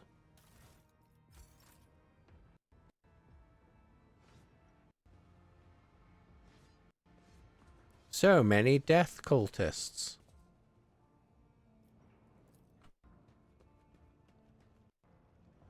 Oh, the cultist service to the Undying One involves turning the corpse to the departed in sacred altars. Okay. And that's the 4th spinner. That's the 3rd. 6th, 5th. The Vizier of the Bloodspun Web. Frail old man, grey beard tinged with blood, folds his wrinkled hands in a ritual gesture. His body is covered in scars, some old, some fresh. His eyes are sewn tightly shut. His mouth is cleft at both corners, making his jaw seem eerily snake-like. And the Lady of the Ark walked the path of unlife in the footsteps of the web's very first spinner, and the servants of death bow before her, for the Domin is the giver of life. Old man goes still, his head turned to the side. He nods toward the temple's muffled silence. Yes, yes, truth like a stream pours from your lips. We welcome her as the tenets demand. Oh shit, the rest of them got here as well. Your hues are almost as pale as the grey of your beard, but what is this? Cassia flinched and takes a shuddering breath. Scarlet whirlwind shines through the faded colours. A servant of death who sees beyond the threshold, a spider who spins a cocoon at the end of his thread. Darius shakes her head and clenches her temples. Sorry about that, it just came over me. I didn't say anything too weird, did I? Vizier. Thin blade appears in the old man's trembling hands. Although his arms are stiff and look like they can barely bend, in the next instant the dynasty symbol is etched onto his forehead, dripping blood. With a brief motion, he flicks the blood off his blade and several drops land on your face. The blood-spun web welcomes its new lady. I am the Vizier. For many years we have waited, and now you are here. We have waited, whispers, echo his words from the shadows. Okay. Why is it you invited me here? Death whispered your name and commanded us to honor you with a sacred ritual, but only inside the temple can the spinners perform it. Vizier is suddenly distracted by someone invisible and nods towards empty space. Yes, we are glad she has reached this place. We are glad to serve. What do you mean you've waited for many years? It was not so long ago that I made my acquaintance with the cult.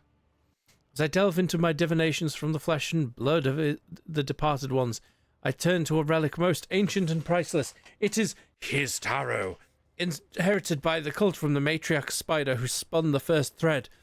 One of the readings I did back when I still had the strength to leave the temple and usher souls on their final journey, and was when, in the intricate tangle of destiny, I glimpsed our meeting. But when we would meet, alas, was not revealed to me. So we waited year after year, and now the hour has come. Vizier, is that a title? It is the name we give to the first spinner, the one who has learned the wisdom of the tenets of the web in order to lead others. May have a duty to instruct and spin bloody threads, but in all other ways I am as much his servant and yours as anyone else's in this temple. So he just walked my companions in here the normal way while I was forced to take the jump. The spinners guided them along a different trail. You had to take the step, for only you were meant to become the flagship's blood, Domin. There's no reason to test the faith of those who follow you. This burden was for the lady to bear. How did you manage to erect an entire temple in the middle of a ship without anyone noticing? Followers of the cult once inhabited the tunnels between the bay's bulkheads until the threads of fate were tangled, and a Domin of ages past gave us this compartment. We settled ourselves to building spacious halls within where the shadows, images of him, and the spinners themselves would whisper of death. And thus the temple that you see began to change with the succession of viziers, cults, generations. We are building it still, slowly but surely. I've walked the path of a matriarch spider. What now? The Song of Trailing Blood tells of a path fraught with trials. By accepting it and setting out on that path, you pass the first one, the trial of resolve. Not everyone is prepared to shun their fear and doubt and embark on a search for the unknown, search for death. The trial of compassion was the second one. You pass it when you put yourself, albeit briefly, in the service of another soul, a man suffering from burns. The choice between life and death is to be made only by those willing to take responsibility for the pain of another. Okay. The third was the trial of justice, so getting him saved still counted. Okay, fair enough. Third was the trial of justice. In assuming the role of judge of apostate, you declared your right to influence the balance of life and death that the errant soul had upset. The fourth was the trial of duty, for duty always leads to death. We prepared to render our duty to the undying one, fearless and accepting of our purpose, which is to serve him. You too have proven yourself prepared, and the 4 trials have brought you here. Okay, so Path of Walk, help me. For the tenets teach us that the lesson learned is in itself the supreme reward for one who is open to self-discovery. As he turns shut, eyes seem to appear in your face, studying it. Peace, my brother, the time has almost come. Who is it you talk to all the time? Vizier turns his head as if looking around. See echoes of those who came before us and those who were with us. Some have crossed over to the other side. My brothers and sisters raised by the cult, I hear them from beyond their deaths. They share their wisdom, I heed them. The other spinners they hear not, for that burden is mine to bear. See, your eyes are sewn shut. Are you blind, or is that another of the cult's rituals? I was cited for much of my life, till a disciple of mine violated the tenets, and I realized just how blind I had been. A lesson but a bitter one. To look with one's eyes alone is to be easily fooled, but the heart cannot be lied to. Such is the truth, and such was my choice. I sealed my eyelids with a gaze of true sight. Now I see more and better. So this entire conversation is another test, I imagine. A smile graces the vizier's bluish lips. The tenets command us to be prepared for all trials, corporeal and spiritual alike. Oh, shit. Are you prepared, Dom and Celestia? His mouth closes, but you can still hear his whisper. Prickling sensation in your face is making you increasingly anxious. Raise a hand to your cheek, only to realize you can't feel it. You look at your palm and see a few smudged drops of blood from the vizier's blade. Strange, serene calm envelops your body. Your fatigue subsides and you seem to float in the air. Seeing things you had not noticed before. The shadows in the corners taking on shape and colour. The subdued lumen light playing on the cultist bone mask. Are they really masks? Their tall, lean, empty-eyed wearers might as well be dead people. A chill runs down your spine. What's the meaning of this? Okay. Your heart is beating slowly, your breathing has become deeper, and your thoughts are muddled. You seem to be under the influence of a potent stimulant. Look around the temple. One moment, the walls of Death's sanctums grow infinitely wide. The next, you are so narrow as to make it hard to breathe. Thor dances under your feet, and the undying Emperor's statue seems to shake its head threateningly as it looks down. You poisoned me somehow, did you not? The vizier nods meekly. My blood is infused with a concoction taken by those who follow the thread. It is sacred and harmless to us, but to you it befogs and afflicts. Yet, Dom and Celestia, you have grasped that the mind may fail the body and the senses. This was the trial of spiritual acumen. You have passed it. And what happens now? That is for you to tell me. You look at the vizier. And his trembling frame seems small and insignificant. A single step is all it would take to crush him. The visions are starting to wear off, and now the old man towers over you. Keen gaze of his sealed eyes, studying your every movement, waiting for a response.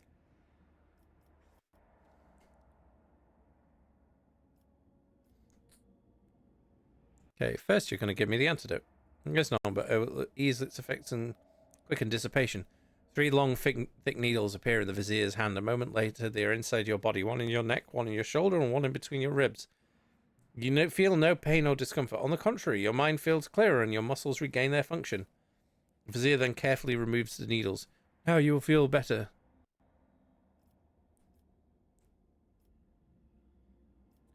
Now you're going to initiate me.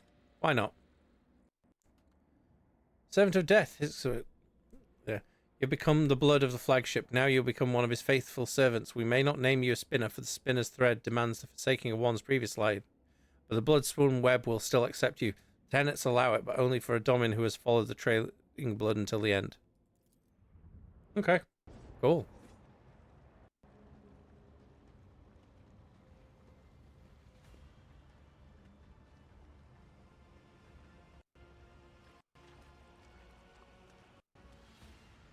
Blood for the blood god. Wait, no, that's not the person that we honor. It is now, bitches! Milk for the cornflakes! Woo! What? Upon the ritual platform at the Undying Emperor's feet. What? under the keen gaze of his dark, empty eye sockets. Whoa! You feel completely insignificant. Surprisingly, the thick blood pouring from his hands onto your brow, chest, and shoulders still warm. Whoa! Continue. That's distracting. Bowed before his image, the vizier assumes the ceremonial postures with incredible ease, his withered body moving swiftly and soundlessly. You're slowly plunged into darkness. To the sound of ritual chants and swooshing blades. You heard the noise of splashing blood, and the cultist whispers. You hear the words. Death has spoken your name, Domin Celestia. Death accepts you. Familiar whisper. Oh, you were wounded by the corrupted weapon which led to a warp entity invading your mind. Scratching the periphery of your consciousness. Or is it? Even if he hears you, what does he care? He did not save Theodora. He will not save you either. You're not his chosen one, but what if you offer a prayer to the gods that are truly immortal, the ones who do not hold back with their gifts, the ones who are always willing to accept you? Taste the blood. A rusty taste fill your mouth, causing a spasm in your stomach. Your head is spinning, but you struggle determining if it's a thrilling sensation or one of profound revulsion.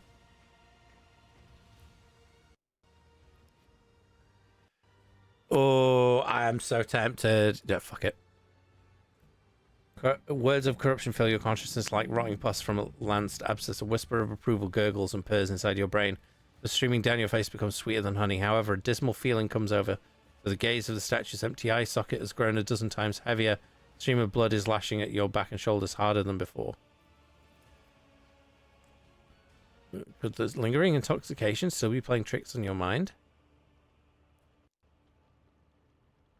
Azir's voice grows suddenly thunderous and snaps you out of your reflections. Death has accepted you, Domin Celestia. Now for all of time you are the Blood Warden and the Undying One's venerable servant.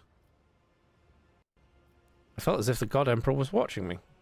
To many he comes during their time of service in images of blood, whispers from the shadows, but remember that those are mere visions, for true death will not come for you until your time will take your soul gently in its bony hands. So the ritual is complete. The ritual is complete, but you are not. The vizier gestures for one of the cultists who is carefully holding a strange garment to come closer. For years we have maintained fealty to the Domini. We have collected sacred symbols and relics. You are the first in 3 generations of lords and ladies to grace the sanctum. First of them all to be initiated, so we are grateful. We uplifted in spirit. Here our exaltation, accept this gift of a vestment sewn from the bones of his faithful with the threads of death. Okay. Does his whisper prayers to the Undying One as he help you change your clothes and regain your faculties. Okay, cool. My ascension has only just begun. What's this? Oh, fatigued. How do I remove that? Okay.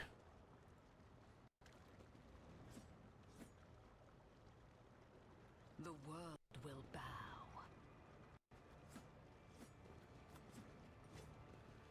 Okay, now what?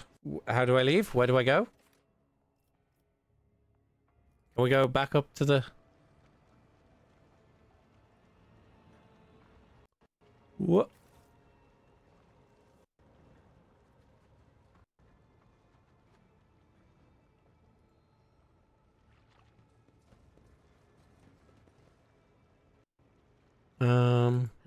Seize the opportunity. Okay, map. Ooh, there's loot over that way.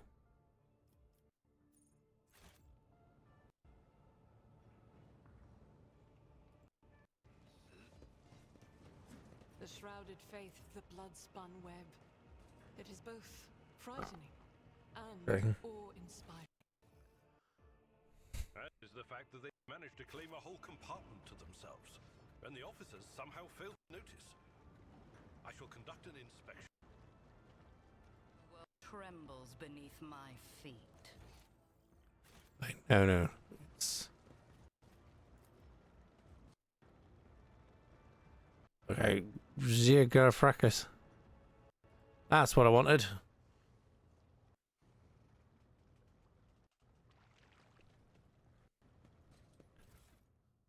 Let's take all this, and then we shall head out the back and go back up to what we're supposed to be doing.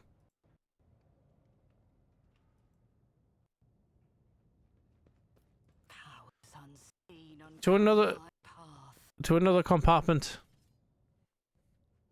Death cultist, let me show you the way. Okay. Take me to the enforcer in charge of the freight line hub. I have business with him. I have business. Okay, I might need to, while this is loading, put my light on because I've just realized how dark it is. In fact, I said I was going to end stream soon. So what we will do is we will finish this little bit and then I'll end stream. It's probably the best thing to do. And then I can go make chippies.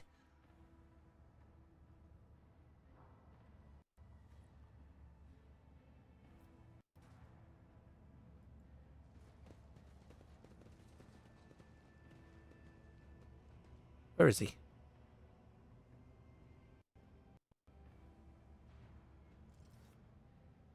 There he is.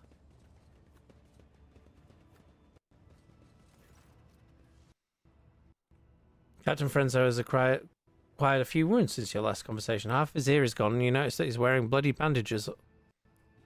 Seeing you, he quickly injects himself with a stimulant. How may I serve you? Been a shootout? This has been a raid on a local gang. We finally cleared out the scoundrels who were smuggling goods to neighboring compartments. No one escaped. Enforcers have been appropriation. Compartment has just enough food to avoid starvation, Lord Captain. This is why the enforcers are making sure that no safe has more cards than they're supposed to. Used to rip out people's tongues for it, but I've reduced the punishment to simply beating the thieves and confiscating all their cards. The orders are to give these cards to workers who are starving due to a lack of work shifts. Not that it helps them much, but it's better than nothing. The enforcers guilty of misappropriating the confiscated items? Yes. Is caught stealing received severe punishments? Absolutely. Was attacked. Who dared? Encounter mutants in the pestilent pit. They seem to be under the influence of unholy powers. You went to the pestilent. You into the pestilent. It's just, pardon me, Lord Captain. I just can't even begin to find the words I would use if I had to tell the Master at Arms that you had perished in there. Enforcers do regularly check to see if there are any dangerous places. I implore you, Lord Captain, leave this joint to us.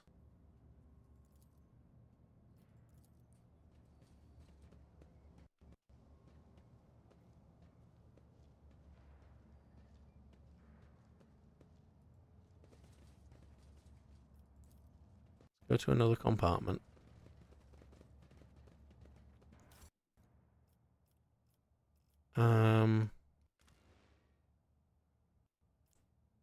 Yes. So we've been there. We've been there to the. Let's go to the bridge. And then what we're gonna do is we're gonna save things.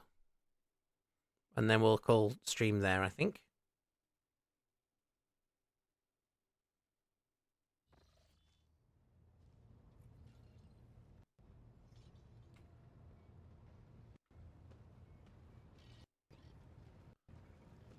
So let's save game.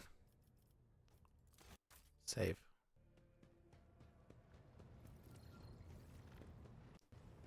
Right, so what we're going to do now, I think we are going to call stream there, because I'm hungry. So, and we've been on for about 4.5 hours. I am going to stream again tomorrow as well, I think. And tomorrow it'll be a lot longer of a stream, I think.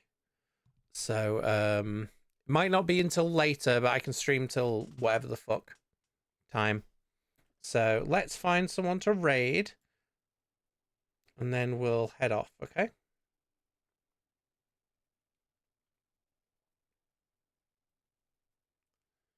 Let's see who I'm following that's playing stuff. Froob.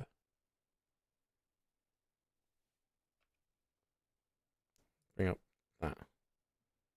Yeah. Hopefully on time. Don't worry about it, Krill. It's one of those things.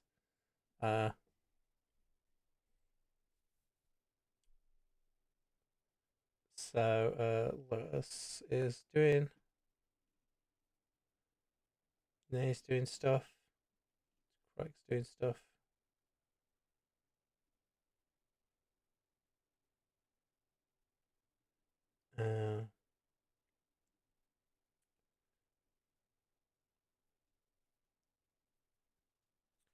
Just looking through to see. Ah, it's jammed.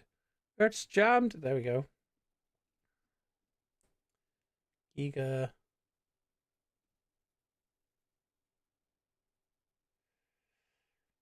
Okay, Cottontail, and then Aqua is just watching Cottontail.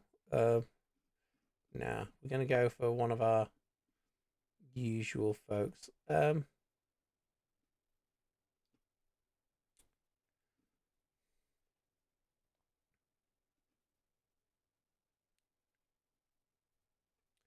Okay, you know what, let's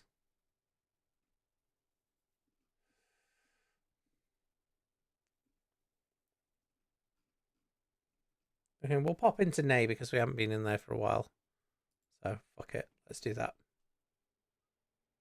The Nay's playing Pal World, it seems. I haven't seen what the new Pal World is like, so we'll go over there. So again, thanks for hanging out. I'm gonna go and get food. We will stream again tomorrow after I've done work stuff. So until tomorrow then, cheers for hanging out. Don't forget to love each other, and the only good fascist is a fucking dead one. Right? Bye! I forgot to press the button to start the raid. Fuck me. Oh. That's why. Because it says it's not allowed. Right, let's redo that, shall we? Fuck me. Right. Okay. Let's find someone else that we're following. And we'll jump in somewhere else. Whoops. But yeah, sentiment's the same, and hopefully we'll do. I'll get some more Albzargle stuff edited as well. Why is this not? I've just fucking broke it. Christ. Okay, let's try again. Let's go for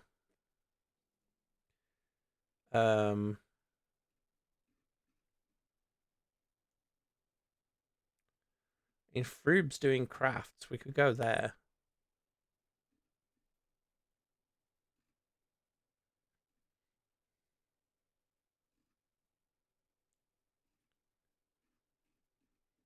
Yeah, fuck it. Let's go check out Froob's crafts.